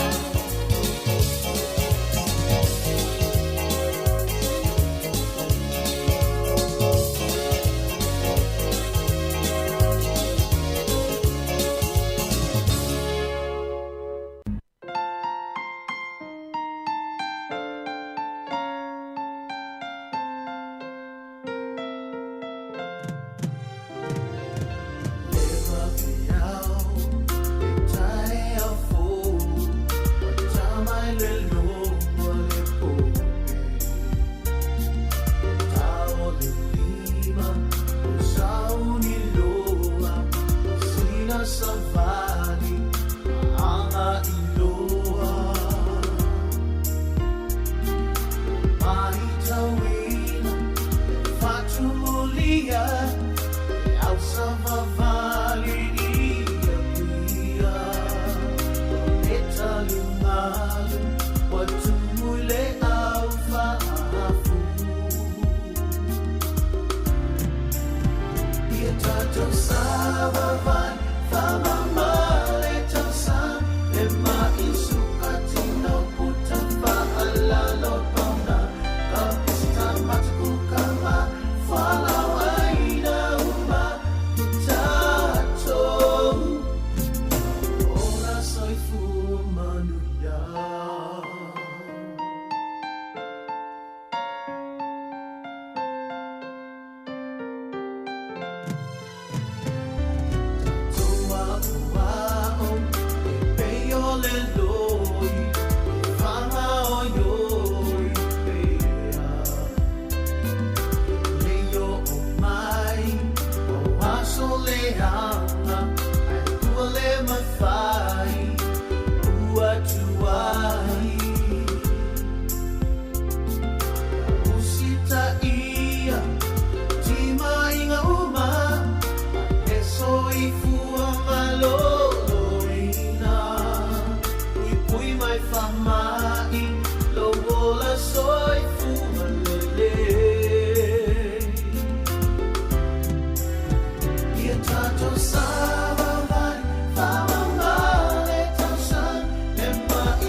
Ia whaatalo whātul nei tae au fōu. Malo lava soifua ia tau malava lo mwhai ana whaafonga mai le tau masani ale si ufonga lau mua. Malo lava soifua manuia ia tau uma. Po fe lava mwhai ana e maua mele tātou whaasalaunga nei tae au. Ia le teimi masani nei o po kalamir soifua maloloina. Pio na ngā lue whaatasi e tātou le teo Pasifika i e mele tātou tautua si ufonga lau mua po le Sāmoa Capital Radio. Ma au nanga o le teo Pasifika whaatasi ma pulenga o soifua maloloina e pe ona iai le tu malo ato Wellingtone ia ma le soifua maloloina New Zealand e vatul taulongolongo ma whailo fo ini fe au tā ua wale tau singa le leo le soifua maloloina o tātou tangata whapeo tātou tangata Pasifika o tātou nonofo ma au mawaile nei atu no New Zealand whaatasi mai le sunga ia vesi Maria le ilua toi lolo tatanoe mta upo e whaawau fo ila lātou vaenga o lo whaatino le soifua maloloina le au nangal nei le net i le vaenga lava leo tau singa le leo tina ma lātou pepe i ese tāua nei whaamtalanga e au ngā lava mo i tātou uma lava e maise lava i tatono a inga. Malo soifua vesi? Malo lava soifua malalange ma Savelina ia e maise fo i o le pa ia fo i o le tātou ofisa whasalau nei, ia whatalo whatu fo i le susua i sunga i whawhianga inga taulangi, mo tō whale tua la le lei, ia ringa tō lea, ia whawhionga i pātele, tamaita i sā, awa ofsuswani e pikopo, ia ai mai se fo i whale tua matausi, ai mai se le tapua inga, ia ale na yo tātou mātua mātutua, na yo tātou mātua mālolo manu mālo e fo i sa whairinga ruenga le tua, ia vi le tua. Ai mai se tapua inga le tunu atoa Sāmoa, a o, ia o whailaunga ti a kono, ta mā mātutua le au talavou, si o lava ina ialum whanau i te lom whain whaafonga mai, ia whatalo whātu le tua whaman mālo, tātou le o Iesu. Mālo lava, va ia pelo o ngofie e te su mai whaatino nei tautua ia mal tau longo. Ia. A tono le ata amatai vaenga i tau e tau whailua nei tai au ia po feo le a whaasolo i el tapo kalame a vesi. Ia malo lava whawhitai lava Savelina mo nei fo ia wanoa ia e awe fo i lava whawhitai i le ofisa soifua maloloina on totongi ina o nei wanoa lo tu wa amaiai ia wow ana le ai fo ia le nei wanoa le mwhana awa mai fo i mātowi e whatau no nei tautua ai peia ona sila fia el pa ia male malo le tunu o masanu whaafonga mai o le mātou tautua i te tono le net o se tasi le nei o tautua leo te ngadue ai ma ese malava o lo mātou ngadu lue ma a inga a wā fo le fsosoani tau singa o whanau ia e masi fo le soifua lau le lei e le ngata le tū tau le soifua maloloina a o le tū fo i tau o onga ma le soifua lau tele ai o au lava ia o te ngadue mo le manuia o tina maitanga whailele ma lātou pepe fōu. Ia whaatasi e male avea ma mātua. Ai mese altai mua mua. Ia mai o onga o lo o whaatino ina i lewa yaso ma lewa yaso. O lo o tama whaifo i whetaui ia matua o onga. E iai fo ia ta iala wa au mai soifua maloloina. Mato te muli ta iai. Ina ia mawhai o na o whaatasi ia matua o onga. Ia ma fuafuanga mata iala le ofisa soifua maloloina. O le vai asola nei lea wa talatala noa. O le tau lai nei vai aso. O te talitone wha malulua tu lava le pa ia male malu Sāmoa lo whafonga mai. Ina ne iai fo i se tasi e manu alfina ngalo. Be whaapea o se pati wa sala po se upo le tautamali. Ai o le neia o onga nei vai aso. Ele o se oso whainga. Be whaapea o oso whaia i lato o whaia ne tūlanga. Ai le ai o le polo kalame lava ia e tau lai mo tina maitanga mo lato ainga. O le asola nei, ia leo vava ai i le afianga o whaafita auri, e afia le soifua maloloina o le pepe, ai le i whanau mai, ona o tūlanga ia, o le ula po le asu mai le tapaa, o le ava o ona, ma maila au malolosi po drugs, pei o le tūlanga ia leo vava ai, ona ua maua fo'i I suenga a li im tamai tai fo mai ma whapitoa e le ngata New Zealand ai o le lalolangi atoa global ia wai loa ai tele le afianga o nai pepe o nai yalo ma whanau mai nei vaenga ia ai pei le o alu tele ia istato ma fau ma se suenga lo loto atonu fo I laua umana wha mau ma ua sila fia le afianga ai le o mawhai o na wha alawi loa wha alawi tele mai o lo tupu pea ia peia o mafuanga e lai o na whaia pene ia o onga ina ia sila fia pa ia mal mamalu la tunu ina ia mawhai o na maua le sosoani e le ngata moltina le taimi maitanga ai ia ai o si pepe fo le taimi leolo ia il mana moltina ia pe o tamta apuna la sone mana ia ona pei o ana po e po ana nafi le sa fa la uloa I tono New Zealand ya lai fale I fale fo ipe I mataanga o New Zealand I tono na ai tele ese le fo I tatou Wellington ia mai si vaenga o le tono e fa mumu fo ie ina ia fa la uloa ia masalo pe sa mata wina inisi ai a tono sa ba ai ia o le mafo anga na pe o le wha mai lea po le ngase le whaia o na a fia ia whanau wha fita auli. Po le fasta, po le fetal, alcohol,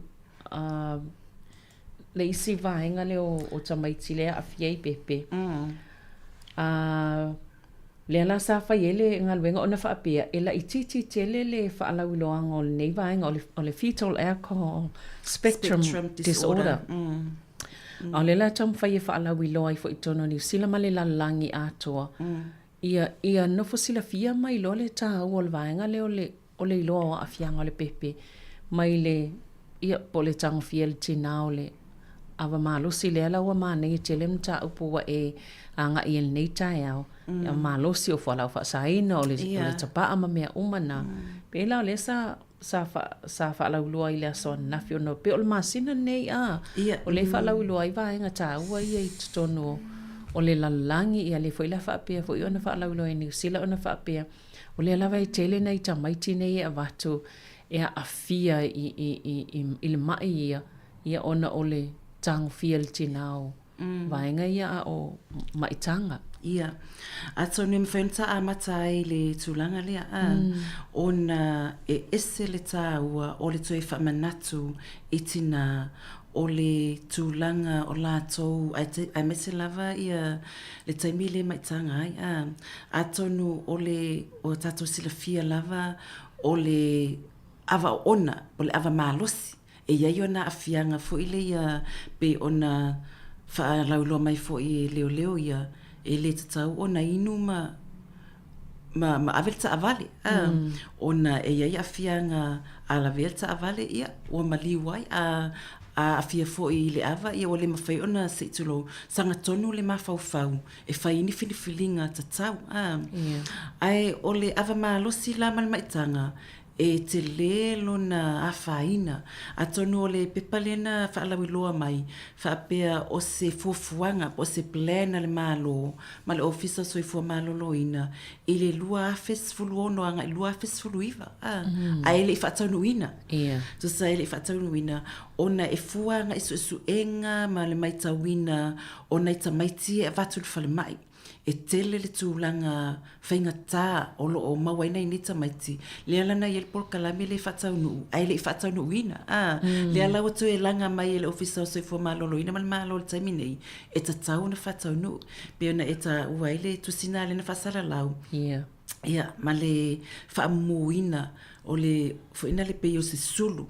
I whale ia na pe o le Michael Fowler le si whale le na whaeloa mai matono taulanga e whaalawi loa tuai ma whaata uai ia le tūlanga lea ina ia nofo uta o le community atoa o tatonga luenga atoa la metona whai ina I tatou fitosoani ina I tina o lo o mawal maitanga ina ia tā ofi le tangofia o le ava malosi I le taimi o lo o mawal maitanga ona a whai o se tina o lo e maua le maitanga, po o se tina o le te mawhau-whau I a whaiselua pepe, pe o e mana o e whaise pepe. o lona winga e te tau o na taofi, le tangofia o le avamalosi, o na a whai o oi o tina le te maitanga. Pe ona sila fia fo i taspoka lame o wha i loa mo muatu. So se mea ai lava, po se vai inu, e te tau mawhaina, e alu to tonu se itu lo wha, e alu tonu lo manawa, o na saule to tonu lo wala toto, o lo wala toto lea, o le toto lea, e ave e ina ia mea ai vai inu, o mea lelei umalava, anga i to tonu le ilo pute. Fiso o tai atu le whanua le i to tonu lo manawa le wo lai le pepe. O le whanua la na te whaasoa soa i na atu mea ai umalawa ia lu atu tina. Nga i le pepe mo lona tuputupua e malona soifua. Iwa maa sina le i le pepe i tonu. O mea ai umalawa mawai tau mawhaltina. Lea e lu atu i tonu o le manawa. Nga i le whanua lea i o lai le pepe. A whaila e lu atu mea ai nei o le filongia I ava malosi. Fuala au fasaina po fuala au fine malolosi. Fe pe ye ni si ma e maultina le fa nga ni si fuala au. Ele tala fia ngai mo le soifua malolo no pepe. Ia o tulanga na le mai ai. Ai mai se level ava malosi. Ona o tulanga le bela o le tulanga whengatalia o le fetal alcohol spectrum disorder. O le tūlanga nā peye o lai wai loa lawa I fō mai ma ua lewa fo ona iei wha mau maunga I le awhia ngam whai ona awhia I le pepe. Ai peye le o matua wha alau loa I nā atili. Ai o le tala nā pe o le pepale na amai. So se to te la tamaitia awhia mamali liwi I lo tamaitia la e lawe vea ta avale. Ma tamaitia whioti se tulo I le moenga. Le ta ua tato le got deaf. Le pepo pole anga I a istaimi.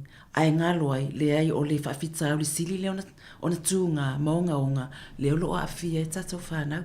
Pero mafua anga nā le wala I ona toe whaalawi loa. Ina ia tato no fauta iai. Mana ia le whaalawi loa lea. Ona pe e sa o le whanholonga to o isi tina laile I loa ua tulofu I laile I loa ua wa mata ona maua le maitanga a le alawai e tangwhia po le avamalosi matulanga whapena. Ia e peila o le au mai ele whaalau loa le wa tatau lava o na matua no fauta mai loa e tangata umai e wai tawa le ngā lue whaatasolai.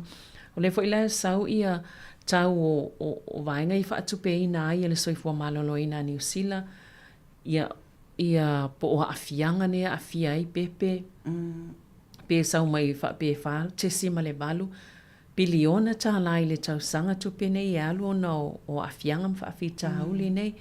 Ia e mamafa fo ile avenga na soifua maloloina ona o le tolanga lea I le tau fo I o ngase nei ma awhianga ia awhiaina I pepe. Ia mana I tamaiti nei. Ia ai mana ia le folasanga le ata anga ia nei tae au.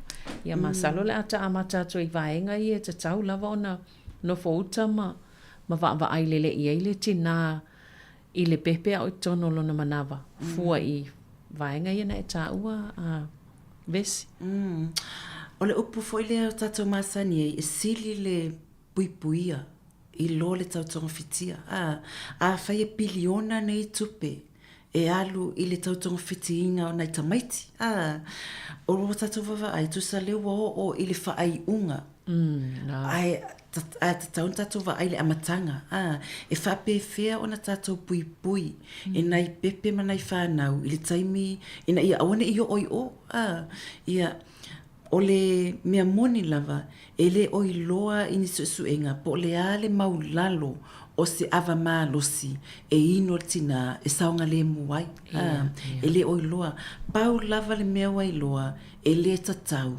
Ona tango fiel tina lo mol maitanga ia se ava malo si po le lava fa mai si tasi pasene pe lua pasene ai ole me wai loa ole ava malo si ele ai sona o nga mo le tuputupu e tamaiti to tono manava lo na winga e tatau na le lau tam fai il malo a mata me la matanga awana I o tamai titi o le si o le lau le tonga fiti ai a mata tu le taimi le mai tanga I le ale na fai o onga nei e o ina I le tina ina ia I loa e le saunga le mu lou tagofia o le ava malosi e iai ia faafita au le mafai ona maua ai e le ngata o le afia o le tamaititi e totonu o le manava ai a faapea foʻi e soifua maola e afia lona o langa ma lona soifuaga atoa taimea lana lea leina alu le piliona pe over 4 piliona le alu mo le tautonga fitinga o nai nei tamaiti tau au mainga o me equipments ina ia tonga fiti tamaiti ina ia tamawhai whaasao le ola o le o whaafitau le mawhai ona maua i le tamaititi o le tūlanga lea i le mawhai ona ola le lei i tu tonu al manava lava ia le tatala noa mai tu tonu al manava tu sa lea whato a fua le pepe o lea lava e tau mawhai le tina ia le pia po le waina lai ia le avamal le alcohol o lona winga e le ola le lei o le a fua o mea ai uma lava le tau mawhai le tina le alu atu lona toto malu tonu manava le e wha moe ai ia le tupu wa e o le pepe mai le alu toto e tutupu o na vai o na lima o na mata o na ngutu o na fai aise o le alofi o na vai o mea umalava ai alu atu loala ia le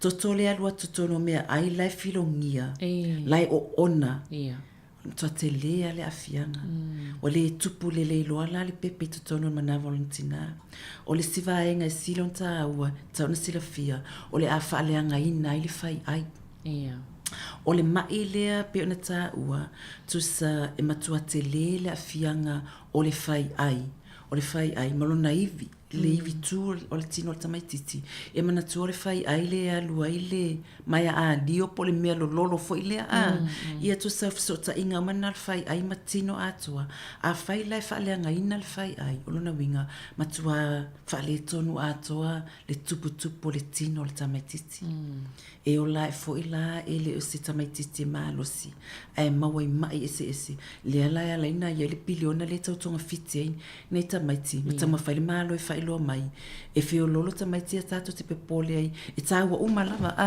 o le whio lolo whaile po kalame lea ina i saunga le mu tamaiti le momoe il meta o le sudden death in infancy ai ela ititi tamaiti ela ititi le numero tamaiti e maliliu la tomuenga e li la fa o tamaiti e maliliu mafale tonu la to soifua ona malosi ava malosi mai si vaenga ta ua o le tapa ma fua la fasaina mana ela fa solo atula wale ua pe o le ava malosi ia ale we ta o fo tapa au fa la fasaina si ta anga ia tula I vaenga te tasi em fa yona fa solo ma ia no fosila fia ia le au fa fongai inisi vaenga pui ai ia mai fa ngango nei vaenga ia ole mea moni lava e te tau ana taufi a fa apea ele mawhaiona taufi ua iai foi ia lango mafsosoani e mawhai ona ua iai lava tātou Prokalame Pasifika ua iai foi tātou whalapotonga Pasifika e mawhai ona tapa iai masulu iai ia le ainga ia po le tina o lo mo maitanga a wā ia le fsosoani ua ole mea moni lava ole e atone fisili nisi pe o le ase afianga pe launa tala no atu e le ngata ina afia ile tupu wa e o le tamaititi e le ngata fo ilea e te lele afianga moleolanga atoa ia mai o le fautuanga lava ia fisili mole fsosoani ele ngata la ile taimi lema itanga ai afapia le ufa na le pepe e mawhai fo na afia le pepe pe a fai o lea e fa asusulontina a lea la vai tango fia le tina ia le ava malos mai o le sivaenga na ia le momi o le tsa iala le fa atulanga ina ia sila fia ai a fai o le ise pepe la ititi o isi me ton va ai fa ma fo iai a fa o le o naltina se tulo a le ile pepe ma tuale sanga le mu lava a fa ile ma fai ona e aveina ta avale ma e ona e whapewhia ona e tausina se pepe. A o le te ona. E iai a whianga pe te ua pa tūlang whapena, wale ona, e o fōila le taimi le whaasusu le pepe o le whautuanga, a whai o le tina mana oe, waile mwhain tātou tau whia, o nei polo kala me uma wana ni whautuanga, e mwhai fwene whai atu tātou, o tātou na tā ofi, ai o le whiwhilinga lava le tangata ia, a whai ala ele mana o le tina tā ofi, ai o fisosoani ia, a whai o e mana o inu sau awa malosi po se pia, po se waina, po se pāti o e fiari ai, whaamole mole, whawhanga pe whaasusu mua le pepe. Ia whaasusu mua le pepe. A whape tasi lau ipu inu, lau ipu waina po le ipu pia na inu. E ta o le one standard drink. Whae tasi lau ipu na inu. Olona winga e ta tauna e whaatali mo le lua i tū la. Ona whatu atu i whaasusu le pepe. Ia a whae lua o ipu na inu. E tauna whaatali mo le whae tū la. Ia a whae o le pepe fo i lea le whatu a whanau. Ia o pepe na pe ta se fulu a minu te ai ia to e moe. Ala ele si a whae tū la, to e tangi, to e fia ai. Luna winga a whae e lua i tū la, pe whae tū la le whaatali ai. E o tu i umatua i le tangi al pepe. A tangi la le pepe o le sila a fianga na. A whae tangi so le pepe o le fia ai ale o naltina. He wawa ele le whaafita auli. O isi fo la whaafita auli na le matea o ina. Ina ia tau fia ai le wha o lima. Ma le sawa ina o whana. Ia wa tūlanga la le ele tasise whaafita auli o ia. Ai o nei tamaiti la ia fo ilea pe on tala noa ina ile tūlanga male matu iale o e whanau. O wa ai taime o avea mwhai o ngā mata. Ina i tamaiti whapea. Ele ngata ina tuwai le tupu e tuwai na tutolo pe whaile ngā le mulemo la tūtino e whaingatā lava na le mole tamaititi ai e ma soifua maloloina tasi lua tolu masina wa veatua femingo ia i solo. Ia uonu masina wa se e solo. Wa matan tautala e tio. A ona tamaiti ia whapea e te vai ai e matua e ngā le mulemu. E wisi taime si oa mai whaina le e whaingatā ia te whiu wha ata pe ai te vai wha o la tautino. Isi nai tamaiti pe e mua la tautino pe ma fo e whaile ia pau. E ese ale ex mai ia. O le ex mai pe o se mea mafua mai mea ai ia pe leanga ni vaenga o le tino. Au nei tamaiti ia e ese le o isi tamaiti pe le aini o la tau laulu e te vai pe e mafunga whaasolo atua e fiu e whai kulimi me whapena leanga o le afianga na afia mai ai a o tupu wae. O le si mea mawhai o na a afia i tamaiti ia o la tau ngutu mo o la tau fōlinga o na isi tamaiti pe e le aini furufuru mata po ni lau mata. Ia o vaenga na e ta te wawa ai o ista maiti ele mawhai o na whaile o na tutolo o isi whae e mawhai o na mawatulanga lo le tau waso po le mwhaina tau tala ia pe le mwhaifana savali o na o le afianga pe ona tā ua mai le taimi nā fuafua ai ia o le ua filongia mea ai alo tau mawhātua le tina. O le tūlanga lai nei tina ia whaingatā o na tuu le awa malosi. Pea e whiu e tomu whaitu le awa malosi taimi lea o le maitanga. O iei se wheso soani mai a o tau ia por sei fo malolo ina foi. Po iei ni po kalame wheso soani i lātou e tomu whai e tā ofile ino awa malosi taimi e maitanga ia. Le maitanga ai. Olo iai, olo o iai ia whesosoani i lunga le online, ele ngata o lau fō mai, e mawhaina e tala noa i lau fō mai, fō mai whale a inga, e mawhaina e tala noa i lau midwife, pia whapiltina le maitanga, o mātou fui, e mawhaina mātou refer ina ia le tina, e ai mātou social workers, e fo ia mātou polo kalame lea, o le openga, po le Pacific Shining Light, ona o nei mawhatianga, o nei tūlanga, o le tūlanga o e tau mental well-being, e mafua mai i le mawhauwhau tangata.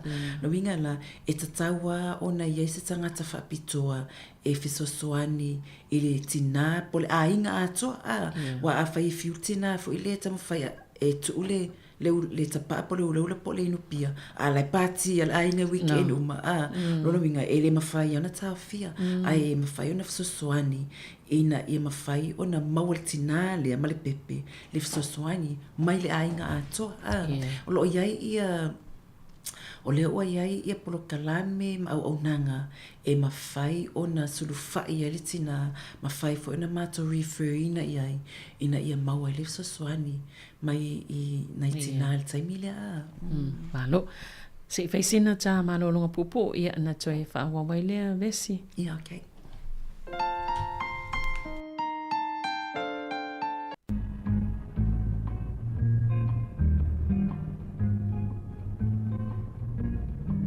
Sāmoa watunu upele ina motoe e mita la uanga ya te oe o vai takale mu malasami e ina pe asunu ia mai le masina o atu manga pa aso ma foi ona paulo I vai tu luto Olo fulau ai mo langi pese mau paulo I leto sangi o manole Sāmoa o te alofa te leia te e mita na uanga ia te Fight to fear to fall to solo pow Deus se sei mais sem mama Ele te ama mau mai la tasili iba o Sāmoa te gata fola le vasa Sāmoa o te alofa te leia te e mita la uanga ia te Tigana o malanga ia tinu o papalangi Le ngalo mai Sāmoa I lana masani E maua fua tala mawhai Una nau ki mapala sami Masina ina ia O tangata uma e te alofani E alofa fue so o se tasi Ele tio amoli mau mai le tasi dusitala O Sāmoa lo penina o le negasa Sāmoa o te alofa te le ia te e mita na uanga ia te Sāmoa o te alofa te leia te e mita na uanga ia te ia o le ala ua mai ona tatala noa le vai ngai o le avamalosi ai o isia afianga ia pe ona e tapena iai mana I futal noa pe ona e ta ua lamtanga o le o fala o faasaina fa pe male tapa ia faftai Savalina ia o le tulanga lava lea o le tātou lava ia matawhaioi o le taulongolongo lava taulongolongo lava ia ai o le fifilinga lava ia ai a whai o tina o lo mawal maitanga sa e nau ia maua sau pepe a mesia si tangata o fua mele atua ia o tasine o wala ina ia maua ai o tina ma le pepe saunga le mu o le ula ma le maitanga o se tūlanga fu ilea pe manatu mama ia I telo tātou ai e te lelo na afianga o le tamaititi. O le afianga e mawhai o na mawai ia le pepe le taimi lea o lo o maitanga ai ula tina e mawhai o na lusi le pepe. e whapena fo i le tūlanga lea i le awamanosi, e mwhaina miscarriage, po le whawhano, e mawhai o na whawhano le tamaititi, pe mawhai fo i o na whanaua maliu, pe maliu le pepe to tonu o le manawal tina, e ta o le stillborn, ia o le nei le tū, ele ngata o mea ai leo o alu le tino le tina po o le ala toto tina le alu totonu mo le pepe. Ai a fai pe ana tato lo o le okesene o le ea mamale na e tatau o na mana e mana vaina e tato tangata umalava. Ai a fai o lea e te ula ula. Yeah. Lea la o filongia. Lea la o le ese okesene e alu totonu o le mamale tina. A o le ua alu le kasa o ona. Lea lau alu le kasa o ona lea. Lea lai whaatali le pepe, mo le mea ai le lei, ma le ea mama, mo lona tuputupu ai. A le walu atu le ea, le wamana watu o le kasa o ona, mai le sikaleti.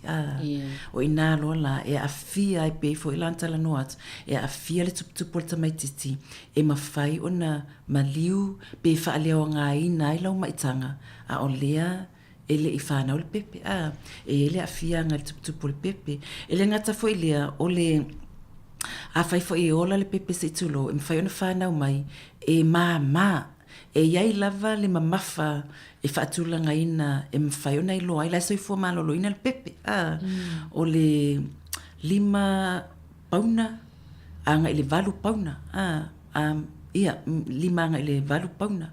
Ai a whaapea e whanau ma le pepe o le mai lalo le tolu pauna.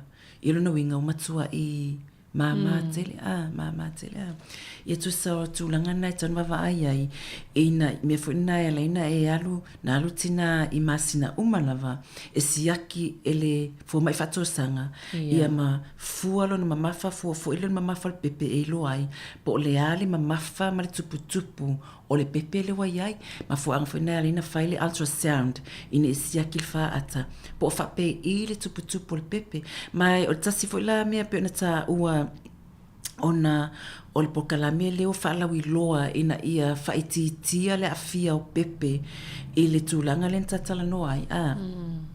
So se taimi anu e le fōmai, le tina e vai fōmai, e tatau ana fasili le fōmai. Tatau ana fasili fōmai. O a mai oe, o a mai le tūlanga e tu safo ele fasili fo ele ina ia whaamasino le tina. Ai fasili ina ia mautinoa e maua le tina le lango. Ia pe whaapea mai, a whaapea le tina le ntamu whai tūlan se kaleti. Ia fasili, o a mai la ia le lau tamu whainga mo le tau fino se kaleti. O ana whea la le taimi muli. Na tau mawhai sau tapaa, e fasili na. Ia ua tatu te loa, e ia le taimi tuua pe wa lua vai aso, tolu vai aso. Te i fola i o toe fo ia. Ia a whai fo i toe fo i toe whai le tapaa, tu sa o le ngaluenga a tangata ia, po le fo mai whatosanga, mātou ia mo te ngalulue manai tina ia. O le ave pe ia i o le wha malo si au.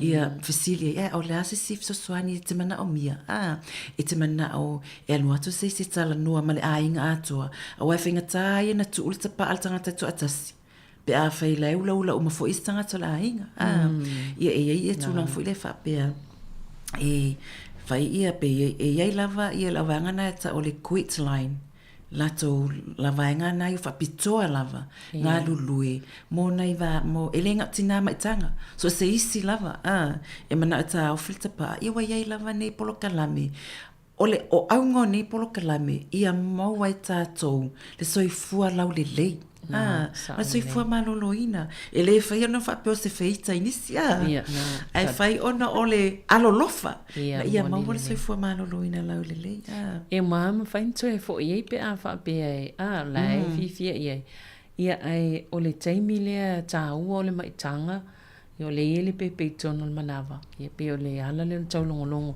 ina ia awana i alu le o langa atoa o lea lava e tau mawhai e fufo le tamai titile nei na amata mai lava le taimi whana wai o a fie i mai ia e tinga ina fo le tina mala inga atoa e te le moe o langa atoa le a fie le tamai titi nei wha fitau le o le siva e ngai mawhai o na whanau le au le tamai titi E mawhai ona whanau le au. Ia manatua la, o le fufuanga le atua, ia e iwa masina. E ia le tamaititi tono manawa.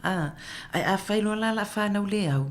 Tusa ua le maua atua e le pepe.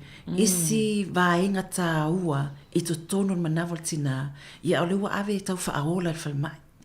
Ua peo tamaiti pe whanau i le tolu sifuru vai aso. Pe tolu lima vai aso, tu sa lava na lava whanau le au. Tu sa la o te mi muli lava masina muli po vai aso muli. Lea e mana o mia le pepe ia mea tā ua, nutrients. Mai lona tina awalo na tuputupu ai, sa au ni ula whanau mai. Ia ole wana le maua, ona ole ua whanau le au, ona ole afianga, mai tapaa, mai sikaleti, ia o ava malolosi, ia mafuala au malolosi, po fuala fasaina. Te lea la le afianga. Ia e ato le fia masina o tu le fale mai. E tau whaaola, o tui, o... Wena lea, whaatusala ia, a o ia a whapeolena, soifua le lei lava le pepe mana volontina. Lea ia sitinga aina. Ia le ufa na uloa ave ia, tate alofa ia o tui, ma vai la au malolosi. Ia la afa o ngā aua, ia tau se feina o luna ola. O lau te vea atu le pepa leina e tāpena ina, leana e masalo wa e tāu. O taimi umalawa e ula i le tina le tapaa, whai ti te folo o ke sene i te tono le. E ana watu i le te tono le pepe lea i te tono le mana. A pe on whai atu o tātou waia, e au na mana tua le tina, e le ngata ina mānawa i le o ke sene moia. Ai alu fo i te tono mo le pepe lea, ai a whapela lewa ula le tapaa. O le ila se o ke sene. O le se o ke sene tu sa o le kasa o ona, le alu ia te ia to e alu anga i te tonu i lona la toto, anga i le pepe lea, pe o le tūlanga na tona na manatua, a whai te alofa, e si tangata o fua i mele tu e te tonu o lo ainga, ia ono sai. Ono sai, ia wa aimea tau mafa, saunga le mu, ma wale soifua malolo ina te tau mafai, o au vai, a wale soifua malolo ina le pepe, ai le ngata fo lea, ia, ole ea, wa tasile vaenga le wafai e le pokalami fo New Zealand, e le ngata ina whaasale ula ula i tono falfainga luenga, ma fuanga lautele, ai o fo i tono paka, lewa whaasa fo ile ula ule tono paka ia ona o le ta whawhao ai inga matamaiti mo le saunga le mu lava tamaiti e o fo ile ta avale le fo o il pokalame le sa pe ele tatau ona ula e to tono ta avale pe a fai o le ia tamaiti ia tono ia nisi fine le faitio fa mai ele ai lava se fe awal malo ia e ai mai fo to tono mato ta avale mo mato fale ai tato vava ai la tulanga le ele tautonga fitinga ona le tele nei tamaiti ele ngata ina manawa nei tamaiti le kasa o ona ai ole ai le afia ngolo lato tup wai ele ngata fo ele ia e ola ole se vai ngai mau ele me na ta ole cleft lip po le cleft palate we vai nei tamaiti ia pe va pe tipile la ungut e ma tasina ma fuanga ona o lea e develop e tupu ele tino tamaiti to tono manava lontina a ole walu watu nei vai o ona ma kasa o ona wale ma faila ona ato atoa le tupu o le tino le tamaititi. Ele ngatala o isi tamaiti, ele o iloa, ona o lae solo a toa la ungutu, a e tiritilo i to tonu, o lae va to tonu, ile mele o so e ia nifo. Ia na mafafole ia ina ini tamaiti, ele mawhai ona fafanga le lei, lona winga e ave whaile ta o tonga, a le lai na iti lava e le ngata ina tau so ole la ngutu e to esu ina ia fa ia poto tonu fo ole ngutu tasina afianga e afia ia tamaiti ai ngata fo le tamile e ula tina o tamaiti tia ia pe ono lo masina e la ngona so stina o mo mai tanga mfa na o pepe le fiti ma lo si tamaiti ai afai o la e afia tamaiti o la tama faltina ia ava ma losi ma le tapaa mea na e vai e whipea na whai atu e whina le le ale e floppy whina e po le tino le upule no ta o mua e vai ia ele ma losi le fiti le tamaititi Ia a whanau fu i la, to say, if sa soani le sau le pepe i lalo, ma le una il tina, ia ai e whinga tāo na whanau le pepe, o na lau te le whale ton. I to tonu. So sa o mea na le ngata fu i lea, ia o le a tonu pe a le tawaso e tutuli. Ia pe te lele a fianga ile tuputupua e nei tamai tisi e whanau mai ono na tino e la i titi e le piano tala no atu e ia le mamafa whaatulanga ina ma le la po ai tatauna ia le pepe ia o newa a fia umalona soifua tuputupua ia e a mata mai lava i totonu o le taimi lea fuafuatina mea na tauna manatua le ainga a whaifo se ainga o lo o iese tina maitanga ia fisosoani iai aua foi le o tengia ina te lewa o se taimi o tengia foi ia o stress altina ia malua i ula tapa wa pe o tatou a stress loa ia foi waru inu tapa pe inu le vai on le vai le ava malosi tau faate ai le tinga le ulu mal tinga le loto ia wale ai la fisosoani te le mawatu o wati le na ai ai lava i lato o lo lato lava lea matafa ioi fa pitoa e fisosoani mo i lato e tamawhai e tā ofili ava malosi ia po le tapa fo i po ava ona ia o na winga fo i lai le tala fia ngai le fa suso le pepe ia alai tango fia o mawainga i pefo ne tā ua i le ava malosi ia e o fo i la le ula tapa a whapea o vai whea ia o le pena tā ua whapea ia nisi o le pa ia malo tino pesa whanau ta se furu tamaiti ta se furu tamaiti e na o whaia o ngā fo i tonua o ngā amata ma o ngā tulanga lua ma o ngā maululunga ai o lova ai i nei tamaiti tonua o ngā amata mai ai pepe e tonu maa sina o avatu ia pepe ai si ai tonua o ngā ia ele mawhai a whapea o whaia o ngā leulaula ele mawhai na eru te ula lau break na e sau le si ili pepe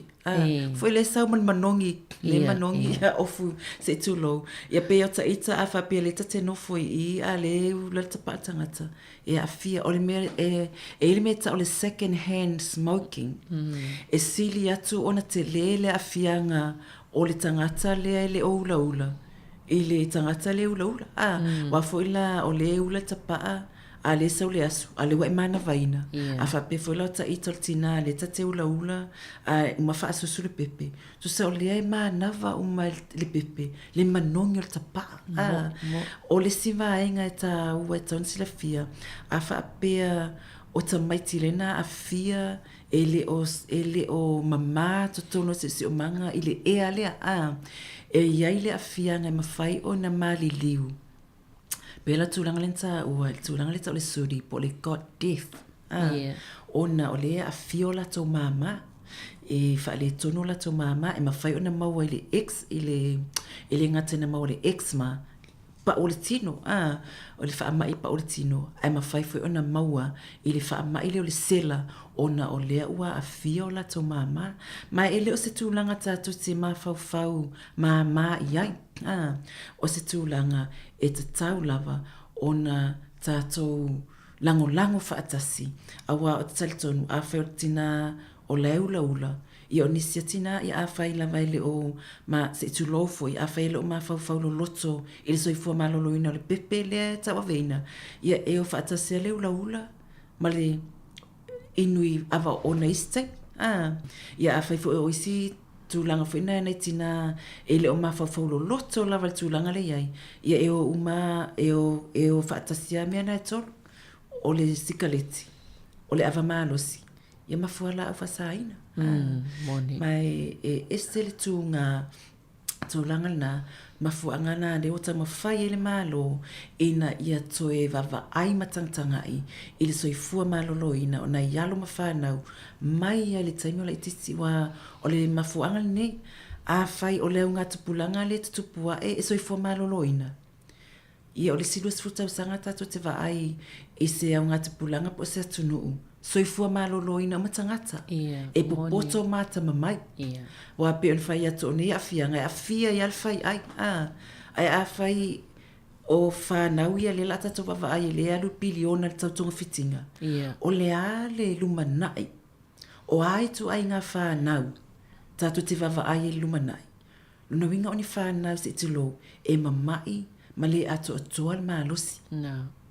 Ai o nei fo iso su e ngalo au mai e tele lava o le whaanonoanga e a fia ai tātou tangata Pasifika ma mao. Pela tūlanga na o ni pia no whai atu o ni tala noanga e whainga tā. O ni tala noanga fo ele fi whaalongoa isi. E whai mai a ta o mai fuat pule le laula ma ta pa ai le fai sa o la to pokalame. Ia e langa pokalame o mea ia le a fia tātou. Tanoanga e tapi e le tio les. Ia nala. Ai vai tu lawa tangi so o malta mai titi ia o fete fiti ai. Ia na ela tu le to e tangi ma e fa pe talo fai se o tama. Talo fai se o tama. Ia le tata tu pele longo ma se fau. Ia tau tu ana. Ai a lo fai le mai titi pe tata noa. Biliona tu pe alu. Ia wale tau mawhainga. Ia wa abatota mai titi whare mai i wole malusi. Ia wa haia helicopter ave oi Starship whare mai au kilani. Ia abatu fo i oi na whare mai. Wale maua le telinia wanoa. Tau le ai fo nia tato fo mai whapitoa ni whai taimi ona tupinga le wa tipi ai. Ia au nisi ia talo whai bean whai atu. E sili le puipuia i lo le tautonga fitia. Na ia tātou le tali. Ai bei o le quit line leo tawa atu le numera lea mana i fo i le e whaai loa wai. Mo nisi whapea hoi ia wale lei. Se o mai ia na numera se ia o wala au i wo mo o mia le fisosani se i tau fila ula e. O le taimi lea o na o lea maitanga. Ia. O te tonu lava le te leo, tātou a whai o le te alu vai fō mai ona o nisio o mawhatianga po o awhianga po le toto maolunga mai whatua o mai ana e whasauta i to inga mea ia. Ia, tala noa lau fō mai mo se whasasuani, tala noa a whai fō o le tina maitanga, tala noa lau midwife, ai o le quit line, ia lea o le o varselau, fitu valu. O varselau, fitu valu. Ia pe e te sila e fo ele quit line quit smoking i lunga le online. Ia po le o penga fsota inga le ofisa soifua maloloina. E mawhai o na maua tuai le fsosoani awa ia le awa lava ia tātou o le alcohol ia pei ana tala noa le te wawa e tupi o le teles taimi i le ngata le alcohol a o drugs foi e iai ia taimi a whapeo o le tina le wai maitanga ana te inuina ni whala au mo le toto mawalunga po le fatu e iai si whala au po o toto foi e whamani finifi le fatu vave o na longo le fo mai o na ato no whala au na le molo fatu ai le mo le pepe ia a fai fo o se tina o le fifia i to inga i ta o tato o whala o i e whapasitaimi o le marijuana ia o le aisa o le mefs wa i to inga whala au i e whaonga e keni ma wa o isi wa itaimi le la veni keni ala e whaonga o na loa wa alu le street ia a fai fo i o lae a fia i whaamone mole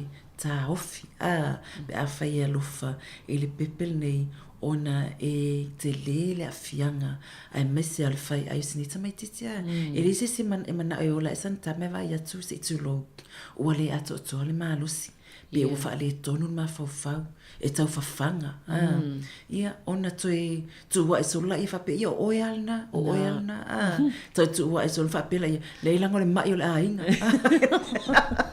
Saola oi, wa pe o stamina me. O mai na le ai to ai ngana. Mai fuana ro ferro e po. Ai le ai o la e fai ai pe o mena e tau na va ai e family moli. Ia tau tu wa solo le pe tau fasi e fuele stina. Ia ai le lo e o le upu fa Britannia it takes a village to raise a child. O le nu a toa lava. La tu ti tau sia ina ta mai titi. Ia fai o tato tiute. Saole. Ia e mai se lava toi fo ia lau fa mtalanga lena e sauno ai o e sauale me o tātou Pasifika tātou Pasifika ia mana i tātou uso Maori ia nei fiu tau foili si teimi le foile tau tu ititia le tino putanga ele o nai whanau ia po o le Wa whaasolo i ne wawe na maua i mai suka ma mai. Fo i e o maleo langa o lea a fia ai. Ia tonu o lea mai au pepa i le wawatu. Ia pe o mafuanga ia e alai ona ma ona a fia isi whanau i tō langa whaapea. Ia ai pe o le mana ia leo le fautuanga o le fautua leo whaapea o whaatonu atu. Ai o fautuanga o lo mole atu nei po kalame le soifua maloloina. Sa o ilau sa unuanga, whai tatonga luenga. Me foi na le no pe ona e fai mai e sa no mai o te au ngofia. Sa o le. Tatonga luenga le na fifile tato le atua. Tato sosoani, tato community. Ia pe tasi ale tangata e ao ngā iai. Lai whawhitai o lai alu watu al whiau Tato ia o le whiau o le launga lava. Ia atalia le lei ale ai. Ia lei se me oi ai. O lai nei te o whaapea nisi. Ele ai ani mea o whai mai. Ele ai ani mea o sosoani mai. Ia rawa e ngai ana le whioa ia malatou ato ai le sosoani mai. Ia le wawa ai mea matantanga i mai le ai o le ai. Tu ia tua. Ia o wale manuia lau le lei. A whai o oi o lo o ia se whawhitau le fo le mea tau whalau whasaina. Ia o lo iai foi le helpline o le over se lau fitu valu fitu. Fitu iwa fitu. Ia po le free text valu ono valu tasi. Ia pete sila foi le upenga sota inga alcohol and drug helpline. Ia o lo iai. Ma o nei tautua confidential. Ele whapea whaina leo whal committee e te la musu ko e mai wai loa o mai ne ai ele whai loa ina. Ne ai confidential lava ia mea uma. Ia tato poka lame na nei ia so whaftai mo le manua. Savelina. Malo sao le i whapopo trai malesi vai fo ilea. Ia inosia ia pe inosia oi. Ia le whai al whea ul tau longolo.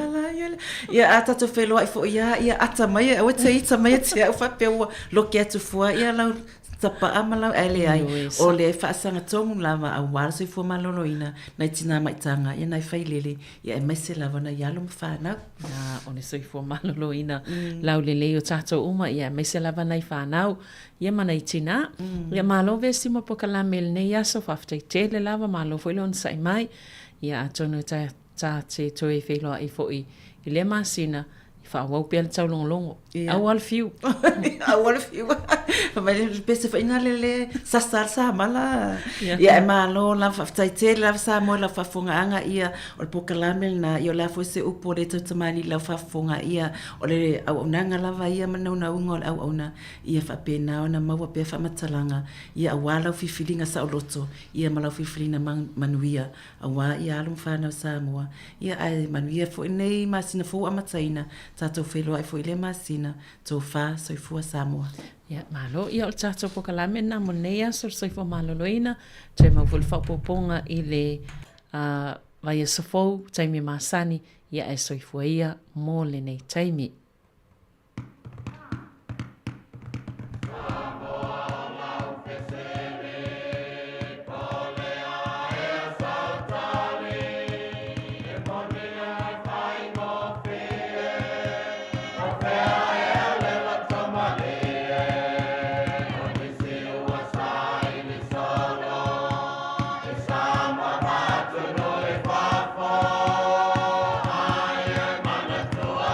Now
talo falava e nei foi vaenga o telefou o le si fonga o le lo mua o le tala mua.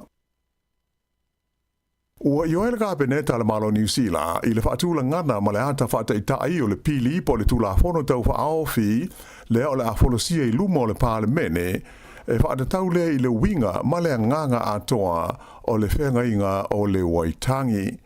Whailo mai nei e whapea o swinga o whaaofi le tonu o le pili e aofi ai ma le whaapunga whaapitoa e whapea e amana i ai i le tula fono le aiada tau o hapu ma iwi o te ngata Māori. O vaenga o tu o le pili e pei o na mana o iai le partia le act sa ta awai se tūlanga lautele o te ngata o New Zealand ma te ngata uma o New Zealand e iai lo lato waiada tau i ele whapea maisi mea tō tino. O le pili le nei o se vaenga o le malia ngalo ia le vao pati e tolu ia lo a fia le tonu le whainga malo so fantasi mai ua tele ni whai tionga ua whaia whaasanga iai ona o le manatu o Māori ma le tō tele o isi tangata ua a whai na ai le winga moni na mua i whausia ai le whenga inga le nei o le waitangi i le vao le malo ma tangata Māori o New Zealand. O le masino Novema o lo whaamoe tu ina tuaile nei pili i le fono le parlemene mo lona whaitaunga mua. Ai ua uma na whaailoa mai whala waitele le partia le National whape ai ma le New Zealand First e muta ai i nalo lātou langoina o le pili le nei e tusa o le lātou munia ngalo ia ma le partia le Act. E luania onga isa lama i au kilani saute na tāpunia ona o ni ngaio inga tau whaamatau na whaia iai i le tae ao le songo fua. O a onga nei e lua o le Al Madina School ma le kolisi mo teine e whaingoa ina o le Sayed College i le awala o le Westney Road i le Pitanuu o Mangele. Whaamaunia mai e leo e whapea o loo sua ina se whesota inga awala i le emaili sa awina atu i whaia aonga le nei le Al Madina e le ngata i lea ae sa whaadia i fo i lea emaili i a se video na awina atu i ai i le pule o le aonga i le tūla se fultasi le po le aso sa o le nei ata video o wa ai se tangata mani a openga malolosi le tono se tabale muli ane whaadia lona whaapāpāina o ia a upenga. O le mai lea na umalo na ola i le vaenga ia ngase atoa mai a fia ini whaalawelawe whaafosei i le whale mai tele o Rotorua e toru i tūla o whaataritali o ia ewa ai se fo mai. O le nei whaalawelawe le masina na tenei na whaadia mai e lau whainga ruenga sa te tau lava o na wawe maua i le avanoa e ai i a se foma ai e lea ngase. Peita ai o le whaafita hauri au tū lava ona o le toa ngāo lau whainga ruenga i le Emergency Department po o le ED.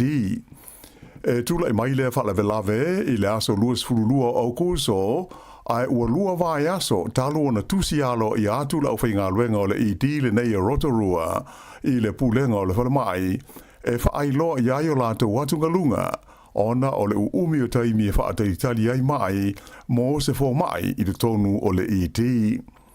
O le ngase lea na maliu o se tamaitai e whaapea na palasi i lalo mai ui ina sa whaia i ai ngā luenga fisosoani ai na umai lavalo na soi fua o loo masalomia o se whaale tonu i lona whātu. O le nei whaalawe ua i longa o na māwhatia, māwhaina ai langona o lau whainga ruenga e ngā lulue ai i le idi o le whale maitele le nei i Rotorua. Ua whaamaunia mai nei le mtanga ruenga le soifua maloloina New Zealand e to tasi leisi tangata ua maua i le mai o le Mpox mai ua masalomia le iai o se sotanga o le tangata ma le whaalinga tele le Winter Pride Festival le asa whaia tarwai nei i le ai o Queenstown. O le whaamaunia ai le asa ngofuana nafi o le tūlanga ua otuai nei i le limas fulma le wha le a whainga o tangata ua maua ai le Mpox i le tonu o New Zealand talu ona mua iali ni mai le wha mai i le tonu o le tunu u ia iuni o le tausanga i lua afe luas fulma le lua. Ai o lea ua atoa ia i le to lima o mai o le Mpox i le tono New Zealand i le nei tau sanga lua afe lua se huluma le whaa. Wha ilo mo ia i le wha tonu o su enga o wha mai bipisi le mtanga aluenga, ta mai ta i fo mai o Susan Jack. O lo wha wau pēr su enga o ni tangata na awai le wha ringa e pei o na ta ua i Queenstown, e au fia ai ma le tangata leo o wha mao nia la wha ina i le wha mai, e wha pēr sa wha ta i manisi tangata na muli ane i loa wa wha ina i le Mpox i atunu i whafo. Sa wha ma mawha ina mai le tamata i fo mai a Susan Jack, e ui e ono iai nisi mai e ono ane mai muli ane, a e ta ua na sila fia o le mai le nei e whaingata pe se au na maua i se tangata, mai maua lalo fo i le tūlanga e ono salalau mo pipisi atua i tua i le tonu o New Zealand. Peitai, o loo whau tua ina mai so o se tasi e Masoro Salo ua ono a whaina ai, pe iai ma fia ini iaunga e pei o le rash po le mangeso ma le paka o le tino e da tau o na vaai vave se fo mai. Mo le sila fia o le vailusi o le nei mai le Mpox e fe ave ina i teimi o feusua inga ai moise i le vā o kenera tutusa. O le whae wana vai aso na toi te liu mo iai ia le li pandemia ia Christopher Larkson mai sana malanga i le tunu o ko le saute. Na o la tala noi nai ma le pele stene o le ma lo o Yun Suk Yul ia mata upu e a fia i le pui nga o le nei vaenga o le kelope ai moise o le wha le leia o fe wha taua inga i le vāo ma lo e lua ma tau mo whainga ina ia sanga wha malo sia le vā whea noa ai ma le ngālu lua wha tāsi o New Zealand ma ko rea i saute.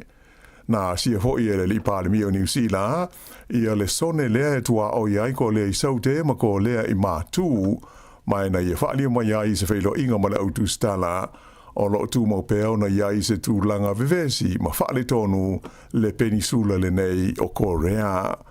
Ta ua fo i Larkson o lo tu mau pēo na wha malo sia ia le sao o le malo New Zealand i le wha maluina leo sā ma tāpu tau fe wha taua inga e wha sanga ia ko lea i mātū a toa ai ma le langolango ina o le fita ma lo au fantasi lea o lo wha mautu i le tonu o ko le i saute. O le teimi o le whono i tonga la te mai nei o le forum na wha ani ai le li pandemia ia Larkson le matua langolango ina lea i New Zealand o le fuafuanga o lo te iulu ai le malo Australia i le whaavaina leo se a onga wha leo mo le Pasifika. Mai na ia taua, o le atu ina atu fo ia i se fesoro swani tau tupe ale malo New Zealand i le tau o le nei ati nae e tusa ma le fase lau miliona tā la.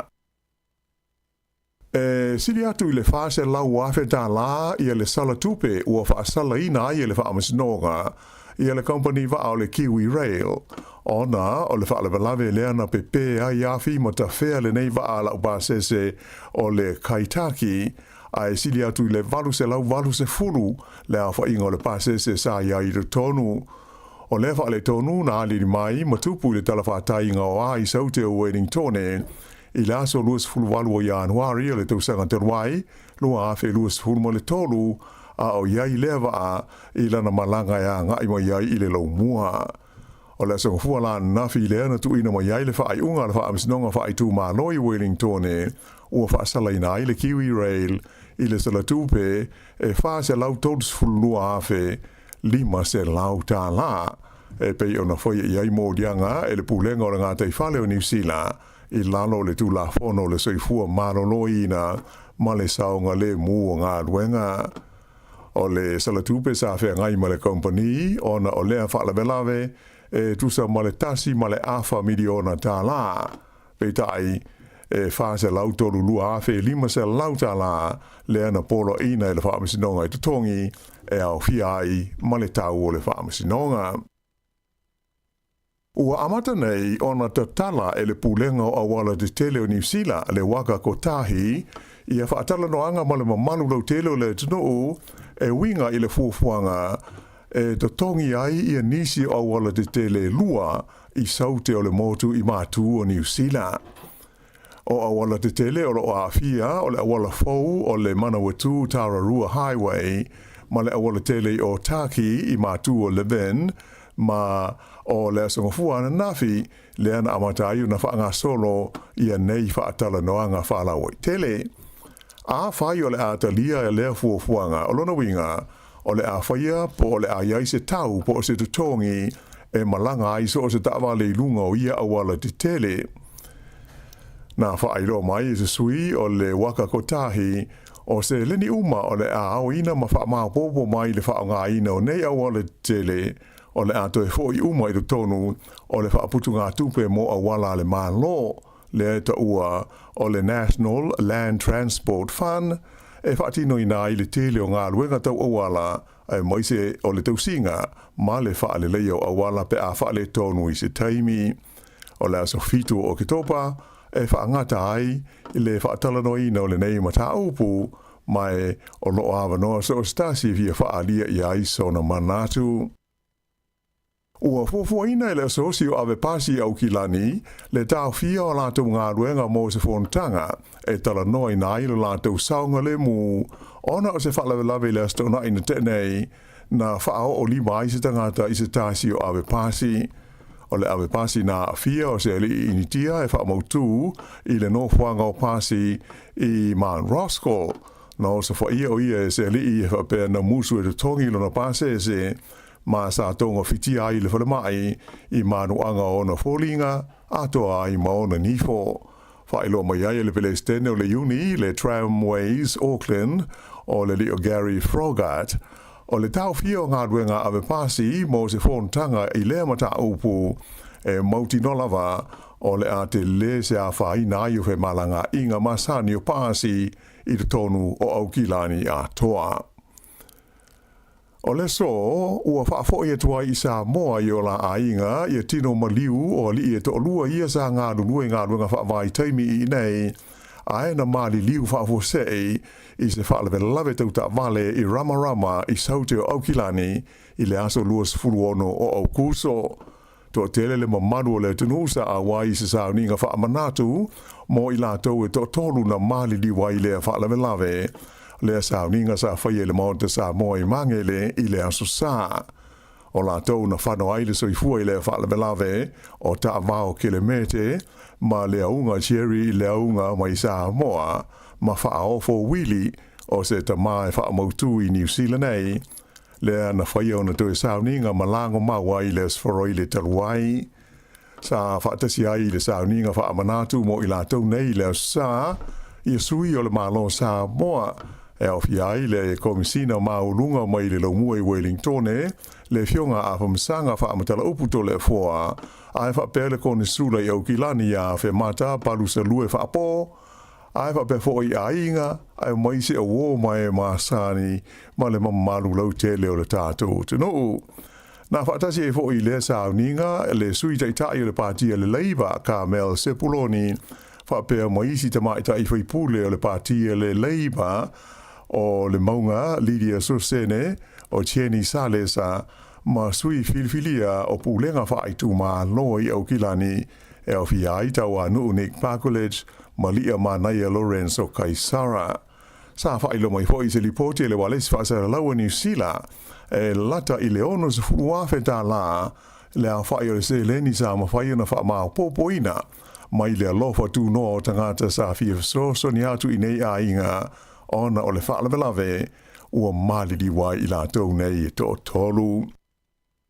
I tā longa te nisi o le liengo i a Yannick Sena ua tula mai o se tangata Italia mua lea ua manu malo i le tauwanga tele o le tenisi a Amerika le US Open ina ua whai ina ai le li a Amerika o Taylor Fritz i le lasu ngā fusi po o le final o le tauwanga i le aso ana nafi do tele le autapua i Amerika sa nau ina i manu malo le li nei o Taylor Fritz ona ua luas fultasi tausanga e le itoe malo se Amerika i le taunsanga le nei o le US Open i le whaanga tama le nei o le tenisi peita i la ma ta ina le manu malo o le li nei mai Italia o Yannick Sena e manu malo o ia e ono i le tolu ono i le wha ma le fitu i le lima. Ua mai alo ia ta longa o le Olimpeka whaapitoa po le Paralympics e pe ona tari malo ai falani i le lua vai aso ua mawai. Tolu i tū le umi o le sauninga na tāpuni alo i ai nei ta longa i le Malaya o le Stade de France i le ai o pale. O le auta alo mai New Zealand nei e iwa la whai o la tau pine na mawai ia ta longa ta si le pine euro, wha pine siliva e wha foi ma pine a pa mea. O saina le tunu e o pito tele la tau pine na maua e iwa sfuma le wha la tau euro so o tuai pele tania wha sfuru iwa pine euro ma Amerika e tolu sfuma le ono la tau pine euro. Ia o le wha iunga na le nei foi vaenga o talo fau.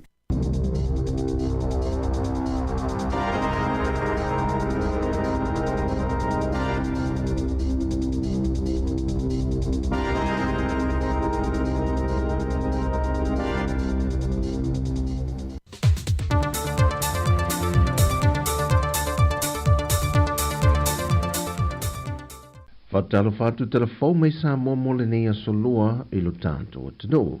O se bei il whaafonga i sona whao poponga le nei. Wa fola sia e sui e soa komiti o le tāpena ngā le fontanga te te malo le tau pulenga, a pitanga mawharitani malo o le a wha mautu wai sui usufono o le fontanga le masina fau. O le vaenga leo o apitanga, ia o le isi le vaenga tā ua lava i le tātou fontanga le usui ia ke topa.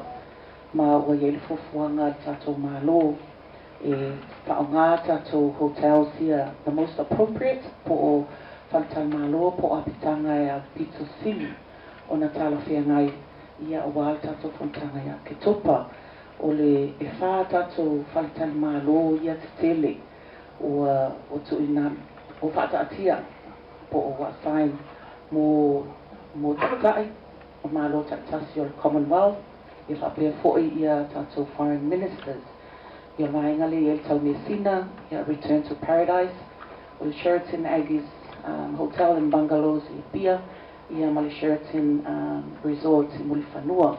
O le whiriwhiria i o ia whalitari malo e anga waa mo le tani ngā malo na wha ilo e sui o le komiti. E sa whaia lea i lunga o le tūlanga pito silio nau pito lelei, ia whapea fo ia le tūlanga o le lata lata i venues o le ausu i ai fono taitasi. Ia ma le tele foi e mawhai ona to o tele tangata e mawhai ona api ai.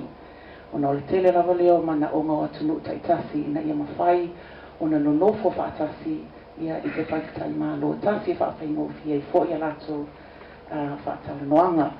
I le au whai lava i o potu na o upolu e le au fia i sa la whai o le a wha mautu wai malo. E ova ma le lua afe i a potu ua iai nei i lunga o le ele po land-based accommodation o le a watu ina po whata atia whaonga mo le fono i to tonu lava leo upolu e le o whaonga ina whaitali malo i sawai ia ono le tūlanga fo i whaingatā mo le malanga ina i taimi o le fono. Ma ua iai fo i pe ona tau sila fia ia mawhailo fo i ala fionga le palimia o loo iai fo i tātou waa po le cruise liner o loo au mai e te sosoani ia e meika paile numero potu e mawhai o na whaonga ina e tangata o le ausu ia fono ia ke topa. Ma iwa se lau iwa ia cabins po potu i lunga o lea waa ia ai afe se lau tangata e mawhai o na nonofo i lunga o tātou cruise ship. Le sui o soa komiti mono whangama pitanga e whamutu wai e tātou malo le tofa tole fō patewai ne pete ia te vita. O le aso le sauninga e umusa ai le fautasi fōu o le fio anga o pia o se tasi o pina whaamau e whae longa nai le antoanga o le se lautau sanga o le lakapi le atu noo. Wai Sāmoa le to te leo alo ma tama whanau o le atu noo e mori mawina le tana whaasolopito o le amateino le lakapi ia pia na whae loa fo ilea i le tui nātu o lātu a auma le malosi e si iti ai le fautasi fōu a ngā inu mamota o le Aki Craze po le Sheraton Hotel te teimi le nei. Mai o se fautasi na whae loa le fionga le ministai a walo Harry Schuster na fausia lava e alo matama whanau o le fio anga. Mai o le tau o le ngā ruenga. E salau, e taime nei, o salau lus fulu afe tala, nā lulu le whaingalba. O le mea fo e longa ile loto whanga e tia. E taunga tātu le whaingalba. Ao nai o mātua te ia matonu, la taule na whaia le wa. Ana whape e hai amaise ka muta mai wha.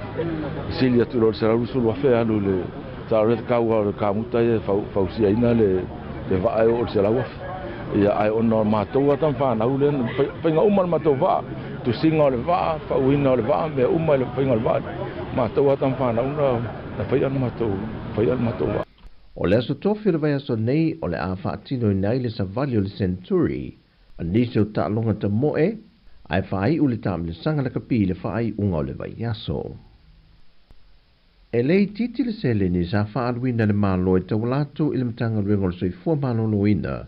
Sa whaunga i nei nisi o kon karate i tau sanga umawai. Lato te whaamamai na pe toi whaaleleia, whare mai wha i tu malo e o foi i mototele i sala whai. Ma o suia i le matanga ruenga te wala le fionga le minista ma le pulenga. Le isi fuafuanga fau e pe o nei a whai loa. E lei titi foi sa linga e lei titi foi se fulu milion al mitanga ruenga so i fuo maroina e alu i kon karaki o isi kon karaki no foi pia ai o mai lava e tau keu fanua i so o na alu e lo se lei ale nga ngol ka tu malo pe no nei po la na tau ia fasa fua i no uma pi anga mai tu malo ia tulanga ia manu ia o tātou tangata. Ia, ko tonu lava se leni, o ia pamuia.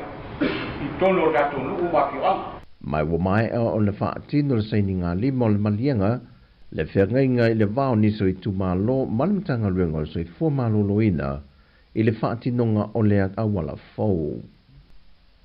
Wa whailo mai e le komisina o mtanga ruenga o leo leo, i aso teimi mamanga alo le atapu nie le aso le fontanga mai i le atu nuu, ono le afa ava noi mga ala mole au so fono ina ia le mawhai ona toi uia e se tasi. E amata maile no whanga le malingi i muli nuu e se ia pa ia tau mea sina le uta o le peninsula le Jockom o lo tele nao fio mai te tonu no whanga o le afa atino mau mawai le au so fono le amalanga mai. Pawatu langa le fia whai loa tō nei whinga tāko inga i loa le malu le tūmu.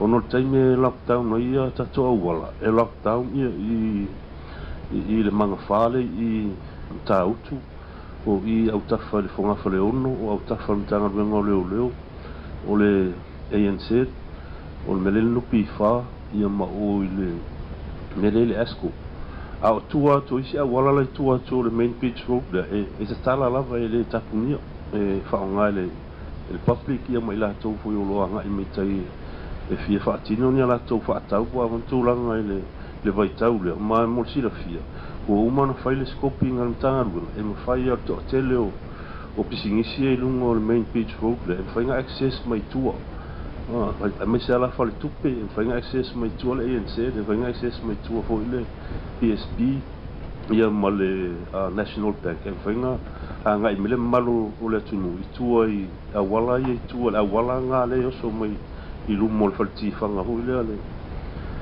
i nā i le street na i nā i whawhaingo fia i fo ia tūlanga i whātaua i ngan manu le tunu i le vaitau. Walapta i fo i a whalwhinga luenga ma pisinesi o lo i te tonu ia awala e na ia restala umal pūlenga whāta seima tangata whinga luenga e whaamau niero lato uio ia mga ala o le apoloka i le teimele fōl tanga. O tala fōia mai Sāmoa manuia le nei aso i o tātou o tino o whasoi fōia.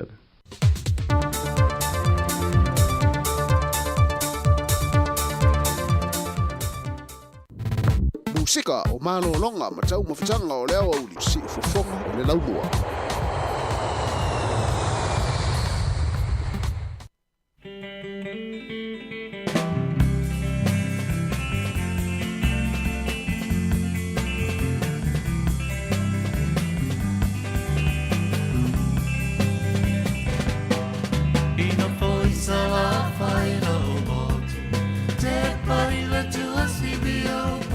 Fail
Le whawhianga mai le pese le penino tia whau nofo I sala whaila umotu ina ua te ala afo le se furu lua.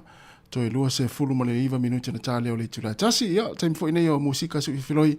Ia wala fo le whaafonga mai le tātou atinuu. Ia ele ngata I lungo le ala leo le tasi ona tesi ma le tasi Sāmoa. Ia whapea fo le mai moanga I lungo tātou upenga te whailangi pe ona I le tātou Facebook ma le YouTube na le taimi. Ia, whamalo atu le tātou atinuu. Mai tau atu le tātou ofisa whaasala lau I whawha atu le tātou ofisa nei. Ia o sulu mātango whiele la. Ia me se fo I.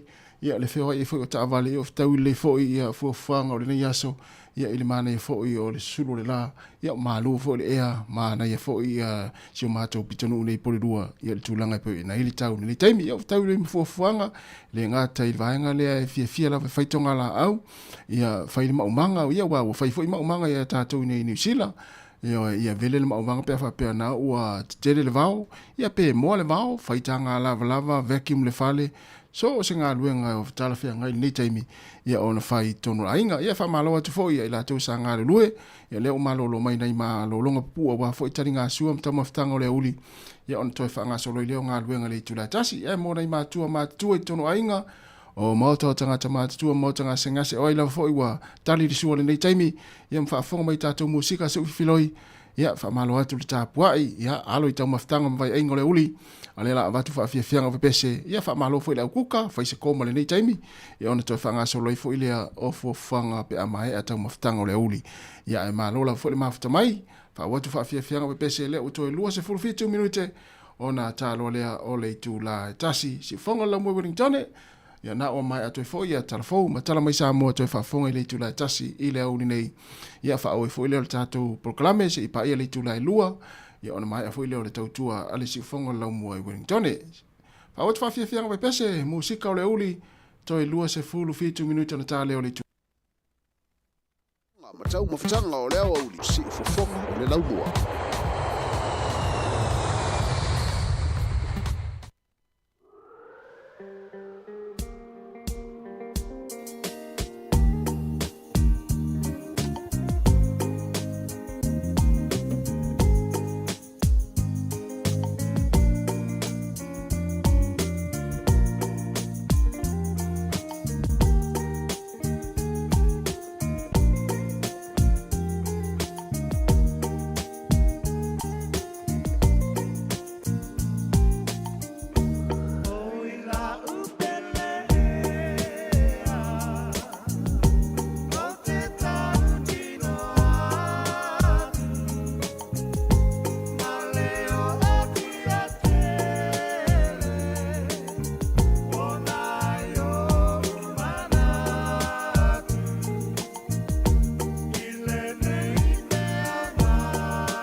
Nikita, do you count the stars at night? And if there comes a time, comes a gauge no longer holds you weak, and if you're free to make a choice, just look towards the west and find a frame. Oh, Nikita, you will never know anything about my home. I never know how good it feels to hold you. Nikita, I need you so. Oh, Nikita, yes, the other side. I never give it light and time. Count to 10 till the soldiers in their row. Oh no, Nikita, you'll never know. Oh, Nikita, you will never know. Never know anything about my home. I never know how good it feels to hold you. Nikita, I need you so. Oh, Nikita, yes, the other side. I never give it light and time. Count to 10 till the soldiers in their row. Oh no, Nikita, you'll never know.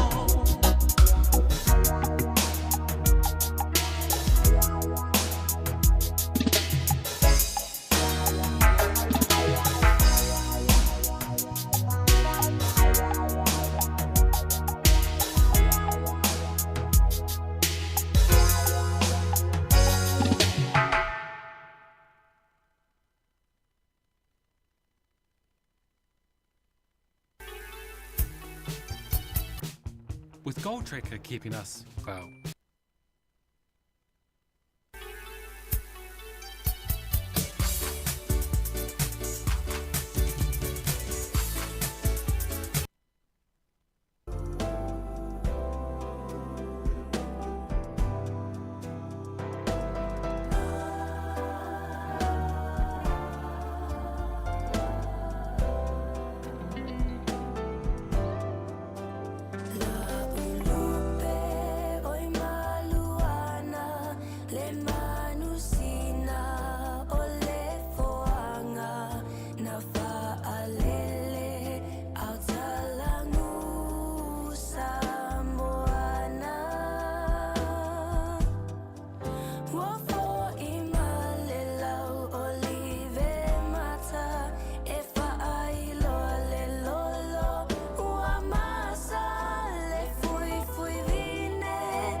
Na fa ia mole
sika o malolonga ma tau mawhitanga o leo au li si fofonga o le laumua.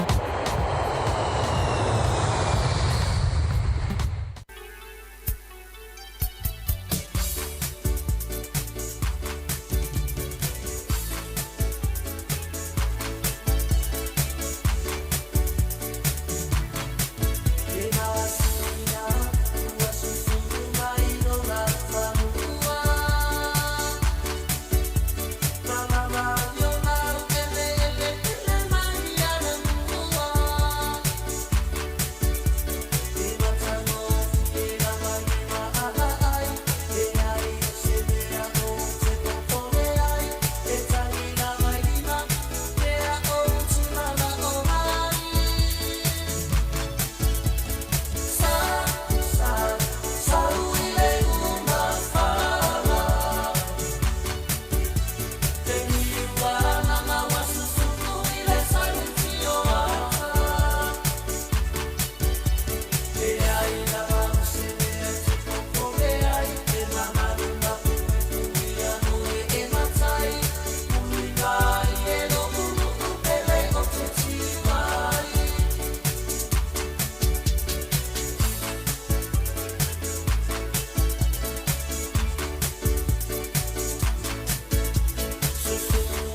O bivinga o le fianga o falese la ia ma le fianga o matafaa usuina le sunga ia Elvis tuautu ina ua toi 3 minuta na tale o le tasi ia umai atu ai ma le tātou tautua ilunga o le ala leo le tasi ono te si ma le tasi wha mō le yaso mo le tuere ngang whaftai tele lava le tātou tunu le mafuta mai fo i tonu a inga matapo i mai ia mai si fo i tonu mauta o tangata mātua tono lau ngā luenga ia mo si fo i lau ta vale na ki mai lau le itio whalongolongo le tasi ono te si ma le tasi wha mō e fa pe foi mo tanga se ngase fa afta yatu tata tinu ai manuia foi le toanga ia to ila to e matanga luenga le tula tasi ia me se foi le lo le tinu ia o fa fo mai lunga le ala leo tata to e filo ita ya o te masani fa malulu to foi ya wa sala foi se upo la fa nga luenga e ala le tautu le ia so ia ma to te matu atu ma ngaloi so ma to fa le tonu ai manuia lava ia fo fango to le yaso tata to e filo ita ya ia le lava tu pese le ia ona solo le moto venta to ina to tatu telefon ia matato mafuta to ila fo ili to itula muli le tautua ia ilunga le tatu Facebook mo le tatu YouTube se pa ia le tula e lua ia I le au ni nei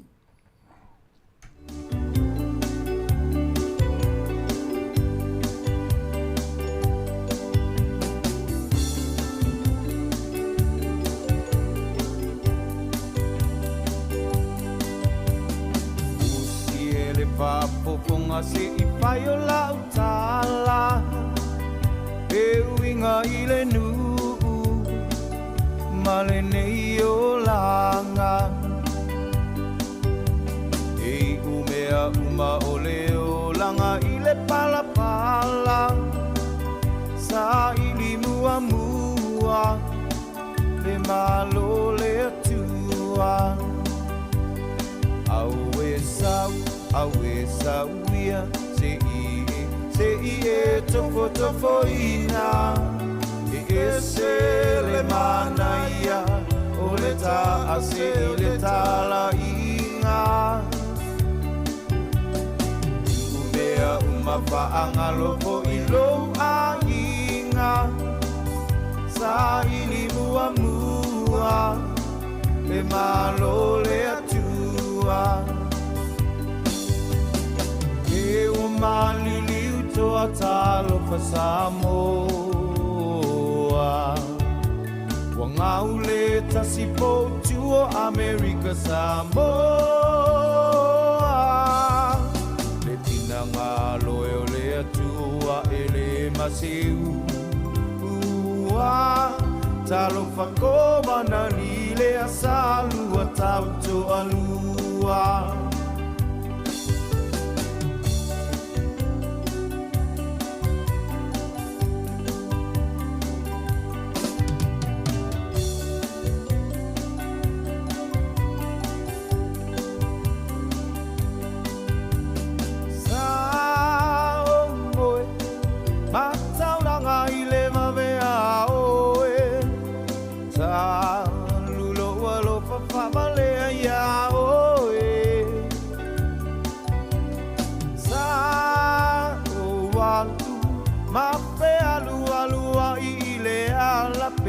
Tawiai ita ua ile tafamayo ata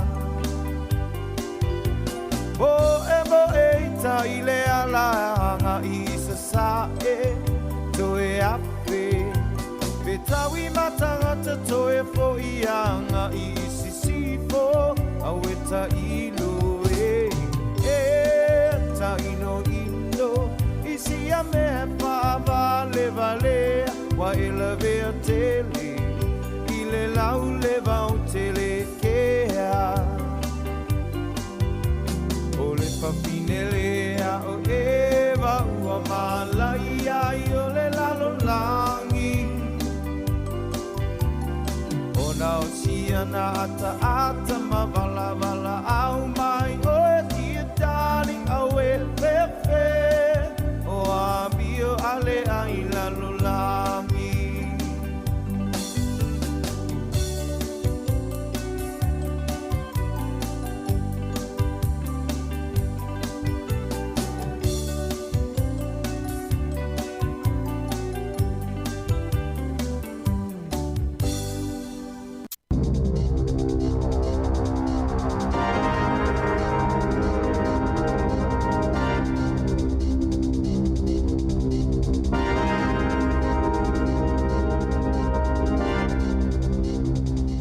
Talo falava e nei foi vaenga o telefou o le si fonga o le lo mua o le tala mua. Ua ioe le ka peneta le malo New Zealand i le whaatula ngana ma le ata whaata i tai o le pili po le tula fono tau wha aofi le o le afolosia i luma o le parlemene e whaata tau le i le winga ma le nganga atoa o le whenga inga o le waitangi. Whailo mai nei e whapea o swinga o wha aofi le tonu o le pili e aofi ai ma le wha opunga wha apitoa e whapea e amana i ai i le tula fono le ai ada tau o hapu ma iwi o te ngata Maori. O vaenga o tu o le pili e pei o na mana o iai le partia le act sa ta awai se tulanga lo tele o te ngata o New Zealand ma te ngata uma o New Zealand e iai lo la te wai ada tau i ele whapea maisi mea to tino. O le pili le nei, o se vaenga o le malia ngalo ia le vao pāti e tolu ia lo a fia i le tonu le whainga malo so fantasi mai ua tele ni whai tionga ua whaia whaasanga iai ona o le manatu o Maori ma le to tele o isi tangata ua whai na ai le winga moni na mua i whausia ai le whenga inga le nei o le waitangi i le vao le malo ma tangata Maori o New Zealand. O le masino Novema o lo wha moe tu ina tuaile nei pili i le fono le parlemene mo lona whaitaunga mua. Ai ua uma na wha i loa mai whala waitele le partia le National wha pe ai ma le New Zealand First e muta ai i nalo lātou langoina o le pili le nei e tusa o le lātou munia ngalo ia ma le partia le Act. E luani a onga isa lama i au kilani saute na tāpunia ona o ni ngaio inga tau whaamatau na whaia iai i le tai ao le songo fua. O a onga nei e lua o le Al Madina School ma le kolisi mo teine e whaingoa ina o le Sayed College i le awala o le Westney Road i le Pitanuu o Mangele. Whaamaunia mai e leo e whapea o loo sua ina se whesota inga awala i le emaili sa awina atu i whaia aonga o le aonga le nei le Al Madina e le ngate lea ae sa whaadia i fo i lea emaili ia se video na awina atu i ai le pule o le aonga i le tūla se fultasi le po le aso sa o le nei ata video o wa ai se tangata mani a openga malolosi le tono se tabale muli ane whaadia lona whaapāpāina o ia a upenga.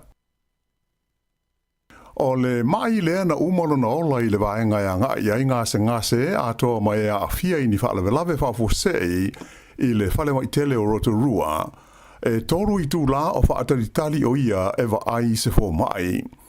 O le nei whaalawelawe le masina na tenei na whaadia mai e lau whainga ruenga sa te tau lava o na wawe maua i le avanoa e wa ai i a se foma ai e lea ngase. Peita ai o le whaafita auri au tū lava ona o le toa ngāo lau whainga ruenga i le Emergency Department po o le ED. E tūla i mai lea whalawelawe i le aso luas fululua au kuso ai ua lua vai aso talo na tusi alo i atu lau whainga ruenga o le ED le nei a Rotorua i le pulenga o le whalamai e whaailoa i ai o lātou watunga lunga ona o le uumi o taimi e whaataritali ai mai mo se fo mai i le tonu o le ED. O le ngase lea na maliu o se tamai tai e whaapea na palasi i lalo mai ui ina sa whaia i ai ngā luenga fisosoani ai na umai lavalo na soi fua o loo masalomia o se whaale tonu i lona whātu. O le nei whalawelawe ua i longa o na mafutia mawhaina ai langona o lau whainga ruenga e ngā lulue ai i le idi o le whale maitele le nei i Rotorua.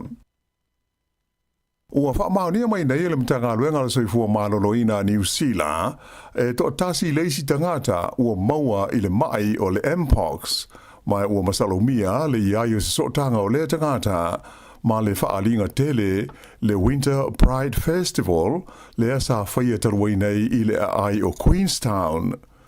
O le whaamaunia ai le asa ngafuana nafi o le tūlanga ua otuai nei i le limas fulma le wha le a whainga o tangata ua maua ai le Mpox i le tonu o New Zealand talu ona mua iali ni mai le wha mai i le tonu o le tunu u ia iuni o le tausanga i lua afe luas fulma le lua.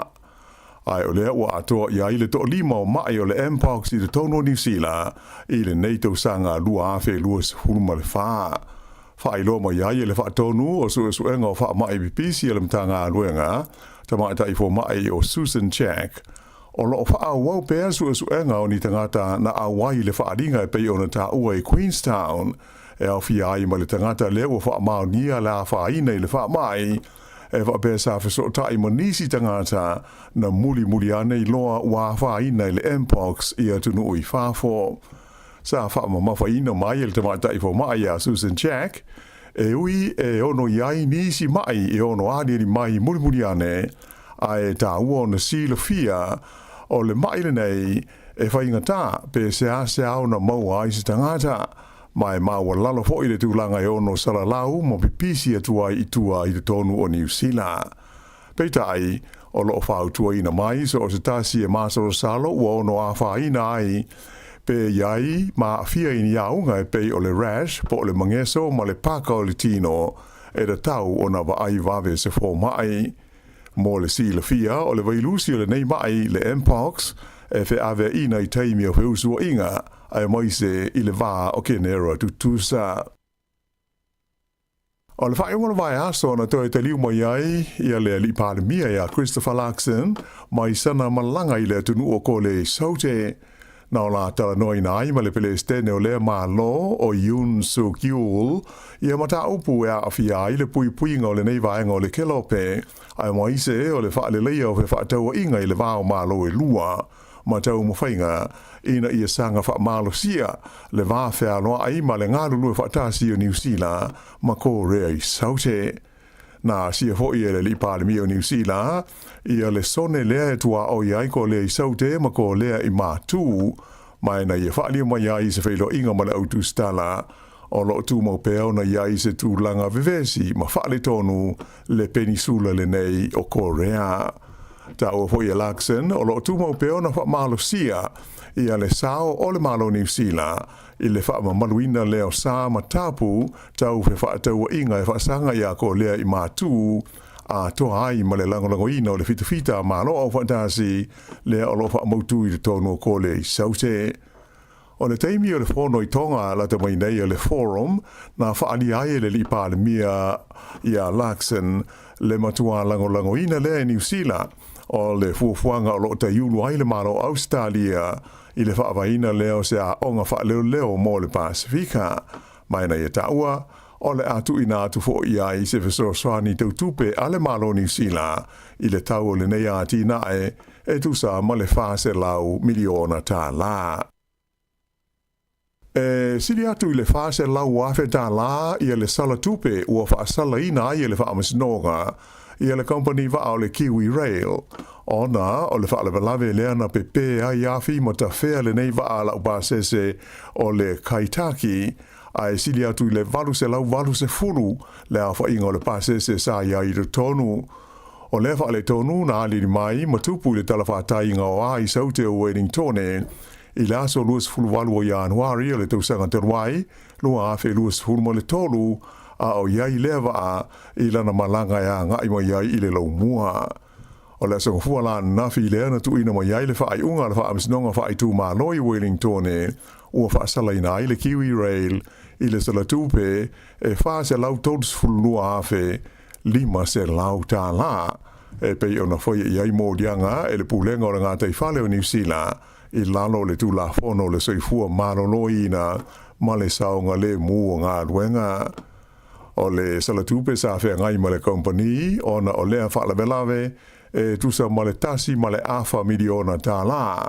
Peitai e whaase lautoru lua awhe lima se lau tā la lea na polo ina e le whaamisinonga i tutongi e au fiai ma le tau o le whaamisinonga. Ua amata nei ona te tala e le pūlenga o awala te tele o New Zealand le waka ko tahi ia whaatala noanga ma le mamalu lau tele o le tunuu e winga i le fuafuanga e to tongi ai ia nisi o awala te tele lua i saute o le motu i mātu o New Zealand.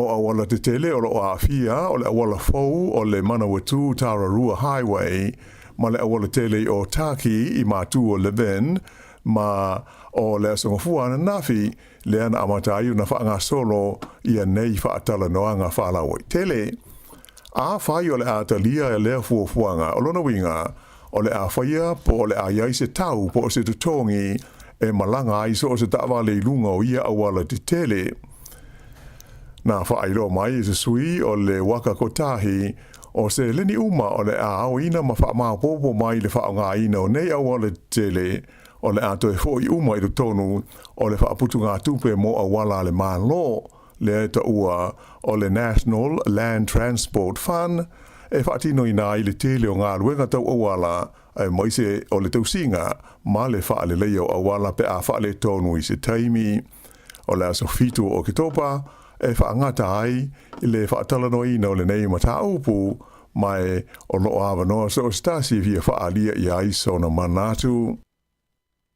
Ua fuafuaina le asosio ave pasi au kilani, le tau fia o lātou ngā ruenga mō se whontanga, e tala noi nā ilo lātou saunga le mū, ona o se whalawe le astona ina tenei, na whao o lima i se tangata i se tāsi o ave pasi.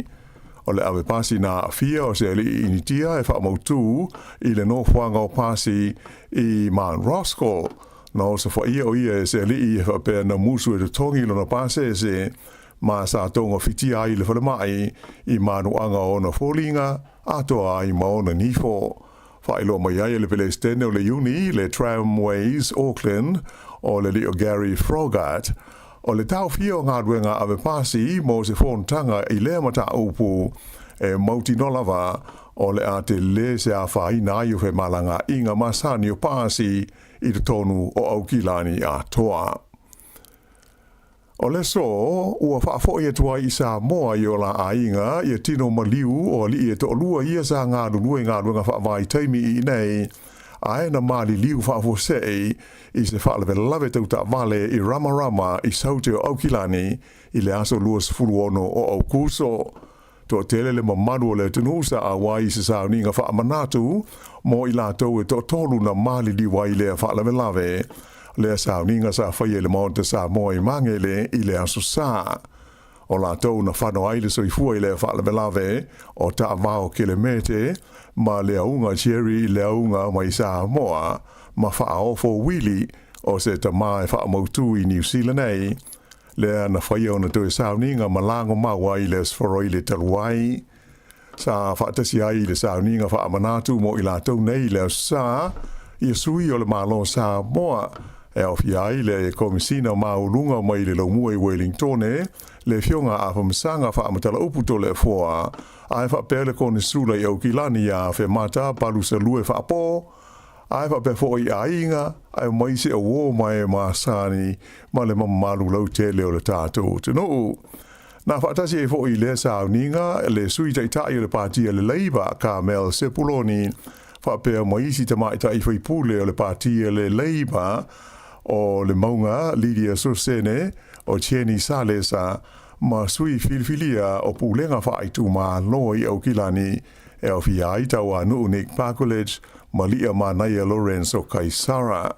Sa whailo mai fo i se lipoti le walesi whaasara laua New Zealand e lata i le ono se furuafe tā la le a whai o le se leni sa ma whai na wha maa popoina mai le alofa tu noa o tangata sa fia so ni atu i nei a inga ona o le whaalawe ua malidi wai i la tau nei to tolu.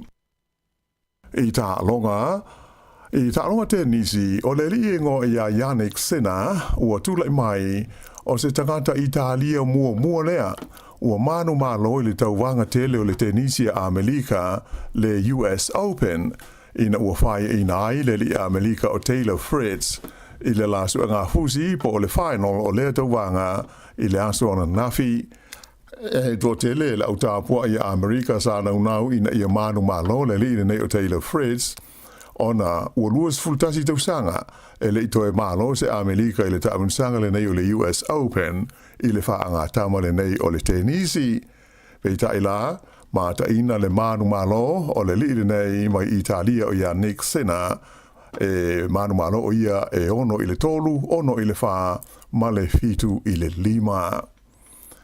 Ua mai alo ia ta longa o le Olimpeka whaapitoa po le Paralympics e pe ona tari maro ai falani i le lua vai aso ua mawai. Tolu i tū le umi o le sauninga na tāpuni alo i ai nei ta longa i le Malaya o le Stade de France i le ai o Pale. O le auta alo mai New Zealand nei e iwa la whai o la tau pine na mawai ia ta longa tasi le pine euro, wha pine siliva e wha foi ma pine a pa mea. O saina le tunu e au pito tele la tau pine na maua e iwa sa fulma le wha la tau euro so o atu aipele tania wha sa fulu iwa pine euro ma Amerika e tolu sa fulma le ono la tau pine euro. Ia o le wha iunga na le nei foi vaenga o talo fau.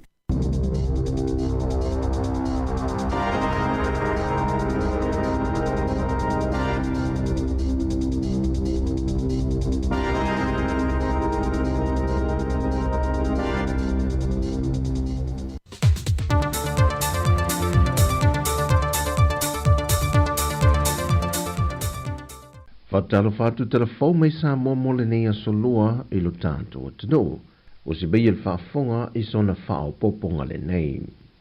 Wa fola sia e sui e soa komiti o le tāpenanga o le fontanga te te malo le tau pulenga, a pitanga mawharitani malo o le a wha mautu wai sui usufono o le fontanga le masina fau. O le vaenga leo o apitanga, ia o le isi le vaenga tā ua lava i le tātou fontanga le usui ia ke topa. Ma ua ia le fofuanga le tātou malo e whaonga tātou hotels ia the most appropriate po o whalitai malo po apitanga ia pizza sili o na tala whea ngai ia o wale tātou fontanga ia ke topa o le e wha tātou whalitai malo ia te tele o tu ina o whata atia po o wasai mo takai o malo tatasi o le Commonwealth i whapea fōi ia tātou foreign ministers. Ia vaenga le i tau Messina, ia Return to Paradise, o le Sheraton Aggies Hotel in Bungalows i Pia, ia ma le Sheraton Resort i Mulifanua. O le whiriwhiria i o ia whalitari malo e anga waa mo le tani ngā malo na wha i loe sui o le komiti. E sa whaia lea i lunga o le tūlanga pito silio nau pito lelei, ia whapea fo ia le tūlanga o le lata lata i venues o le ausu i ai fono taitasi. Ia ma le tele foi e mawhai ona to o tele tangata e mawhai ona api ai. Ona o le tele rawa leo mana onga o atunu taitasi na ia mawhai ona nonofo whaatasi ia i te whaikatai malo tasi whaapingo fia i foi alato whaatala noanga. I le au whai lava i o potu na o upolu e le au fia i sa la whai a le a wha mautu wai malo.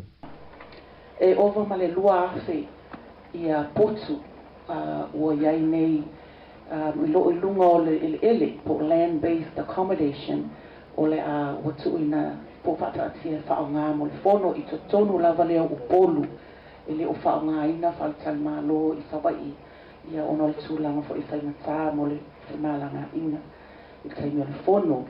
Ma ua iai fo i pe ona tau sila fia ia mawhailo fo i ala fionga le palimia o loo iai fo i le tātou waa po le cruise liner o loo au mai e te sosoani ia e meika paile numero a potu e mawhai o na whaonga i me tangata o le ausu ia fono ia ke topa ma iwa se lau iwa ia cabins o potu i lunga o lea waa ia ai afe se lau tangata e mawhai o na nonofo i lunga o tātou cruise ship.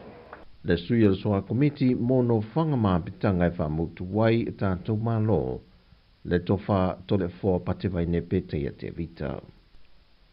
O le aso le sauninga e umusa ai le fautasi fōu o le fio anga o pia o se tasi o pina wha amau e wha e longa nai le antoanga o le se lautau sanga o le lakapi le atu noo. Wai Sāmoa le to te leo alo matama whanau o le atu noo e mori mawina le tana whaasoropito o le amateino le lakapi ia pia na whae loa fo i lea i le tui nātu o lātu a aumale malosi e si iti ai le fautasi fōu a ngā inu māmota o le Aki Craze po le Sheraton Hotel te teimi le nei. Mai o se fautasi na whae loa le fionga le ministai a walo Harry Schuster na fausia lava e alo matama whanau o le fio anga. Mai o le tau o le ngā ruenga. E salau, e taime nei, o salau luas fulu afe tala, nā lulu e whaingalba. O le mea ho e longa ile loto whanga e tia. E taunga tātu le whaingalba. Ao nai o mātou a te ia matonu, la tau le na whaia le wa. Ana whape e hai amai se kāmuta mai wha. Sili atu lo salau sulu afe alu le tāre kāua le kāmuta e whausia ina le vae o se lawa ia ai ona mātou atan whanau le painga umar mātou wha tu singa o le wha whauina o le wha mea umar le painga o le wha mātou atan whanau na whaian mātou wha. O le aso tofi le vai aso nei o le a whaatino i nei le savali o le Centuri a nisi o ta'alonga ta moe ai whai u le tāmi le sanga le kapi le whai unga o le vai aso. E lei titi le sele ni sa whaaluina le malo e tau lato i le matanga ruengo le soifua malo loina. Sa whaunga i nei nisi o kon karate i tau sanga umawai. Lato te whaamamaina pe toi whaaleleia whale mai whai tu malo e o foi i mototele i sala whai. Ma o suia i le matanga ruenga te wala le fionga le minista ma le pulenga. Le isi fuafuanga fau e pe ona ia whai loa. E lei titi foi sa linga e lei titi foi se fulu miliona al mitanga ruenga. So i fuam baloina. E alu i kon karate. O isi kon karate no foi pia. Ai o mai lava e tau keu whanua i sa wai. O na alu e lo se lili. Ale ngang o kato malo, pe o na iai po langa na watawe. Ia whasa fua. I nuu mafi anga. Mai tu malo. Ia tulanga ia manu i ai. Tō tātou tangata. Ia po utonu lava se leni o ia pamuia. I tono o tātou nuu maki o anga. Mai wa mai o le whaatino le saini ngā lima o le malienga, le whiangainga i le vāo niso i tu mālo malimtanga ruenga o soi fua mālo loina, i le whaatinonga o le awala fau. Wa whailo mai e le komisino mtanga ruenga o leo leo, i aso teimi mamanga alo le atapu nie le aso le fontanga mai i le atu nuu, ono le awha awa noa i mga ala mo le au so fono, ina ia le mawhai ona toi uia e se tasi.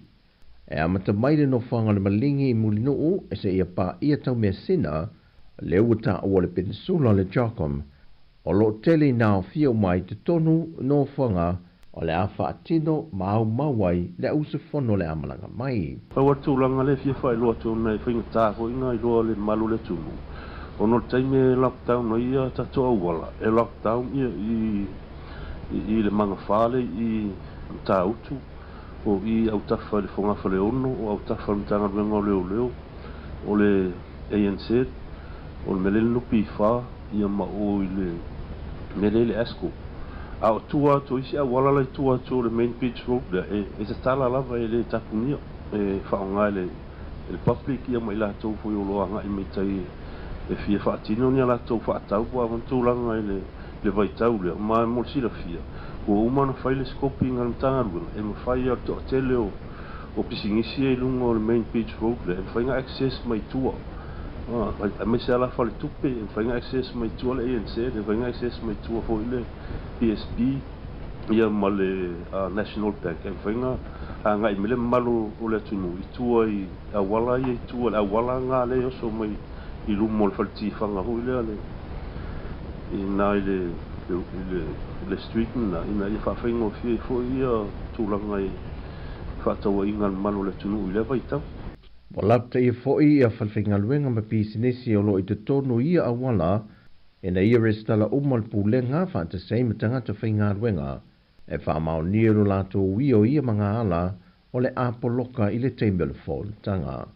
O tala fōia mai Sāmoa manuia le nei aso i o tātou o tino o whasoi fōia.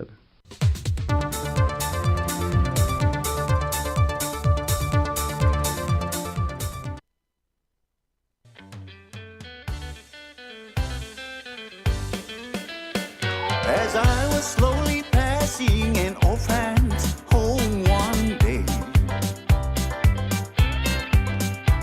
I stopped for just a little while to watch the children play.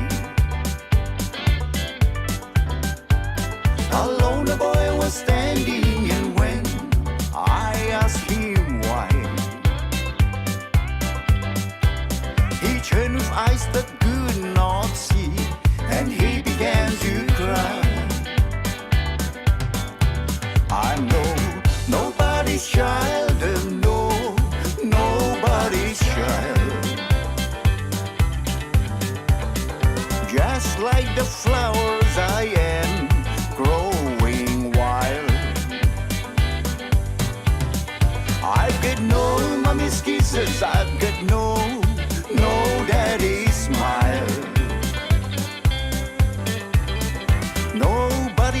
wants me and no, nobody's child.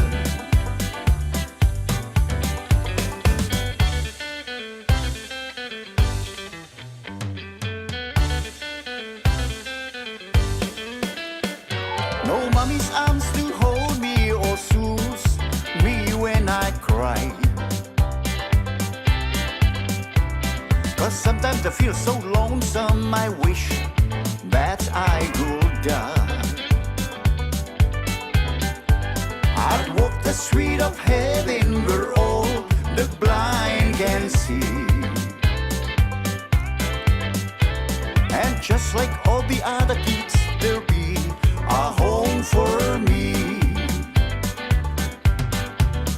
I know nobody's child and no, nobody's child.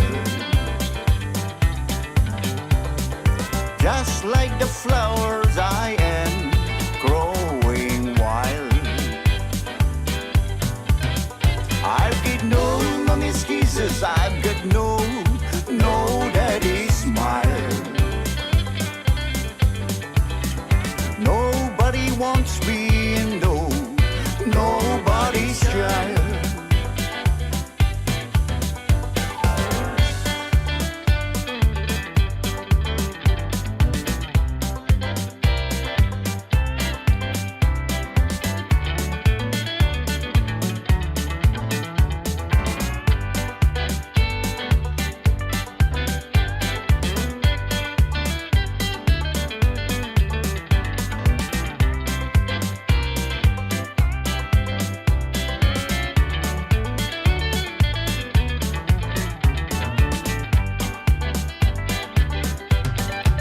I'm no, nobody's child and no, nobody's child. Just like the flowers I am growing wild. I've got no mommy's kisses, I've got no daddy's smile. Nobody wants me and no, nobody's child. I'm no, nobody's child and no, nobody's child. Just like the flowers I am growing wild. I've got no mommy's kisses, I've got no daddy's smile. Nobody wants me and no, nobody's child. Nobody wants me and no, nobody's child.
Whawhianga mara siu whanga maria le sunga tēnā ni tautua, ia, pesanga fo i le vaenga o le uli na ua lua se fulutolu minuti na tālea o le tu la e lua le tautua le siu whanga la mua lungo tātou upenga te whailangi e pe ona ie le tātou Facebook, ma le tātou YouTube le taimi.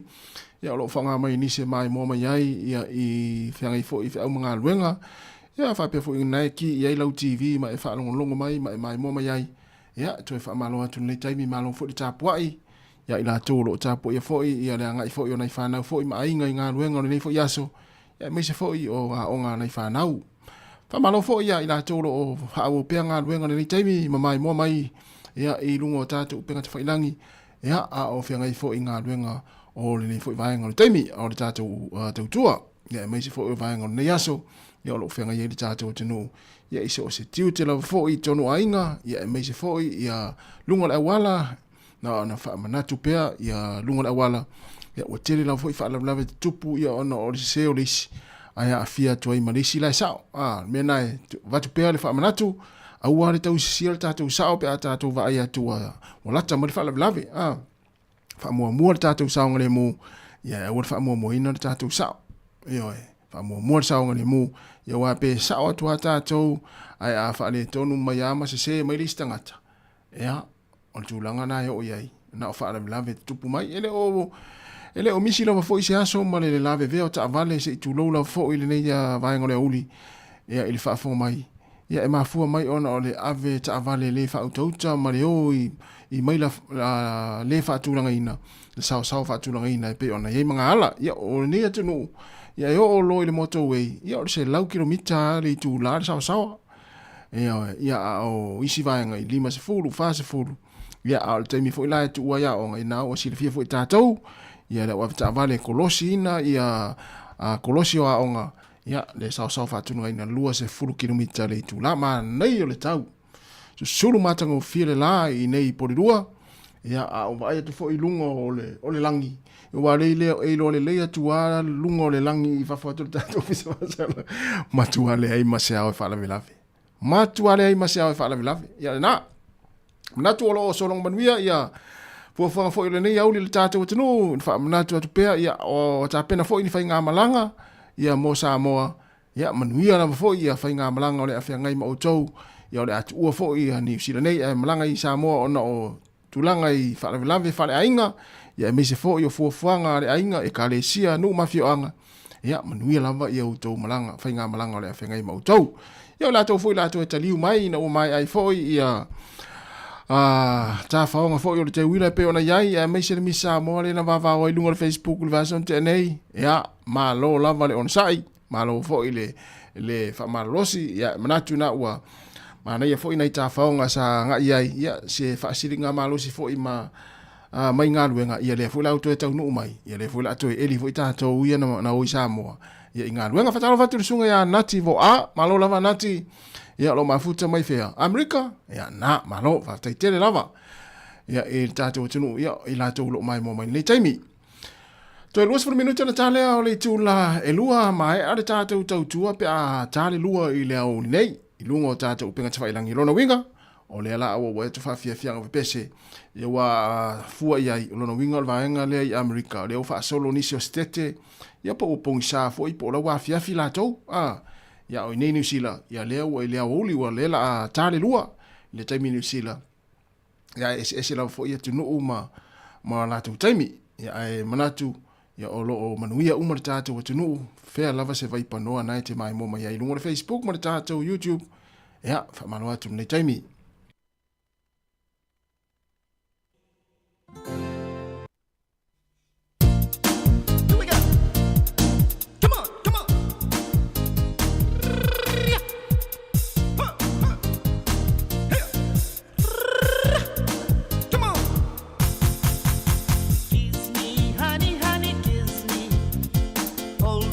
Honey, honey, hold me. See, oh, dear, for it's all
te opo i so le lofa. Honey, honey, ia te atu. Here we go. Here we go. Oi le toe ina se fai ato so umanatu. Leva na o tambi lo eso solo sa pango pa atu. Ana le se no lo tu finga le la vote no for ita. Se manu o tango atu fali you na yo na folinga. Kiss me honey honey kiss me. Hold me honey honey hold me. Se o te apo i so le lo fa. Honey honey ia te a.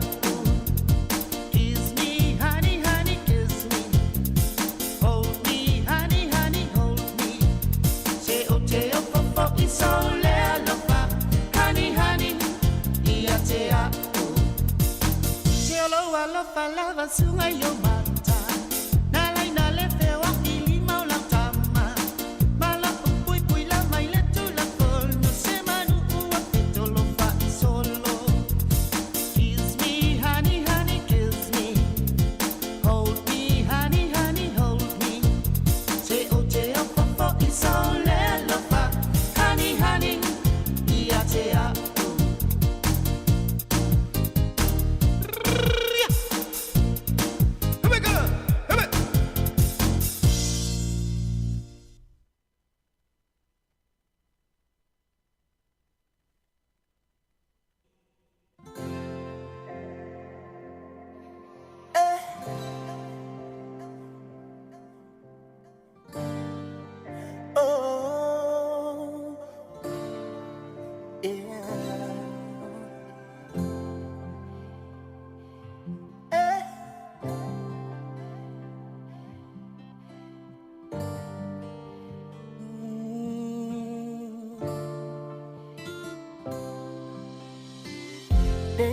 Italia se alma sina io winga yang upu mo talatia ti sasa ita fia inu le matau seto manu malo matawa wala vale amoa tilito taliani yo mana no sorry.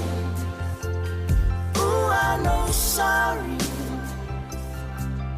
They're silly. Ooh, oh, it's illegal for more. Ooh, I know sorry. Ooh, I know sorry. They're silly. Ooh, oh, it's illegal for more.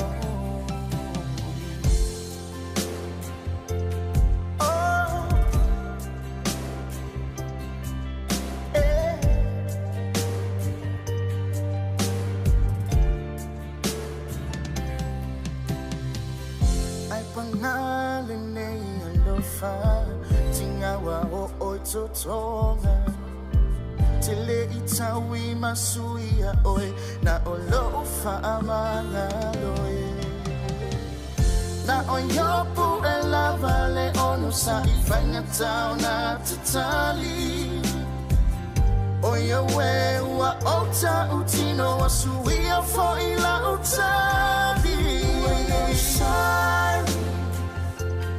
Ooh, I know sorry. They're silly. Ooh, oh, it's illegal for more. Ooh, I know sorry. Ooh, I know sorry. They're silly. Ooh, oh, it's illegal for more. Talo failing what?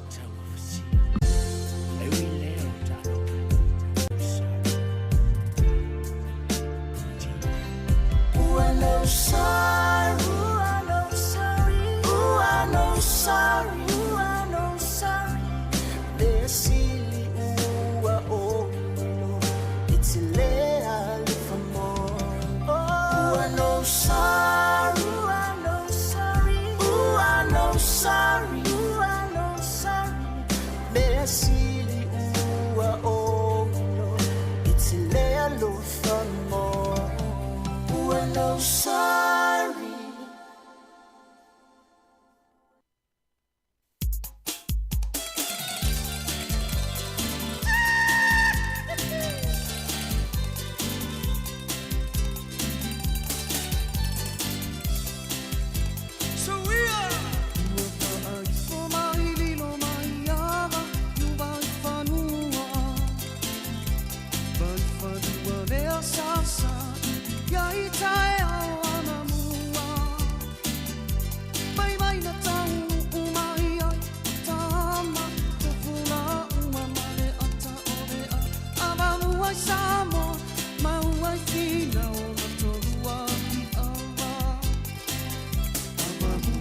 Sabai, ua tupua ewa fiti fiti, fiti fiti motu motu, baasa fua tua i upolu, na o te wina e ari i tae ai aina, pane upolu tofia, pali uane ina fetanai, a ia e mana tua. Sa fortuna vale pomai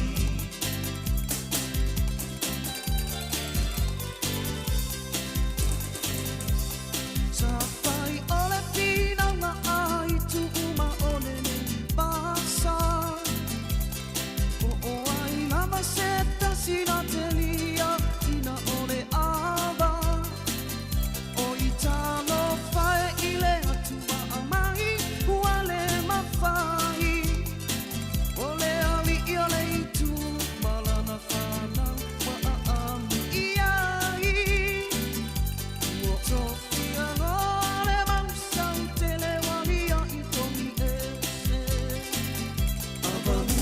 Sabai, ua tupua ewa fiti fiti, fiti fiti motu motu, baasa fua tua i upolu, na o te wina e ali i tae ai aina, pane upolu tofia, pali uane ina fetanai, a ia e mana tua.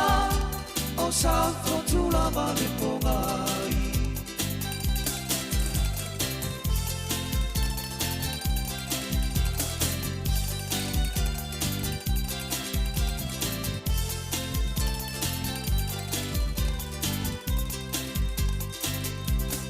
O te muai pa atulo dile pa ia Sāmoa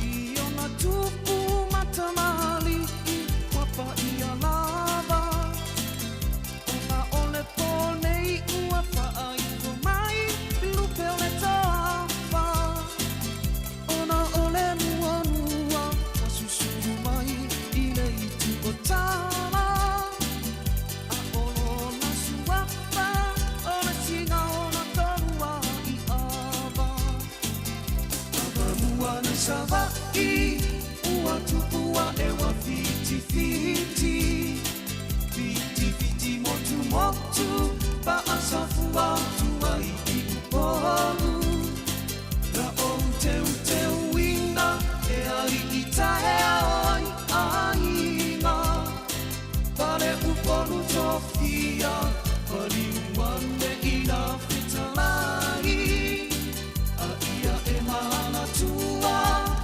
O sa fortuna vale pomai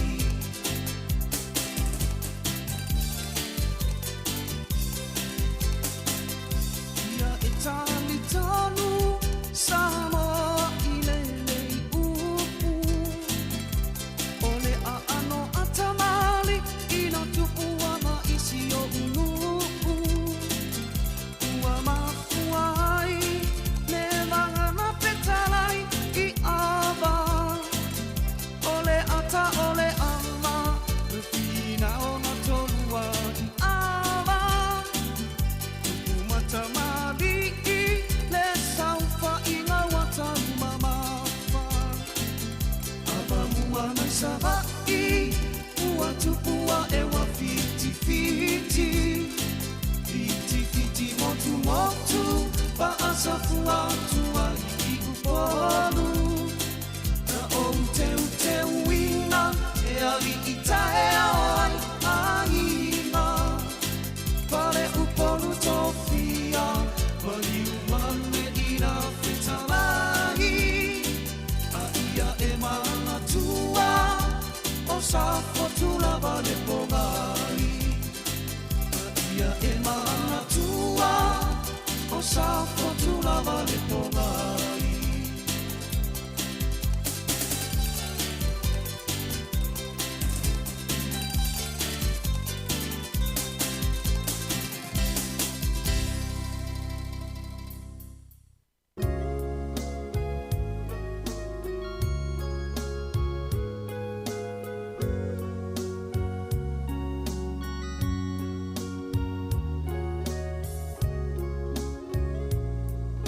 Sāmoa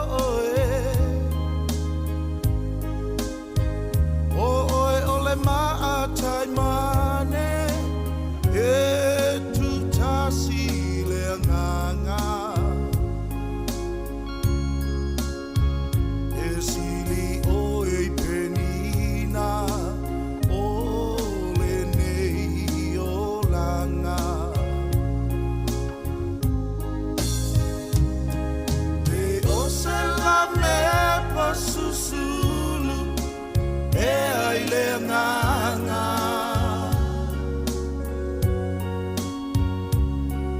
a o se rosa fua matala ua sasala e o mataua o timunga mai le langi ua fa pena loa lofa una ta ia oe hani e tele sami mawai sa o ta ele ai fa ato anga fua manongi sa o sa vali ai ai ole rosa tutasi sai le maunga o arasi tua ua fai mo sei fai foi mau avei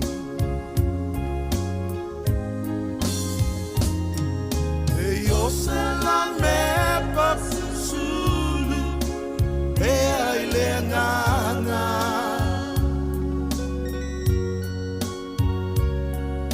a o se rosa fua matala ua sasala e o mataua o timunga mai le langi ua fa pena loa lofa una ta ia oe hani Ia pei o se la mepa e susulu I mai le awhipese ia a le powerhouse ina ua toe 3 minuti o na tālea o le tu lai lua ia Sāmoa le atinu wha pele pele e mamore atu le whaaftai tele ua mai ale tātou tautua I lunga o penga te whailangi ni taimi ai mātou te whaaftai atu na o lau mai moanga le ne yaso ia whaaftai fo I le whaasoa mai e ala le whaatalofa mai ma whingalo whaalia fo ia e pei ona whailo mai lunga o tātou penga te whailangi natu sa whaamleina ma whaafifeina lau mai moanga le ne yaso e ala le tātou tautua ia pangalea ele asala fo ise faiva mase mau Sāmoa ma tau te whamalulu atu a ua langomia fo le whala e ala fo I le tautua le si fonga lau mua I le au whainga luenga le ne yaso ia pe ua pa o papa fo I lau whaafonga mai ia malu ave I whare whina ngaro le tātou atinu ia manuia lava ia toe fuafuanga le ne yaso e misi ngā luenga ia lo whenga ima I la tau lo whainga luenga ia ai misi fo inisi atu no le langi le wanga ia tu I le afiafi manuia fo I malolonga o le afiafi ana nei ma le pōna nei tātou toe wheloi tai hao tai masani le tu lai fitu ia ai mai le si fonga lau mua Wellington I le tātou ofisa whaasara lau 5 se fulma le tasi man kia veni polirua mātou te whātou whāwha so I fuane mamaro le tātou atinu a so I fua ia